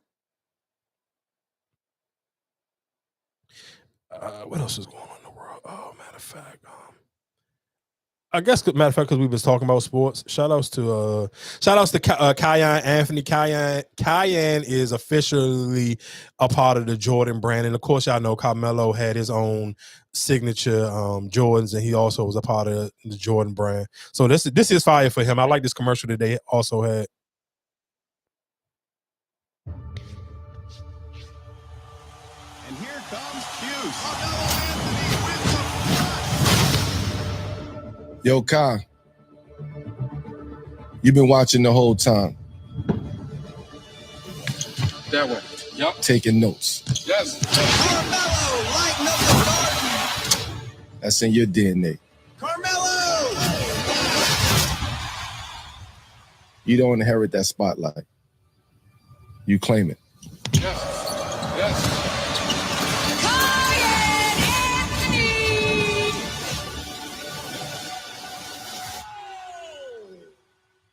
My legacy is in you. Welcome to the family. Shout outs to Carmelo, shout outs to Lala, shout outs to Cayenne. That is, and it was a picture that was going on, or video going viral of Carmelo and Lala sitting there. And people were trying to just, like, people would just be on, sometimes people would be living, Black people just be on people's dick too much with some of these, like, these people's relationships. Like, y'all trying to read through, Black like, people fucking somebody sitting at a game beside each other, and because they not fucking blowing kisses and telling jokes to each other, like, they supposed to hate each other. Like, bro, they sitting right next to each other. I'm sure they don't hate each other. Carmelo Anthony and Lala both got enough. People. They got enough money. If they really hated each other, they didn't have to sit right next to each other. Like, can y'all be serious? Like, it's a college basketball game. Both of them are rich enough that they could sit completely on opposite sides of the court if they really hated each other. Like, people be trying to, like, just do too fucking much sometimes. It's just black people. I mean, I ain't gonna sit here and just say it's black people. I mean, they are black, so people, of course, black people gonna care about. But that's black the only people shit. that's complaining about it. I mean, I don't follow white people, so I don't know what the fuck white people complaining about. But how many of them sit here, be at the games and all that? Oh, that's my. I mean, only reason why I'm not gonna say it's just black people, because I look at anytime again when we talking about Kayla Nicole, you go in her comment section, all you see is motherfuckers still talking about Travis Hunter. I mean, not Travis Hunter, Travis Kelsey. So I'm not about to sit here and make. But when it comes to parenting, that's what I'm saying. When it comes to parents and co-parenting and all that, who would have an issue with it? Oh, why you sitting with him? He cheated him and all that. I mean, of course, yeah. I mean, but I'm not even going to just sit here and say it's black people. I think it's just bitter motherfuckers who just didn't have their own good, healthy co-parenting relationships. So you try to push off your whatever fucked up experiences that you may have had, and you trying to push it off on Lala and Carmelo. But obviously, them two are on way better terms than most people who are in the comment section complaining about it. I guess we can kind of talk about hip hop a little bit. I do want to sit here. So a few things happened. So over the weekend, or I guess going into the holiday, of course, y'all know Max B is home. So Max B is starting to, do performances and perform at little clubs or whatever the case may be. So I guess he performed at something with Funkmaster Flex, who is DJing. So he performed, I guess, it was a freestyle. I guess he did over an old Jim Jones song when him and Jim Jones was going back and forth. And I guess he dissed Chrissy and Jim Jones on whatever song. Or was it Pop Champagne and he redid it, Jones, or something? Pop Clico or some shit like that. I can't remember. I ain't gonna lie to you. I told y'all how I felt about Max B when he was coming home. I told you I don't just think realistically he gonna catch no crazy wave how people think he going to. It's just like, and again, New York media is probably one of the biggest voices, so people, they gonna sit here and put a lot of extra sauce like it's a big deal. But I don't think a lot of people outside of New York give a fuck about Max B. I'm keeping it a bean. I just don't think it's no allure. Like, I seen people, when I seen blog pages picking it up, like motherfuckers like, bro, who gives a fuck? The crowd didn't even care. Like whoever he was performing in, like niggas don't care. Like Max B don't have. If you're a Max B fan, you probably feel like he got hits. But we talking about for people who, if I'm just a casual music fan, Max B don't got no fucking hit records. And the ones that he probably do, guess who's on them? Fucking Jim Jones. So he ain't probably even about to perform them shit. So if you talking about some solo Max B shit that's gonna have people going crazy, he don't got none. And you just seen it for the last week or 2 weeks, however long he been out. And every time he performed, people just be looking at him like, what the fuck is he doing? When Monica brung him out at the concert and he performed, like, if you're not gonna perform Ballin', or you're not gonna perform any of the other songs with Jim Jones on, niggas don't know them shits. Like for him and French Montana to do all the little mac and cheese day series, French Montana biggest songs wasn't until he started doing songs with Drake. His biggest song before he started doing songs with Drake was Chop It Down, and that was with Waka Flocka and all them other niggas on there. Like Max B, like again, I ain't trying to shit on Max B. Cool, I liked him when he was with Jim Jones, but a lot of the shit after Jim Jones was just like niggas wasn't listening to that shit.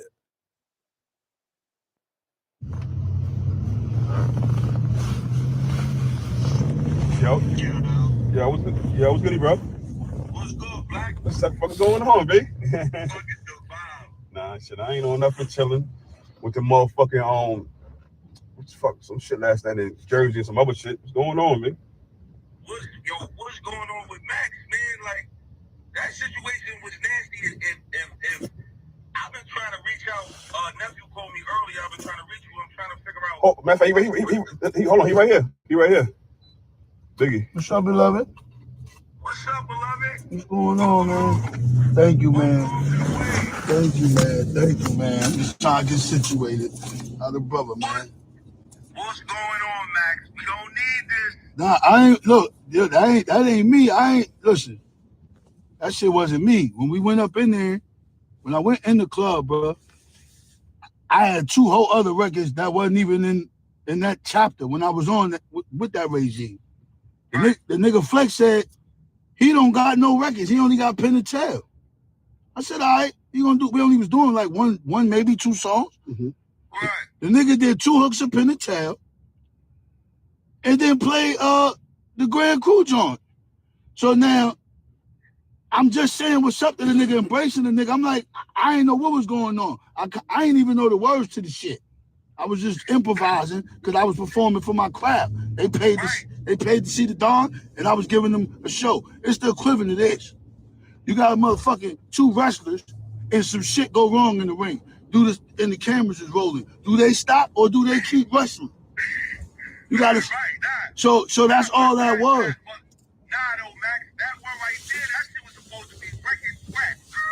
I'm saying I'm not the DJ. I'm not trying to diss, bro. And I'm gonna just keep a spade to spade. If I want to diss a nigga, I go in there and do something crispy. I'm not gonna spit that old shit. I ain't even know the words to that old shit, my nigga. My shit like that. I can go in the stew right now. Any 100 of them I got access to and lay some shit down for any nigga on the planet. But that ain't where I'm at.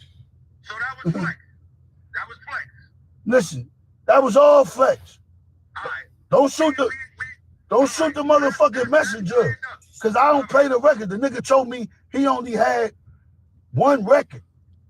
The nigga played Pen and Tail, and then when I'm on the stage in my zone, performing for my crowd, what I got paid to do, this nigga plays the Grand Coup freestyle. That's nasty. But I just want you to. I'm glad that you can let the world know this. And I just want to say this because I was trying to find Black because all the blame was going on Black. Like, yo, Black, how you let that go to her? Like, how you even do sound check let that go? But we know it's Flex. But listen, be happy you home, Max. Yo, listen, Harlem love you. Harlem love Jim. Harlem love Cam, Mace, Harlem World. Everybody. I love niggas too. You heard? We don't need that, man.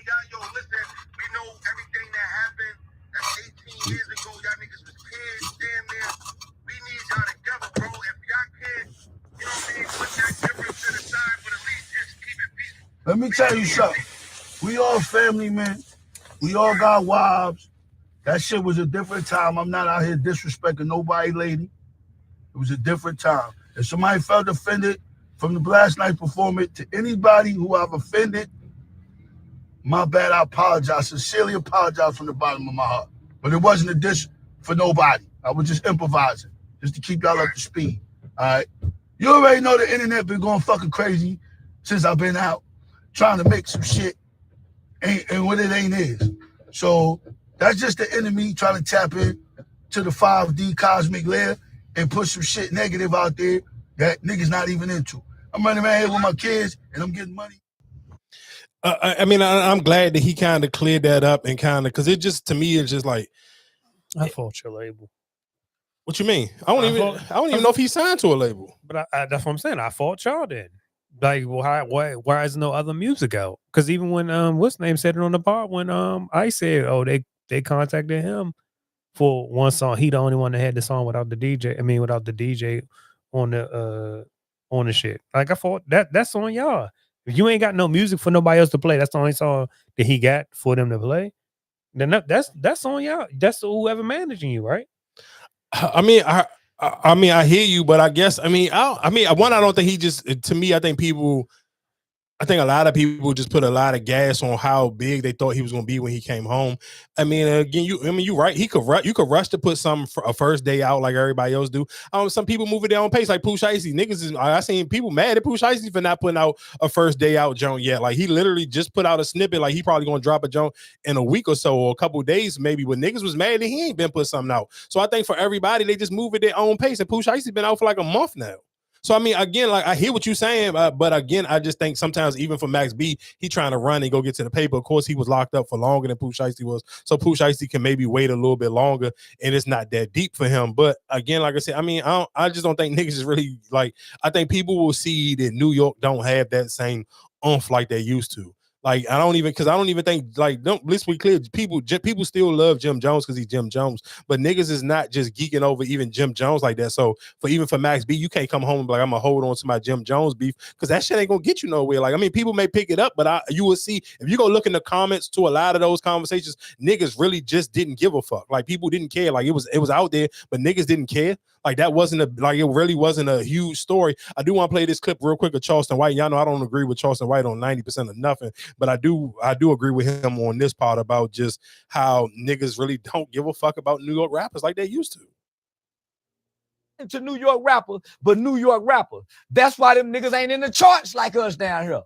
That's why Atlanta and the South been ruling for what, the last 20, 30 years? Well, New Yorkers feel if you don't know who Max B is, you're uncultured. Do you agree with that? Most people are uncultured.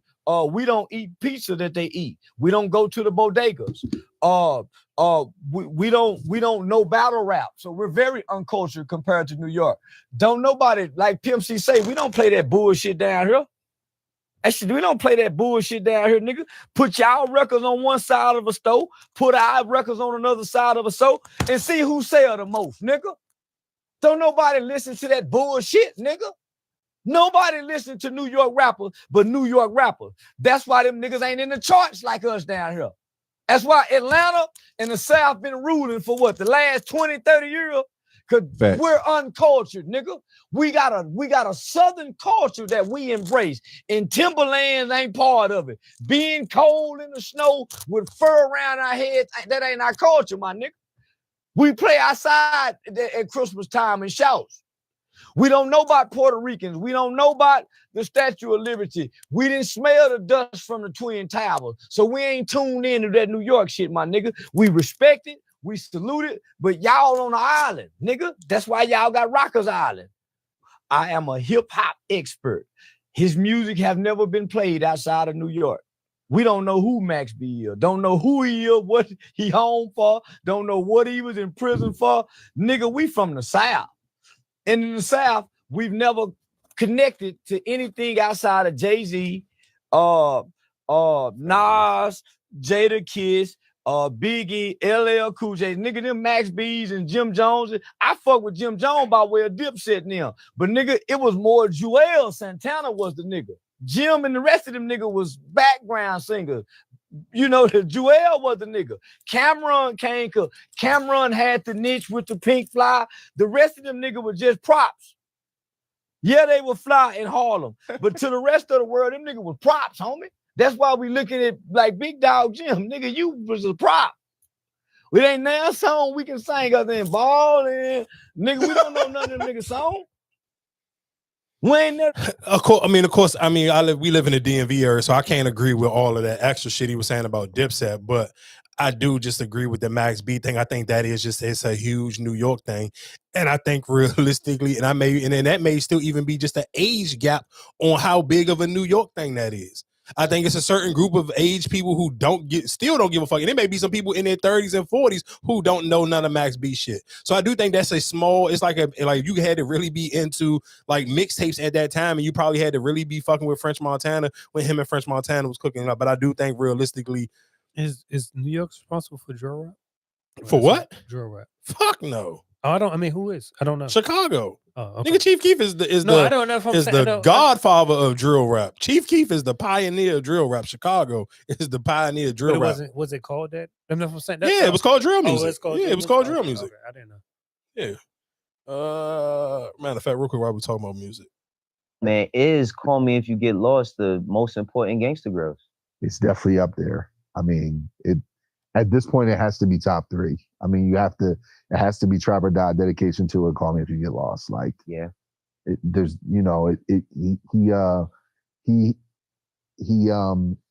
what's it called? He hop skipped over his idol, which was the Pharrell Skateboard P. Yeah. In my mind, a prequel. If that was close in the top 3, like I have to give Tyler that 3 spot. I know. If not that we're making the list, right? But if there's a 5, I feel like the Dream Chasers series fits in that for space. sure. Dream Chasers 2 is in there. It's in there. Babs in there. There's no competition. There's no competition. Definitely a Gucci tape. Yeah, my favorite Gucci joint is Bird Print. That joint is. I was saying some shit on there. Yeah, you was talking heavy on that joint. I might put the movie over the Bird Print, but it's between those two. And then Chris Brown in My Zone.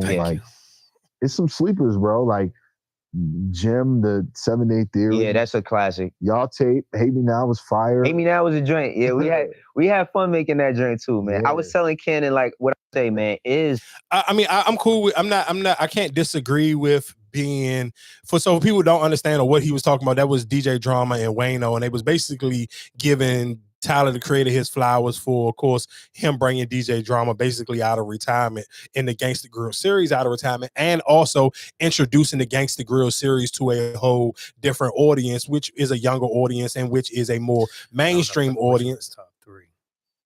I mean, they won a Grammy for it, so it's kind of like it's hard not to put it in the top 3. But winning a Grammy now, is it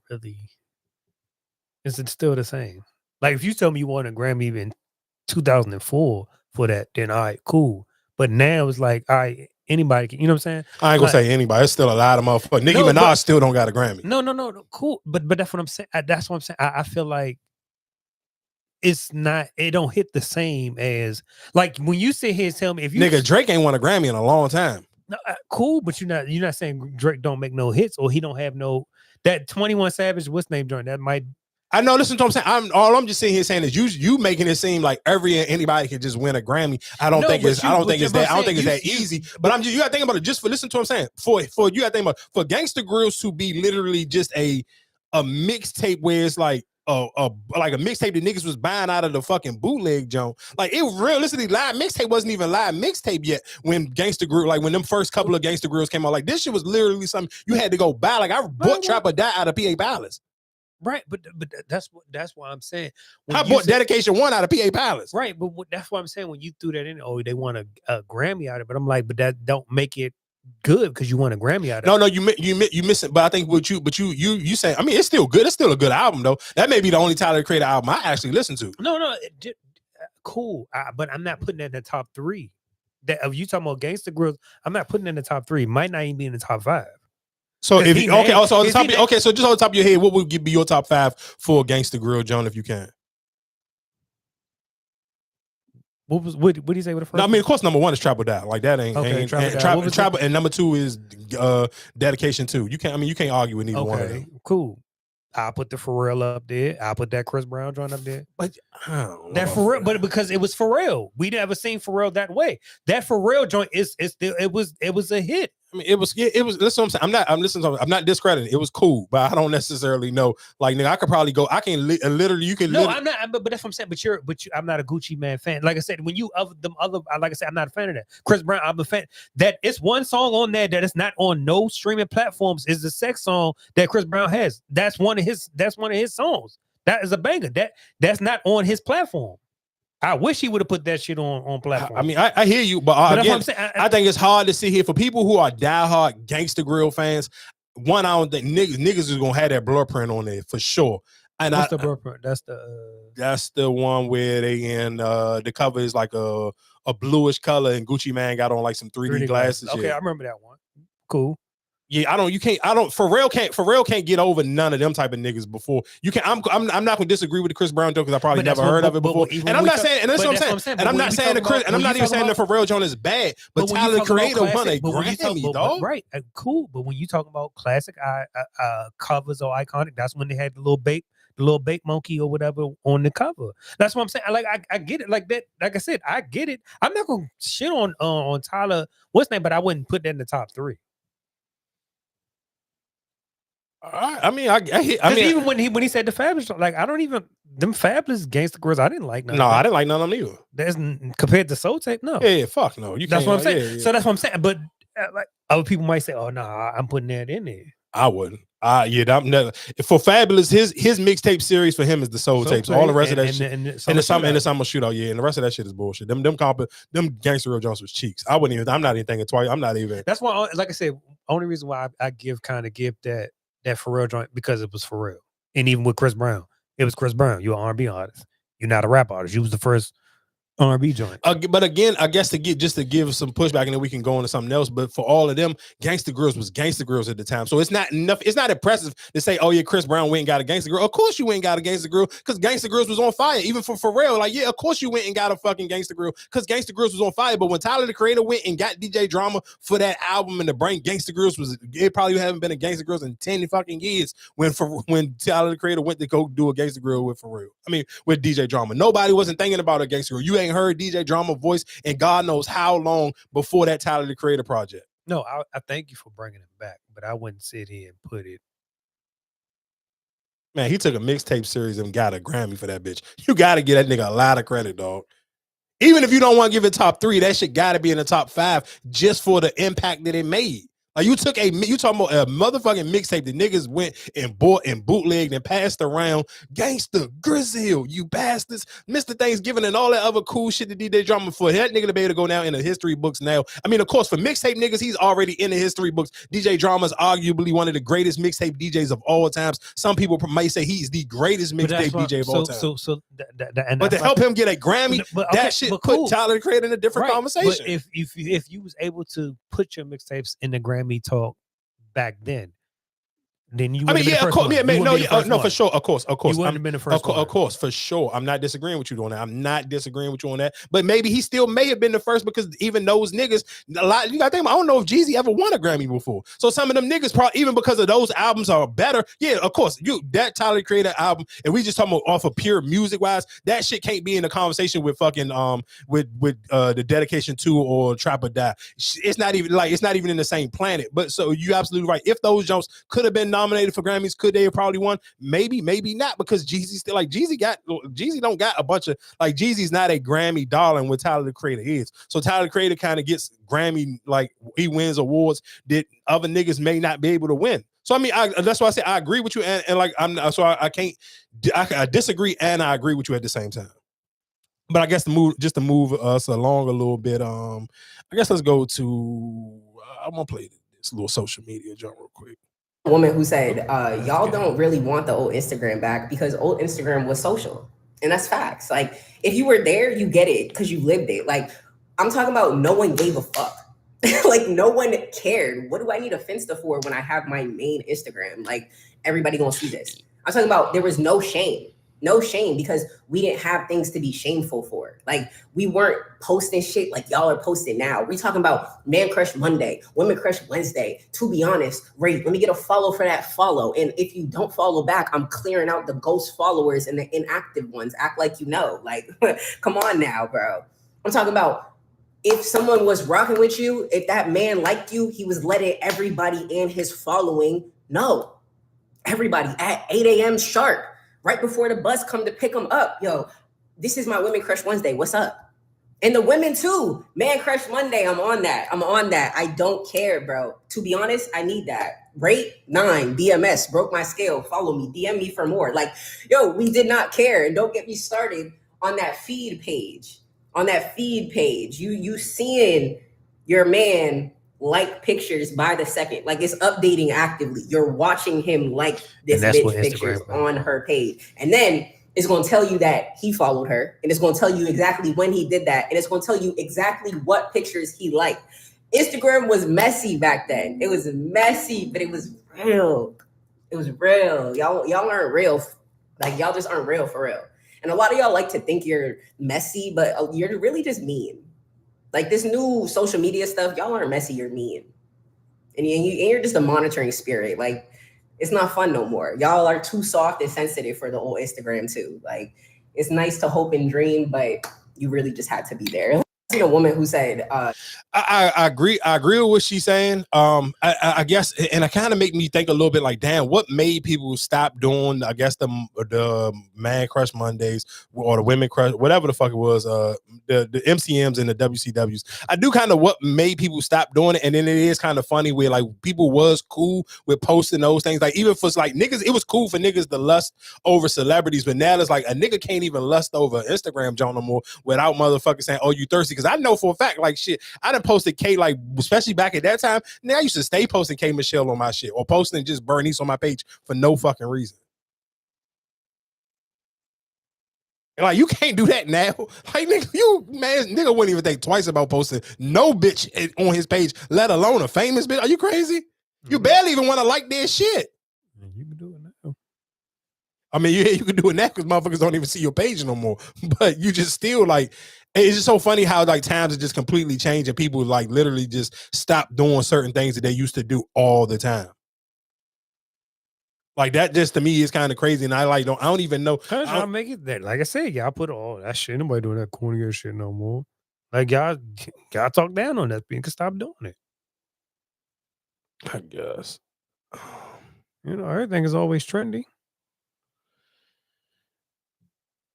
What's one thing you want people to understand about the real father-daughter relationship between us? I feel like me and my dad, we talk every day, whether it's texting. I always say, actually, Dad, you probably are the reason why no man can say they're too busy, because my dad, no matter what, he gonna text me or call me or something every day.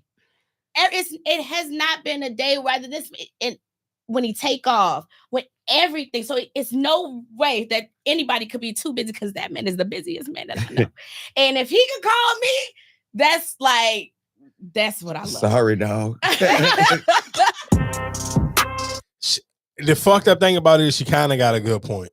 I mean, of course, everybody's life is different, but if Lil Wayne can make time to text his daughter, I mean, of course, it's his daughter, but in her mind, it's like, if my father can make time to text me or reach out to me every day, there's no way in hell just another random nigga, especially if you're not like an athlete or a rapper or something, like you just I guess when her last nigga she used to talk to was like a TikTok nigga. It ain't no way in hell you could be telling me you some TikTok nigga and you ain't got time to text me, and my fucking father's Lil Wayne and he can still reach out to text me every day. That kind of like, that is like Lil Wayne kind of do throw a monkey in the wrench with that one, because it's kind of just like, yeah, but that ain't the same.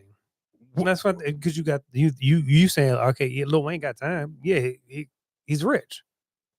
He ain't gotta sit here and take care of them kids or do anything like that. He just, so yeah, you won't have time. But if I gotta sit here and take the kids to school, do this, that, I mean, I guess. Because that like how you, I mean, I do agree. I mean, no, I get what you're saying. I know, of course, I do. I get what you're saying. We almost picked that. I get what you're saying, and I do agree with it.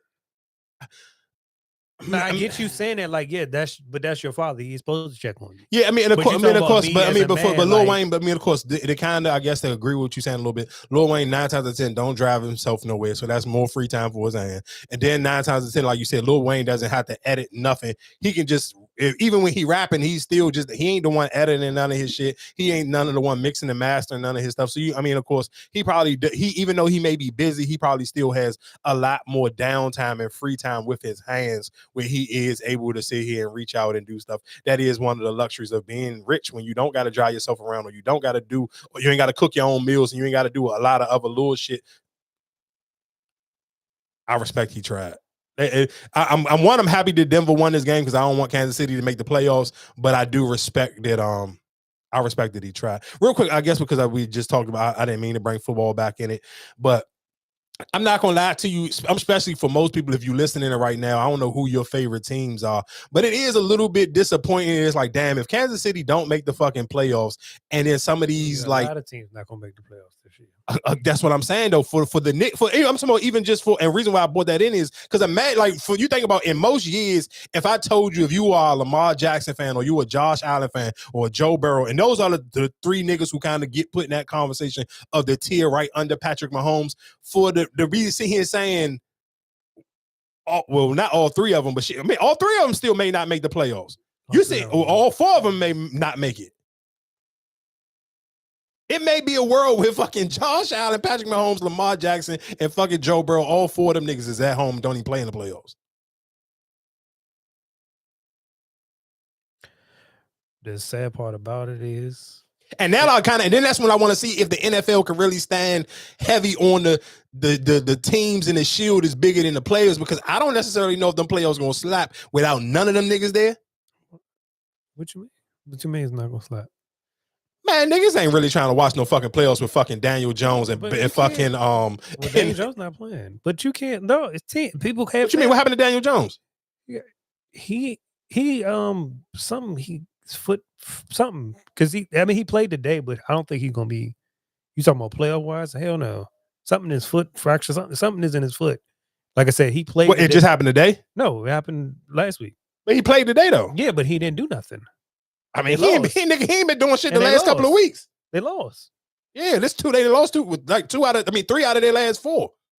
And that's what I'm saying. So I don't think like I said, to me personally, I don't think when you say that when it comes to football, I feel like people just gonna watch it regardless. Whether your favorite team, the Cowboys, ain't been in. No, are you saying people gonna watch the Super Bowl, or are you saying people gonna watch the playoffs? People regardless? gonna watch the playoffs regardless. And maybe if you're a diehard fan, I don't know. I feel like you got to be a diehard football fan to still watch if your team ain't in the playoffs at all. I ain't saying I'm not saying not watch the Super Bowl, but I'm talking about just actually watch the playoffs.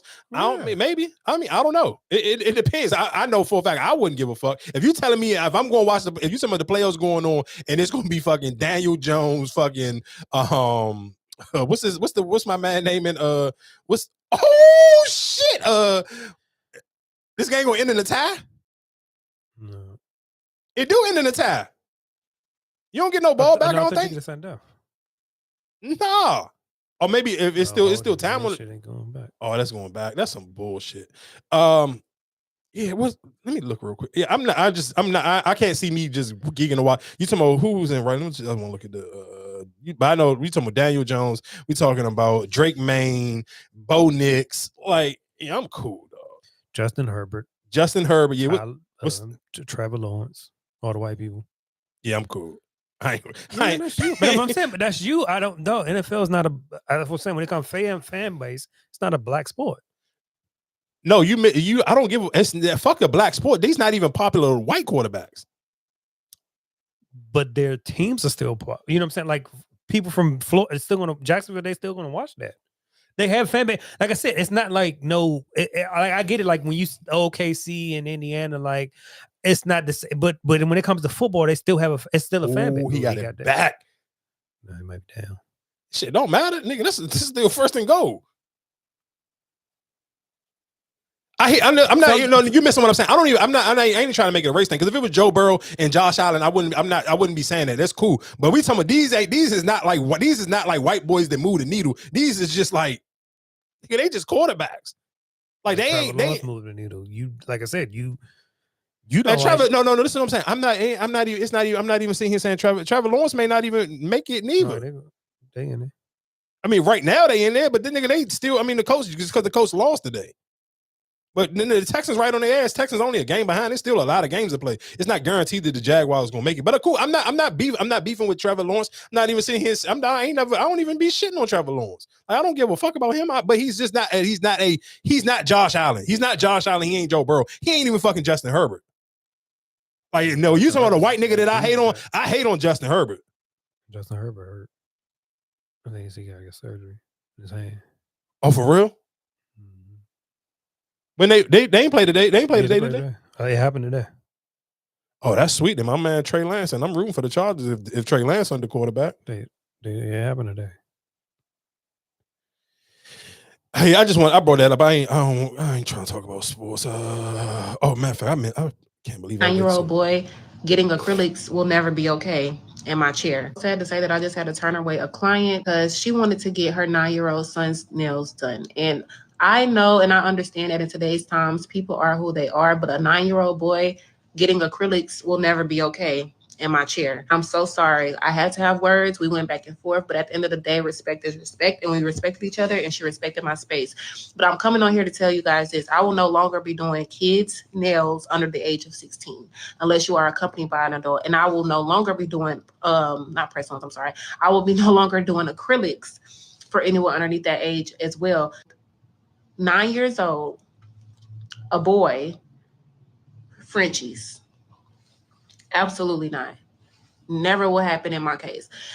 We have to think about, guys, people are offing themselves because of being bullied at school.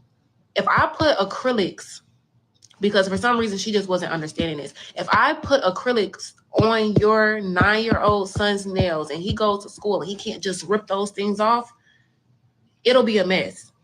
If he goes and get bullied, he might come and despise me in the next couple of years, and he will never forget me. He will never forgive me because it happened at such a young age and he doesn't know anything about forgiveness. Like, it gets to a point, man. And I'm not in this chair as much as I used to be, thank God.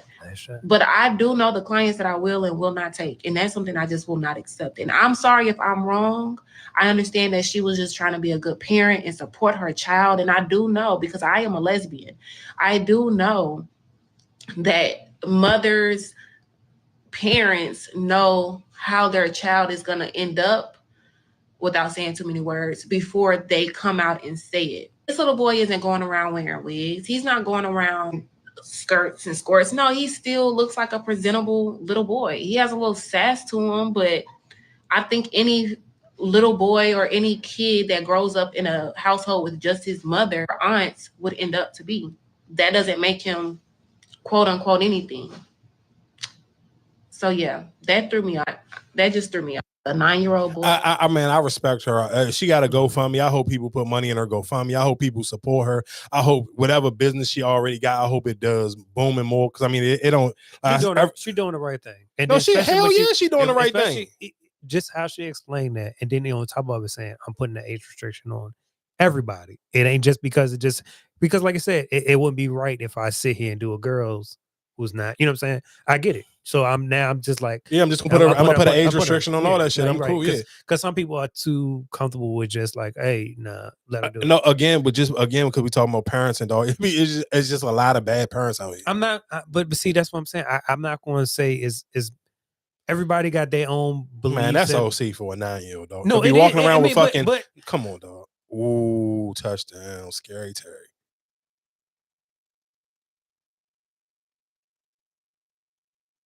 Yeah, that's too much, dog. Like, come on, bro. Like, come on, man. You get that thing when you was in elementary school. Like, if you would imagine the Lord 2 to win the game.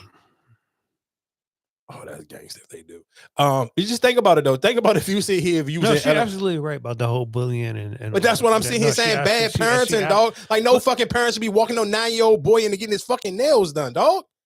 Like, we gotta stop that shit, dog. Like, no, man, I'm telling you, if niggas don't sit here and make certain weird shit uncool, people are just going to keep just doing weird fucking shit and trying to make weird shit normal, dog. I'm cool with. I don't give a fuck. That shit is not cool, dog. There's not cool. Like, wait until that little nigga's in high school, he can go get him a job and pay for his own shit. If he got his own little paycheck and he work his summer job or he work after school and he can afford to pay for his own shit, then cool. He go do whatever the fuck he want with his money he work for. But no parent should be walking no fucking 9-year-old into getting his nails done, though. I couldn't imagine me being in elementary school and a fucking nigga, my fucking homeboy, we play basketball and can't wait for PE, and this nigga now got fucking nails. What type of man? Come on, dog. Stop.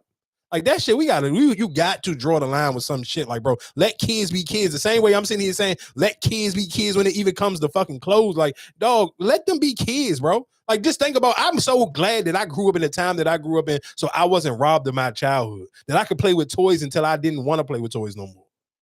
And I played with toys until I was fucking in high school because I kept my black ass on punishment. And I say that shit on here a million fucking times. But I wasn't never in a rush to try to be grown. Man, why the fuck getting your nails done? Don't think about when you was in elementary school. Girls wasn't getting their nails done. Why the fuck is a little boy getting his nails done? Oh, man, game time. Try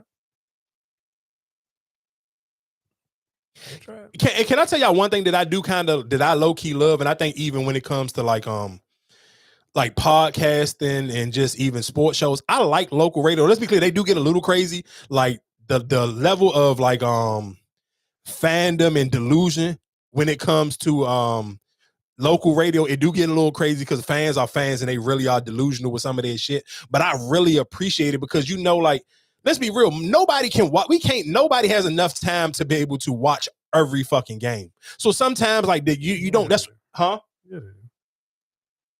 What you mean? How you gonna watch? How can you watch a bunch of games in detail? You can have you could cut the multi thing on and have a bunch of games playing at one time, but you're not watching every game in full detail. Like if if I'm just a local sportscaster and all I do is watch Redskin games, I only talk about Redskin games, nigga, I'm going to give a better analyst on a Redskin game than Skip Bayless can, who then try to watch 10 other games at the same time because he's trying to sit here and have hot takes for 10 other games, and all I got to do is worry about this one team. Oh, so you saying you appreciate somebody who just focus on one? Yeah, for sure. Because I feel like you can't give. Even if you watch Shannon Sharp and Ocho Jones, like they pick which games that they not. It may be however many games on Sunday, but they're not breaking down every game because realistically nobody gonna believe you watched every game. Like how with detail? Like if you see him when we talk about music or we talk about TV shows and the shit, you can tell like when you give it in the detail when somebody actually watched something or a nigga just like I had it on but I really wasn't paying attention.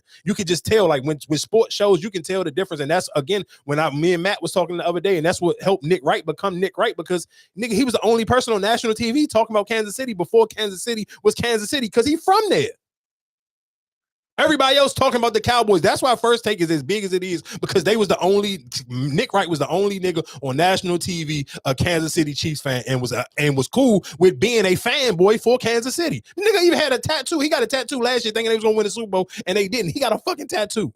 But that's somebody being a diehard delusional fan. And what made me say that is because on TikTok, man, it's these white dudes that randomly kept coming down on my timeline talking about the Cleveland Browns. But them niggas was so passionate about the Cleveland Browns. I'm talking about, man, it's this fat white nigga. Man, I'm talking about nigga. When I say he crash out, I don't know what this nigga name is, but he's from Cleveland. He work at a Cleveland radio station. It's a fat white dude, man. I swear to God, I wish I knew his name. Man, anytime you see this nigga come down your timeline, I'm talking about the most aggressive fucking crash out. This nigga whole face turn red. He just get the breathing fast and hard. Man, I was like, I follow this nigga on TikTok. But that's why threads and all of that. That's why I tell you when you were just talking about how nobody want to see that, but some of them teams have real fan bases who appreciate them making it. You know what I'm saying? No. You missing what I'm saying. I'm not saying. Of course, it's fans out here now that fucking Jalen Daniels ain't playing and niggas still went to go see the Redskins play today, and it's cold as shit outside and it's drizzling and all of that. I get that it's real fans for people. I'm not talking about real fans, but I'm talking about. I pay attention to how certain teams niggas don't be geeking to talk about. Like I even watch Stephen A. Smith and them see and say, of course, it's better for business if the Cowboys make the playoffs.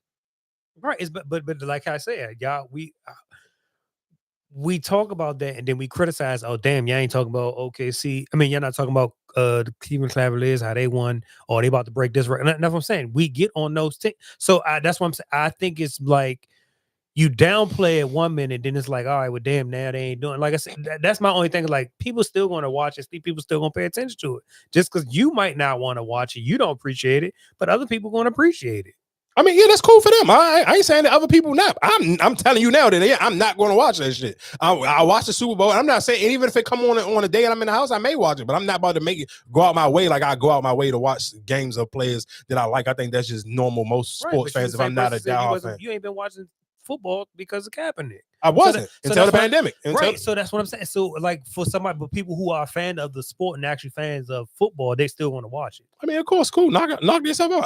I'm not talking for them neither. But again, I think damn, what I was about to say. Yeah, just shout out to the local sports radio people. I appreciate them. And I said this when we was talking on Thanksgiving too. I do think the NBA, in the same way I say this with rappers, I think the NBA should start to adopt more of, I ain't saying every podcast, but I think that they should try to even engage on the actual NBA social media pages with some of their former players who may have podcasts. Because again, when we see here saying like, if I cut on First Take, or if I cut on First Things First, or any of these major sports networks, like if I'm not searching for basketball conversation, I may forget that the NBA even going on right now. Like if you cut on First Take tomorrow, like for people who listening, if you watch First Take on a Monday morning, they're not even going to talk about basketball at all. You wouldn't even know it's the NBA season going on. Like they're not going to acknowledge the NBA at fucking all. I think you got, like I said, that's when you got to realize how much these corporations run stuff. And like I said, you can say, oh damn, now let's go tune in this podcast, but then they say shit that you can't put on air. I mean, because just like you remember when you asked me the other day, like, oh damn, what's this bullshit that be on NBA TV?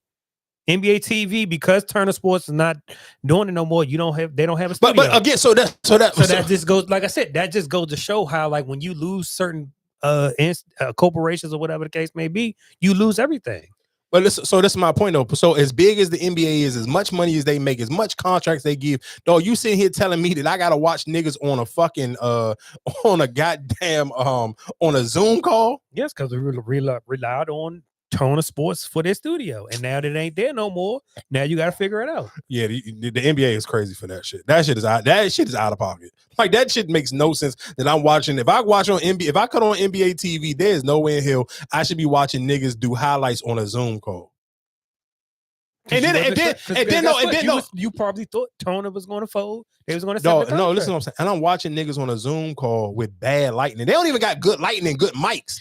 Like niggas is Ocho said cut that shit out too, because somebody said that about them. Yeah, no, but Ocho don't understand what they saying is because Shannon Sharp give a fuck about his background and Ocho Cinco just on that junk with a white wall. He ain't even got the light. Like he got a nightcap sign on and the fucking light ain't even on. Like look, that's why people think the cameras is different, because look at the difference between Shannon Sharp background and look at the difference between Ocho Cinco. I get what the person is saying, and even the mic quality. Ocho Cinco ain't talking into a real fucking mic. Like he trying to be sassy with the kickback, but nigga, the person said some real shit. Like if I listen to when Shannon Sharp talk, listen to how clear his shit sound, and then sometimes Ocho Cinco shit don't be as clear because most of the time he not in the same spot as Shannon Sharp is in. He got a setup, and Shannon Sharp is in front of his setup every time. So I get what the person was saying. The person was saying some real shit. Ocho Cinco was just being a dick when he was responding to it. But again, like I said, I do think that's one of the things that the NBA is like truly fumbling the ball on. Like I can't believe that they got too many like legit podcasts, and these niggas is put like even from Gilbert Arenas from the NBA, pick that shit up. No. Why not? It's no like you don't have nothing else. Though I know you're absolutely right. You're looking at it like, oh damn, nah, why wouldn't you pick this up? But then it's like, all right, no, I'm not. Well, I don't want to be held responsible for this. Man, them niggas know how to clean their stuff up if they need to. No, they don't. I watch them do it. I watch every last one of them niggas do. We cuss more than 90% of these niggas. Them niggas know how to not cuss. They know how to not get their channels and shit flagged. You saying not flagged, but still even the stuff that they say just like even with the whole Kenyon Martin and Draymond thing, like them going back and forth and just like you kind of like, I don't want to, like as the NBA, I don't want to keep promoting this shit. Why not?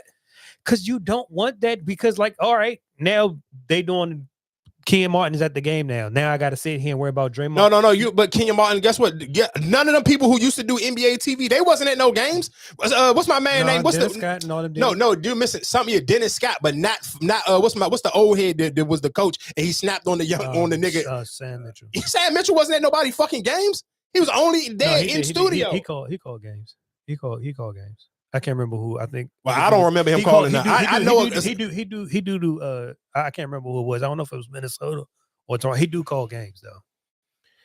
Man, like I said, you can have them niggas there. And even just the Kenyon Martin and Draymond shit. You know why I love the Kenyon Martin and Draymond back and forth. And I apologize to the women that's listening, and it just seemed like we've been talking about a bunch of sports and shit, but it ain't. I mean, it ain't too much. I'm not talking about no fucking Ray J, dog. I'm sorry. And I kind of made that a topic. Like, I don't even know how fucking Love and Hip Hop is still on. I don't even know how that's still a fucking thing. And I mean, it's a thing, but it ain't a thing because I don't know like who's the new hot Love and Hip Hop person. Like I feel like that shit because I even seen that like just randomly had BET on and it was a commercial for Love and Hip Hop Miami and I'm like this shit still come on TV. And you know the crazy thing about that is like the fact that shit still been on TV for years and then it just be like damn look how many like shows that people actually like can't even get past 4 seasons. Like Insecure couldn't get past 4 seasons. Bel Air can't get past 4 seasons, but fucking Love and Hip Hop probably been on for like the last 20 years. Analytics. Man, that shit is dumb as shit. Like, that shit is stupid. Like, I don't give a fuck about no fucking Ray J, dog. Like, niggas be, man, I ain't gonna, yeah, I'm cool. But anyway, going back to the Kenyon Martin and Draymond thing, the reason why I love that topic real quick, because it makes most niggas can't, because you're not gonna be able, because I'm gonna tell you what'll fuck you up. If you pick the rings, if you pick Draymond, if you say Draymond is better than Kenyon Martin, then it's like, okay, so you're going off the rings, and that's cool. So if that's how you feel about the Jordan and LeBron conversation, but then if you see and say, nah, well, Kenyon Martin was a better basketball player, the rings and shit don't matter, then that kind of eliminates the conversation when you have it about Jordan and LeBron. And then even when it kind of goes to just like I said, it depends with niggas would kind of like you shaky on the Draymond Green thing. I kind of y'all know that to me is like okay, I want to hear how niggas talk about Draymond Green because then that means that you should talk about Angel Reese in a different light because that's the same shit. That's why I listen to those two things. Okay, that is my issue right there. That is my one issue. And even like I said, when it comes to Draymond. If you can compare me to a woman basketball player, that's my only thing. That's the shit I would not even want or don't even like. You compare me to a fucking woman playing basketball. But I mean, niggas compare women to. That's why we just talked about that last week. And that's why what's the nigga that played for the Nets get so mad that people keep comparing? What they calling him? They keep comparing him to Angel Reese because he's missing layups. That's one shit like. No, I'm a fucking NBA player. I won 4 championships. You can't like, and that's why I said I get both of their sides, both of their arguments. But I think that probably might be the one disrespect. It's just like you can't compare me to her. You can't like, okay, I missed. All right, cool. And like I said, I heard somebody the other day when they were sitting there talking about it, and it was just like, when you bring the rings up, then all right, you got to bring up Robert Orr, you got to bring up Derek Fisher, you got to bring up all them. In which they kind of made a valid point. And like I said, I think when you talk about skill set wise, I would take Kenyon Martin. If we talking about skill set wise. IQ, playmaking wise, then yes, I'm going to take Draymond. I mean, that's still skill set then. What? No, I'm talking about skill set, physical, like when it comes to rebounding and all that. And I'm going to take Kenyon. Athletic ability, I'm taking Kenyon. IQ is smart. That's you knowing where to be in the right places, to put people in the right places. That's not skill set. That's you being smart. I mean, like I said, because even when I think it was Kim, I was saying like, if you playing a power forward, like the people I had to check back then, you talking about the Dirk, the KGs and all them and all that, like who I had to play. Who did you really have to battle in your finals? When I was going to get Shaq, you know what I'm saying? Like I was going to get Shaq in them in his prime, in the Laker prime. You can, yeah. I mean, I think basketball has changed. I think the big man isn't as great as they are. I mean, I don't think the big men aren't as great today as they are. But nobody don't sit here. But niggas suck the Joker dick, and I can make that same argument for the Joker. Like, who the fuck is he got to play? But somebody got to check the Joker. But you can check Draymond. You can check Draymond. So, but you're missing my point. Who do the Joker got to check? So for that argument, listen, you're missing what I'm never- saying. Hold on, listen what you're saying. Slow down. Listen what you're saying. For that argument that Kenya Martin is making, basically saying Draymond Green didn't have to battle no elite power forwards, which he may be correct. I'm not discrediting him and saying that he had to battle as many elite power forwards as Kenya Martin had to when Kenya was playing. But I can make that same argument for the Joker right now. The Joker may be out of this generation of centers, he may be the only Hall of Famer. But I think when you comparing both of them, they both was defensive sound. They both defensive wise. When it comes to defense, you can rely on either one of them for defense. You not relying on Joker for no defense. You rely on Joker for offense and scoring the ball. But still, even still, he is who's checking him. He still don't have he don't have to battle. The Joker don't got to go against Akeem Olajuwon, Patrick Ewing, Alonzo Mourning, fucking Dikembe Mutombo. Like he ain't got to go against no other Hall of Fame centers. Cool. He don't have to go against, but they have to check.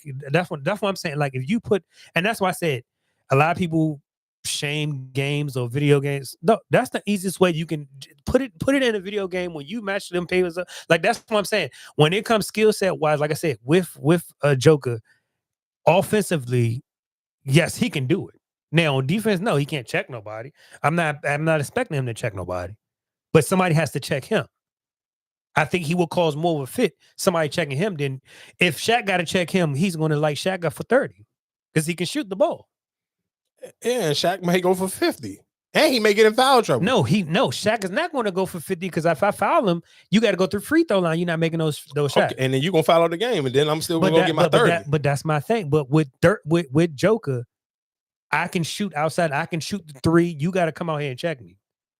I mean, like I said, to me, it was a good argument. I like the way that people kind of just, I like to see how people don't know how to make that. I would never discredit Draymond for what he is and what he meant to that team. Well, Kenya Martin not going to the Hall of Fame, and Draymond Green is a first ballot Hall of Famer. So I mean, is he?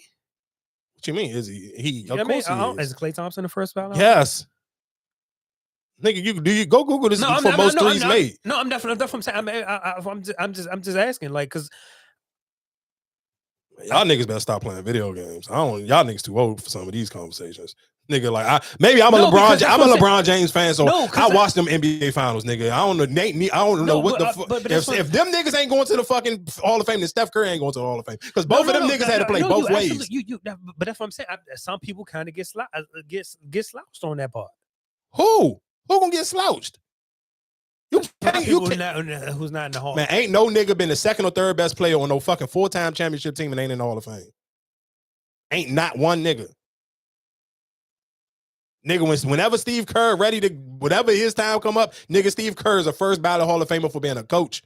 Not a player. He only got 3 rings, but he gonna go because he got so many rings as coach and player. Is Ray Allen a Hall of Famer? He already in the Hall of Fame. No, he's not. Ray Allen's not in the Hall of Fame. You sure? Ray Allen's maybe his shit ain't come up yet then. No, Ray Allen been retired for years. He's not in the Hall of Fame. No, Ray Allen gotta be in the He's Hall not of in the Hall Fame. of Fame. I swear. Is KG in the Hall of Fame? Yes, nigga. The fuck are you talking about? Nigga, I think Ray Allen in Paul it. Pierce not in the Hall of Fame. Yes, he is. Both of them. Yes, nigga. No. What Hall of Fame? Nigga, Paul Pierce just went recently with, I think it was him and Dirk. They went in at the same time. You tripping. No, with Dirk. That was D Wade and all them. Paul Pierce is in the Hall of Fame, dog. I'm telling you, I know Ray Allen. I don't Ray Allen in the Hall of Fame.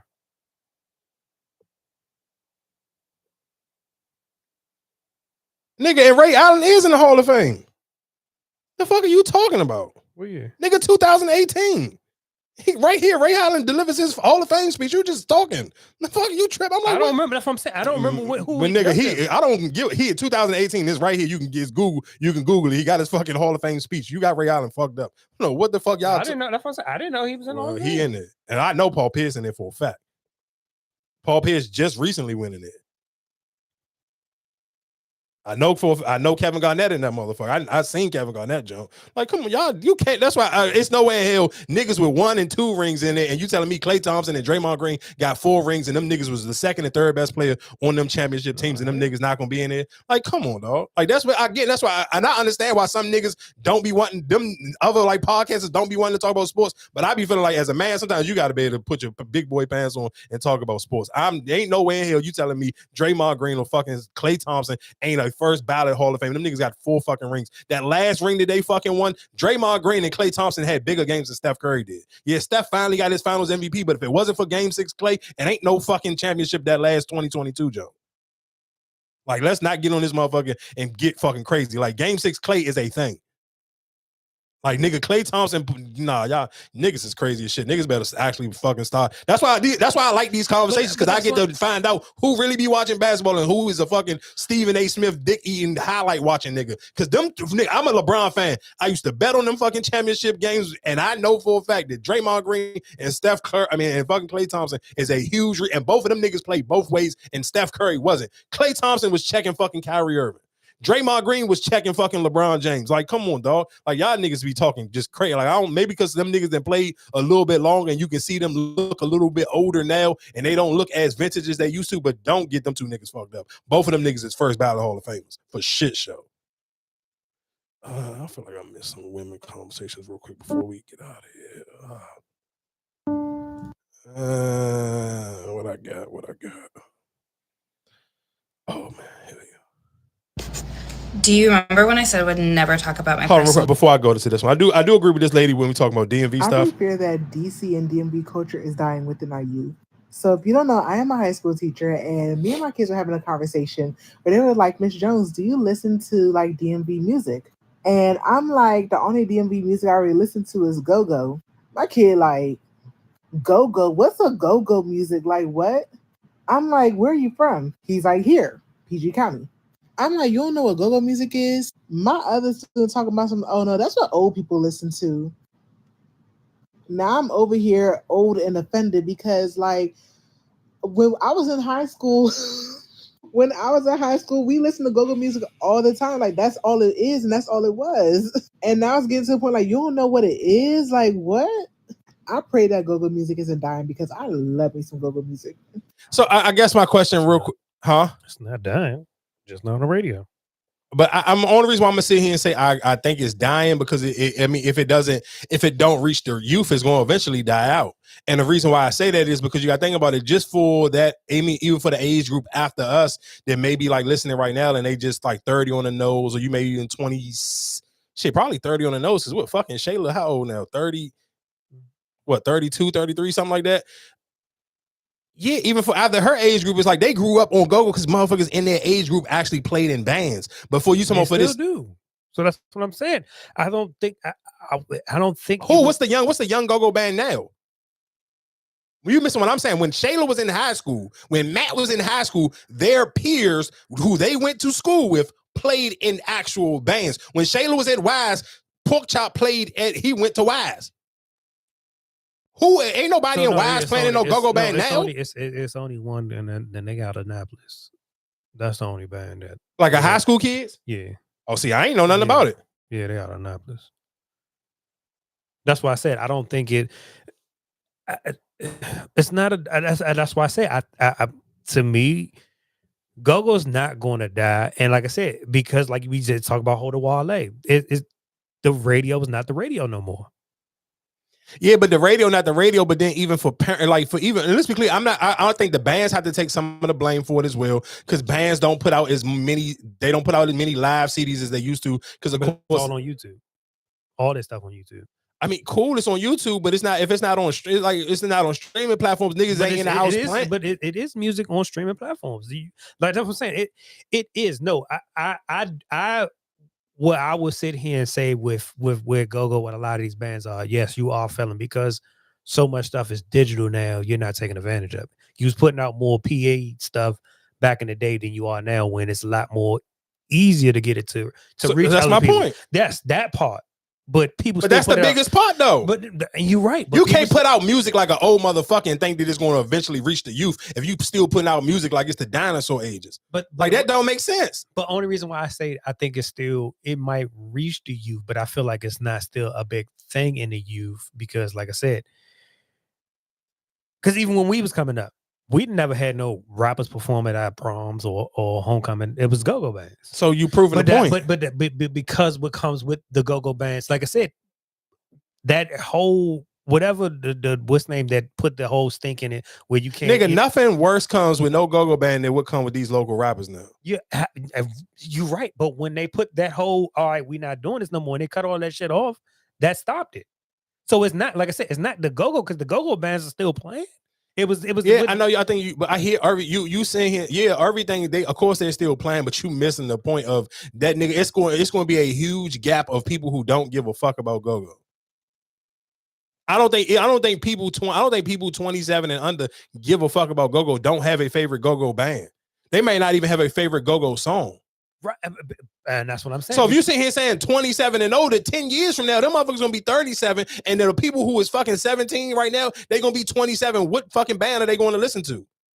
If I'm in high school right now, and my favorite rapper is whatever blase blah local drill rapper, I don't even know no go-go song from, again, you talking about 10, 15 years ago, niggas had favorite bands when they was in high school. Niggas was going to high school with XIB and AAO and UEB and BWI and all them other fucking bands. There's no existence. You keep saying that go-go is not going, because you're still old, so you still go to old head shit. But for your kids don't know a fucking go-go song.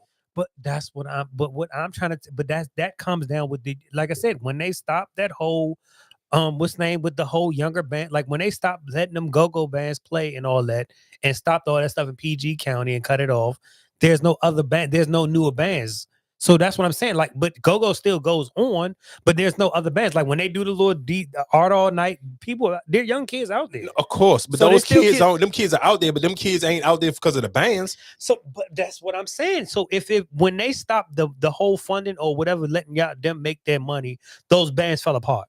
All them bands, them AO, Yeah, of course, those bands fell apart because they couldn't make no money. Instead of kept. But Marcus, you're missing the point. You're trying to tell us why they stopped. We all know why they stopped, but nigga, the point of it is they stopped.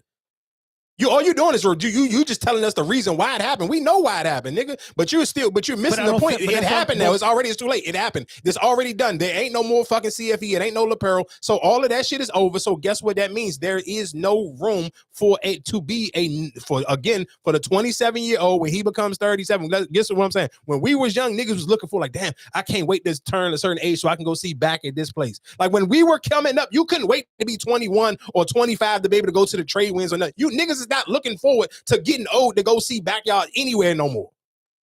When I was young, I couldn't wait to get old enough to go to the trade winds, or I couldn't wait to be old enough to go to a happy hour to go see RE. The niggas who are in their 20s right now do not give a fuck about going to go see backyard or Red Essence. And both of them, yes, they still play. That's not no disrespect to them, but it's a disconnect. I can't, nigga, do it last time. You know when the last time backyard put a song out on Apple Music? Oh, you're right. Backyard probably don't even got a fucking TikTok. You're right. I said that they fell with that. So okay, so you agreeing with me and the woman? You sit here trying to blame it on the. Don't give a fuck. It's not. Of course, this is what I'm saying. I get it. There ain't no clubs, so and that does play a major part because it's harder to keep bands together if the bands can't make no money. Because niggas become older, so niggas have responsibilities. Niggas start to have kids. You can't sit here and have niggas playing in bands for fucking $20 and niggas is 30-something years old and got 2 or 3 kids. I get it. I understand why this shit stopped. But again, like I sit here and said, but that doesn't. They playing go at Fridays on Wednesday. That's cool. It's a bunch of old motherfuckers in there. But that's what I'm saying. When you say, like I said, it's like, oh damn, it's non-existent. That's why I say I think you're missing what she's saying and what we saying. But for the younger audience, right? That's what I'm saying. It's the younger audience who's not getting it. And like I said, shout outs to those who are trying to put it back in the school systems and all that, trying to put like Will and all them. Like I'm shout outs to them for trying to put that back into that. Like I said, they get away from that because of the stigma on it. No, listen to me tell you why they should get away from it. Because no fucking 40-year-old man should be coming to play in nobody's fucking high school. Not 40, but I don't give a fuck. Not no 30-year-old nigga. Guess let me tell you something. I don't give a fuck. Ain't no old niggas should be playing in nobody's high school. When the high school niggas used to play at high schools, it was high schools that used to fucking be in the high school bands used to play at high schools. Like if you're teaching, if you're teaching it, I don't know what you were saying. You stopped whatever you were saying. That's what I'm saying. You said it should be he's teaching classes though on that. I mean, well, cool. Shout outs to him. I just think I just can't see no saving go-go. Niggas let it go too far. It's on the county for closing them clubs, and it's on the bands for not adapting to social media. I had that same conversation when I had band niggas on the podcast. That's on them. So it's a two-way street. The county, PG County did go a disservice, and the bands didn't help do a service to Like it even with by CCB, not keeping. how they did the little Christmas joint last year, where a lot of people was doing the little video for that. And shout out, and matter of fact, while we talking about go, shout out to Reaction. Reaction and kind of caught, like I just seen a couple people do I forgot what Reaction song it was, but I seen that it was some people who danced for the Wizards, the one that caught my eye, but I seen a couple other people do a different little TikTok dance to, I forgot what Reaction song it was. I can't remember the song, but if you on TikTok, I'm sure, and you on the DMV TikTok, I'm sure you've seen people dancing to whatever Reaction song that was I'm talking about. But I guess before we get out of it, look at the Commanders got a damn go-go band playing there every damn week. Every time they home. No, yeah, I mean, listen to what I'm saying. I'm not you. I think you missing the point. All of that is shit is for older people. Fuck the old people. The old people, that's what they grew up on. We talk about the people after the old, because guess what happens to the old people? Old people die. So when the old people die out, that shit will die with them. If you don't reach the younger people, the shit will eventually die. It may take 30 years for it to die. But in 30 years from now, if you are still alive and you listening to my voice right now, guess what you won't be thinking about? No fucking go-go. So your kid is fucking 10 right now, and when he's in his 30s, guess what he's not going to be doing? Going to see no goddamn band, because what's the band he going to go see? When your kid be 30, he going to go see Backyard? Come on, dog. Do you remember when I said I would never talk about my personal dating life on here? I'm making a rare exception today. When I tell you, the story I'm about to tell you, I thought only happened in movies. Like, I'm still trying to process that what happened to me actually happened to me this weekend. So I unfortunately got back on Hinge, after like a 2.5, almost 3-year hiatus from virtually all of the dating apps except for Raya here or there. But I haven't been on Hinge. I swore off Hinge. And primarily that's because at the end of the day, Hinge and all dating apps are a for-profit business. Their incentive is to keep us on there longer, because the longer we're on there, the more we pay for it, the more frustrated we are. We keep paying for it. That's how they make their money. At the end of the day, Match Group has shareholders to appease. I work in business. I'm not stupid. Why would I put my love life to shareholder value? Anyway, I ended up putting my love life to shareholder value. Primary reason, my life lately has really been work, home. Something had to give. So I reluctantly went on a date this weekend, kind of, from Hinge, with a man that I knew wasn't really my type. I wasn't really attracted to him. I look at LinkedIn's before I look at Instagram's. All I'm gonna say is this was never really gonna work out, but YOLO. Maybe he could surprise me. All right, real quick. The reason why I paused it first was because, dog, do you know what type of I guess if you really are, I guess, a stability first person, or you really give a fuck about people's where they work at and shit like that, I feel like that, to me, I feel like those people don't deserve love in the first place. Like, I'm happy that this shit went left to her, because I'm not even gonna lie, she tagged the nigga who she ended up going out on a date with, and I'm like, I mean, in this video, she looked like a decent looking lady. I went to her page, she kind of looked like she be having her days where she really don't give a fuck a lot. But the nigga that she tagged in the, I'm like, bro, you too pretty. At least in this video right here, you too pretty to even go out with this nigga. But the fact that you started off sitting here saying you go to a nigga's LinkedIn, like, that shit to me just sound fucking crazy. Like, what the fuck type of shit is you on when you are you trying to date a nigga, or you trying to sit here and hire a nigga? Like, LinkedIn is for niggas job shit. Like, why are you going, like, man, that's why when I listen to some of these shits, I'd be like, bro, some of y'all just deserve to be single for the rest of y'all life. Like, y'all don't deserve no type of happiness, because you just come off like on some other type of weirdo shit. But again, I'm gonna keep playing this shit. It's just like, to me, she got what she deserved. I ain't gonna hold you. Me, as my friends like to say, let him surprise you. I went on the date. The date lasted 15 minutes. The date lasted 15 minutes because he left me in the middle of the date. So I hear that cat. I get ready, I get dressed, I go all the way to the East Village in the city to meet a man named Les. I'll probably tag him below, because like what he did was actually crazy. And he was so nervous. It looked like he was like about to have a panic attack. He was talking really fast. It was him like shaking when he was pouring water. And as like multiple times during the day, I was like, are you okay? Like, it's okay. It's just a date. Like, are you okay? And he's like, yeah, I'm fine. Like literally talking like Gilmore Girls, speed of light. Anyway, the questions are very high level. Like, where are you from? What do you do? Blah, blah, blah, blah, blah. And I look at LinkedIn. So I already know what he did. He also lied about what he did on the date. So then he asked me where I'm from. I'm from Chicago. What do I do? Y'all don't need to know my business. Just know my bills are paid and I do very well for myself. But I didn't tell him that. I just said, oh, I work in marketing and tech. That's it. I didn't tell him what type of tech. I didn't tell him what company. I just said, oh, I work in marketing and tech. Very simple. Very simple. But just perfect example. Look your at how vetting process was terrible. You should have known that shit before you went out on a date. I mean, I'm with you on that one, but just perfect example. Look Like, at how for you to sit here, those your questions while you on a date. That should not be your questions while you on a date. If you walked into the bar and you sat down and you start talking to them, that's your questions.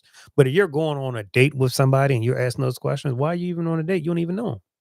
I'm with you. I'm with you on that. That's how I carry the shit, and that's how I feel. But some people be geeking, like they don't even want to get to know you through the phone. They want to kind of hurry up and rush and go on a date first type of situation. So I mean, I kind of understand that. Real quick before I even finish playing that, I do want to say, real quick, because I meant to say this a minute ago, and I feel like I need to do this on a weekly basis. Man, the nigga Loe Shimmy, oh my god, that 3 a.m. song. You talking about a song that go crazy via social media? Man, get on any app you looking for, put in Loe Shimmy 3. Or is that the single? It's on a album, but that's the single. Nigga, that shit go crazy on the social media. And when I say it go crazy on the social media, I mean baddie shot a clock and go fucking ham on the social media. But that shit go crazy. And they play that on the radio. That's another new song that they play on the radio. They play that on the radio. They don't play it as much as they play Folded in the Mariah Asante joint, but they do play the little Shimmy joint on the radio. I know that Shimmy, that 3 a.m. when you said that. Yeah, they play that joint. But it was another. I'm gonna tell you, this is a song that I found on TikTok. Man, before, cause I do want to sit here and say it, because I've been meant to say this like for the last couple of weeks. It's this little fat dark skinned nigga. His name, I want to say, I don't even know how he pronounce his name. He spell it 5, the number 5, and it's A. It's Loe Shimmy. Low, yeah, it's LOE. It is, yeah, Don Toliver on it is LOE. What's this little fat nigga name? Man, he got this song called damn, hold he's I don't know how he spell his name is 5. But how did you say that? Is it because of Don Toliver though? Because he's the one singing, right? He's the hook. No, that's Loe Shimmy on the hook. I thought that was Don Toliver. Well, let's be clear. This is not Loe Shimmy first big song either. Like he jolly been getting his shit off for a minute. I don't get it. I ain't definitely not giving the credit to Don Toliver. I'm not saying that Don Toliver don't bring nothing to the table, but nigga, Loe Shimmy got some jumps that like people jolly they've been on him for a minute. Like at least for like the last 2 years, he didn't jolly been getting his shit off. So I don't want to see it. You can't get a credit to you can't get a credit to Don Toliver. Man, what's the little fat nigga name that I got on? And shout out to Big X the Plug. He put out a deluxe to his joint. Oh, hey, matter of fact, I forgot. The worst. Who? What's the new songs on there? I ain't even get to the new ones. It kind of, I ain't gonna lie to you. I just kind of let that. I don't like that because the same. I mean, put the new songs at the top. Yeah, well, some people do that. Lucci did that. Lucci put out 3 new songs on his joint, and he put his new songs at the top of his joint. And that's what I was trying to figure. I'm like, what the hell? I already heard this. What is it? And shout out to Rico Nasty. Rico Nasty put out. Oh my god, Rico Nasty. Ooh, I had to add that to my gym playlist. That Pepper song, Rico Nasty cranked this shit out of it. Rico Nasty is one of those DMV artists that kind of like. Let's be clear, DMV people love her. I feel like, I mean, of course, her core audience from the DMV probably is like the people that went to school with her, like Flowers and Wise and shit like that. But in that age group around, she in like that early 30s age group. But Rico Nasty jolly be having some jokes that she kind of be cranking. And it's so funny because Rico Nasty realistically was on one of Doja Cat's first biggest songs. I don't necessarily know like what happened to the disconnect from Rico Nasty and maybe like mainstream people, because I feel like she do have a fan base and people do fuck with her, but it's just kind of like, damn, like from that song to like she kind of at that point in time when her and Doja Cat did that Tia and Tamara song, Rico Nasty was the bigger artist. Doja Cat wasn't the bigger artist at that time. So it's just kind of crazy like how like sometimes like songs can work where it kind of went from like, okay, well, Rico Nasty was the bigger person on that song to now Doja Cat is becoming like the bigger artist. It's just kind of funny how the world works. Are you hip to this Color show? And I'm sure I know you more into the R&B than I am anyway, so you probably already seen it. No. You haven't seen you ain't seen the Tidra Moses in the yellow dress? I seen that, but never. Yeah, that's the show that she on. Man, I ain't gonna lie to you. I kind of want to go to that concert, but I feel like them tickets was kind of already. Show. Teacher Moses. Why? I just know she gonna have some hoes in it. Why? Nigga, because that's the only people that be putting her on their pages. Older women? Oh, I don't know what the age group of the women is, but nigga, I'm old. So what you mean? I don't know. I'm saying the fans of her will be older women. I don't. I mean, when you say older women, what do you mean by older women? Like, what's the age group? Like 35 and older? Yeah.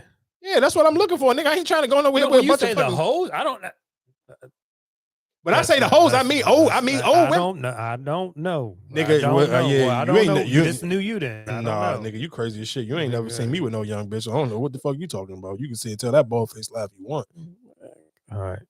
What's the song? Oh, it's the song is. I want to say his name. His name ain't 5 a.m. because it's not a. It's 5 a.n. But the name of the song is called Love Galore, and he kind of is like been doing numbers on TikTok. Again, like that's probably like literally he only got like 2 songs on his Apple Music junk, but the big song on TikTok is called Love Galore. His name is 5.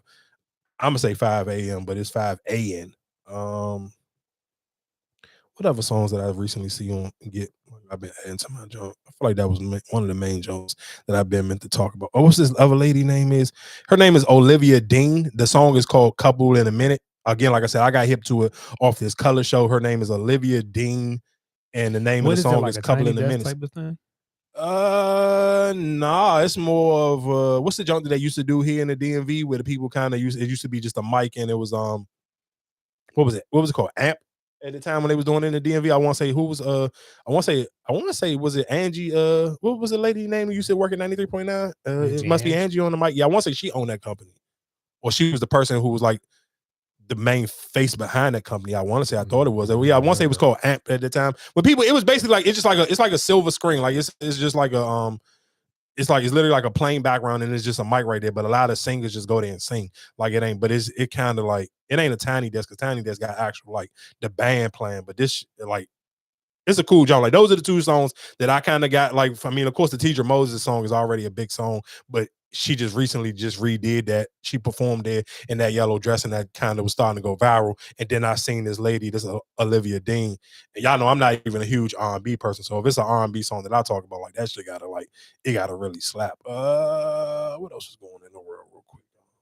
It was our old song, right?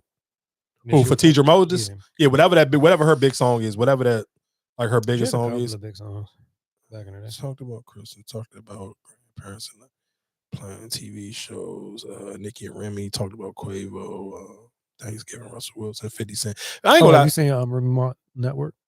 Yeah, I seen. I just hate when people do like the fake promo, like somebody like people talking about like you really let the shit build. I mean, I seen Neighborhood Talk keep posting it, but I just hate the way that they be headlining their videos. Like niggas.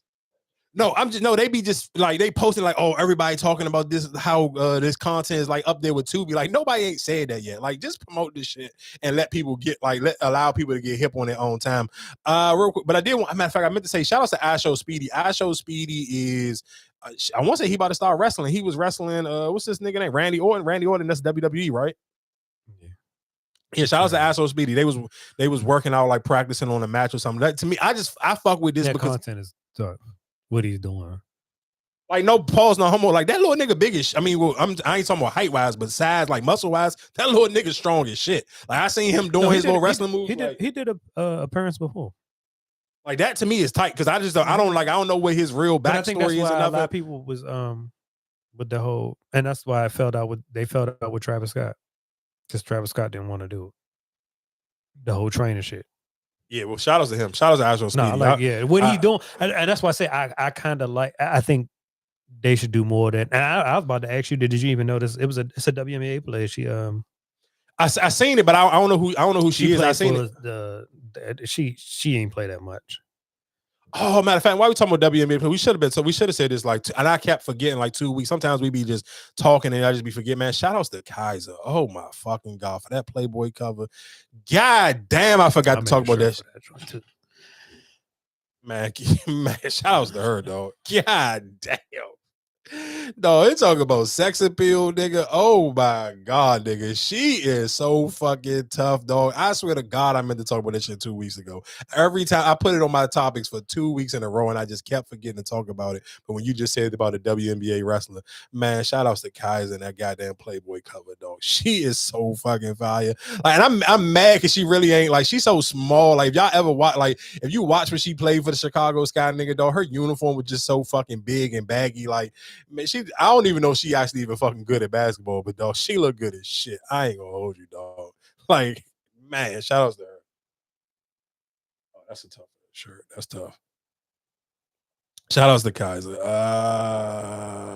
I guess.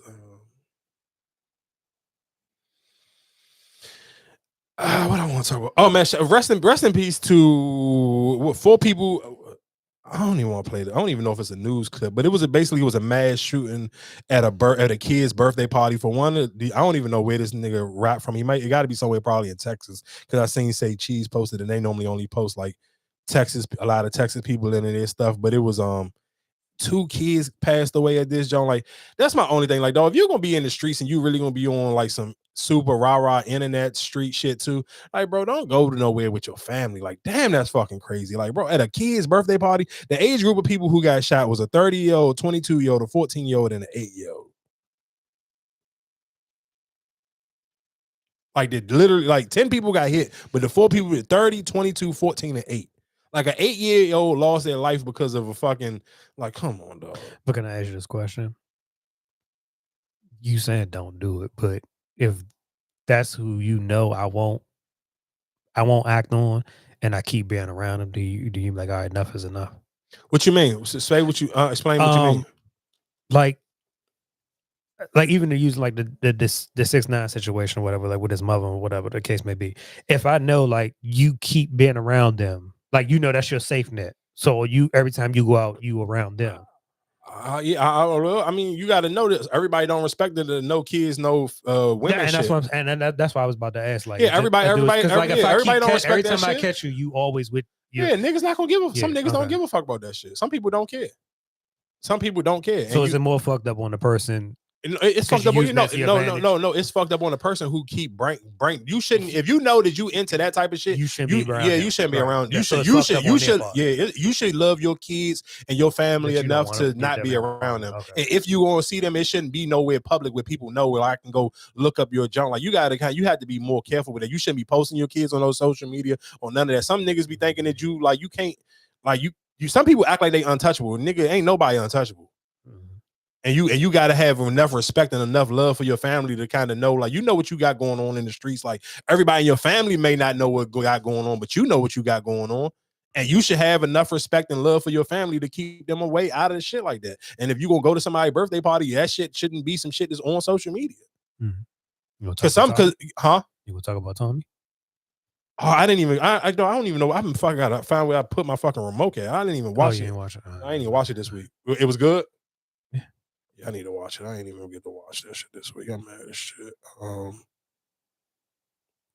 shit! And while we doing shout outs, man, shout outs to Drewski. That Tom Brady commercial, man. This nigga got a commercial with Tom Brady, dog.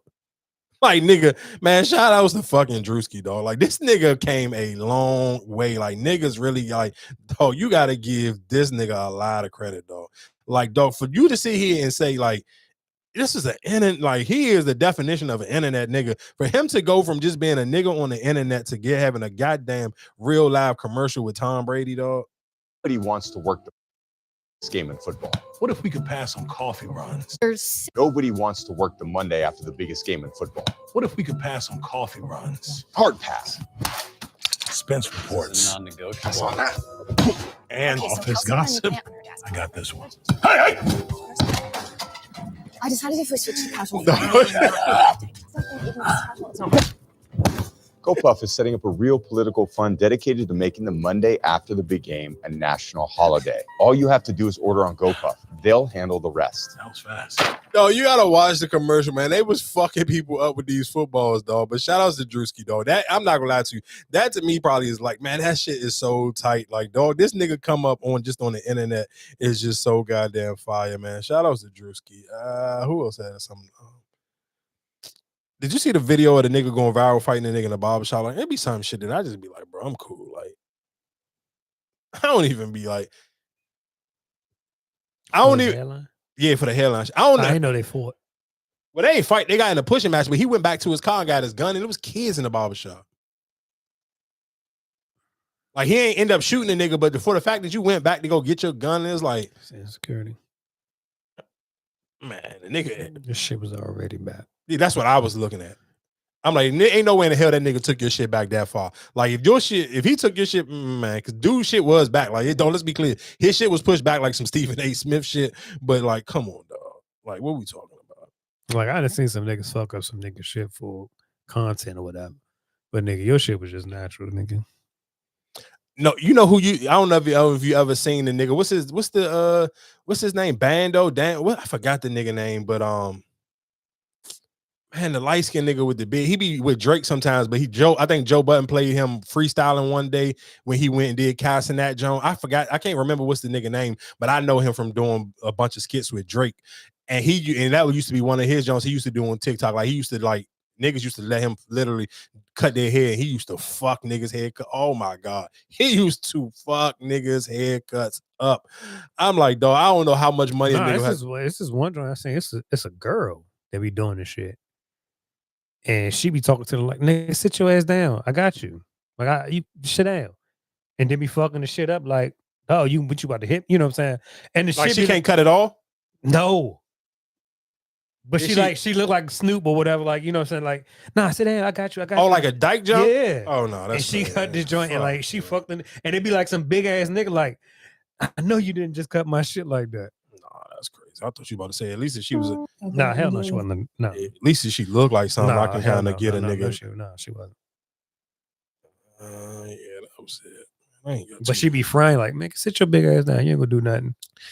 Man, I apologize to all the women that we talked about sports and sneakers and shit too much, but I mean that's after the holidays. It ain't too much else right now to talk about. It wasn't too many crazy headlines going on, but again, shout outs to my MVP of the week is Klay Thompson. Dog, you are living the nigga's best life. I ain't gonna lie to you, dog. You got Meg Thee Stallion, nigga. You got Meg Thee Stallion cooking Thanksgiving dinner for your family, nigga. Klay, you are the fucking GOAT, dog. I don't give a fuck what nobody else say about Klay. Klay, you are the goddamn heavyweight champion of the world. Fuck them 4 rings. You got Meg Thee Stallion cooking your whole family Thanksgiving. Like, share, subscribe. We will be back here each and every Tuesday.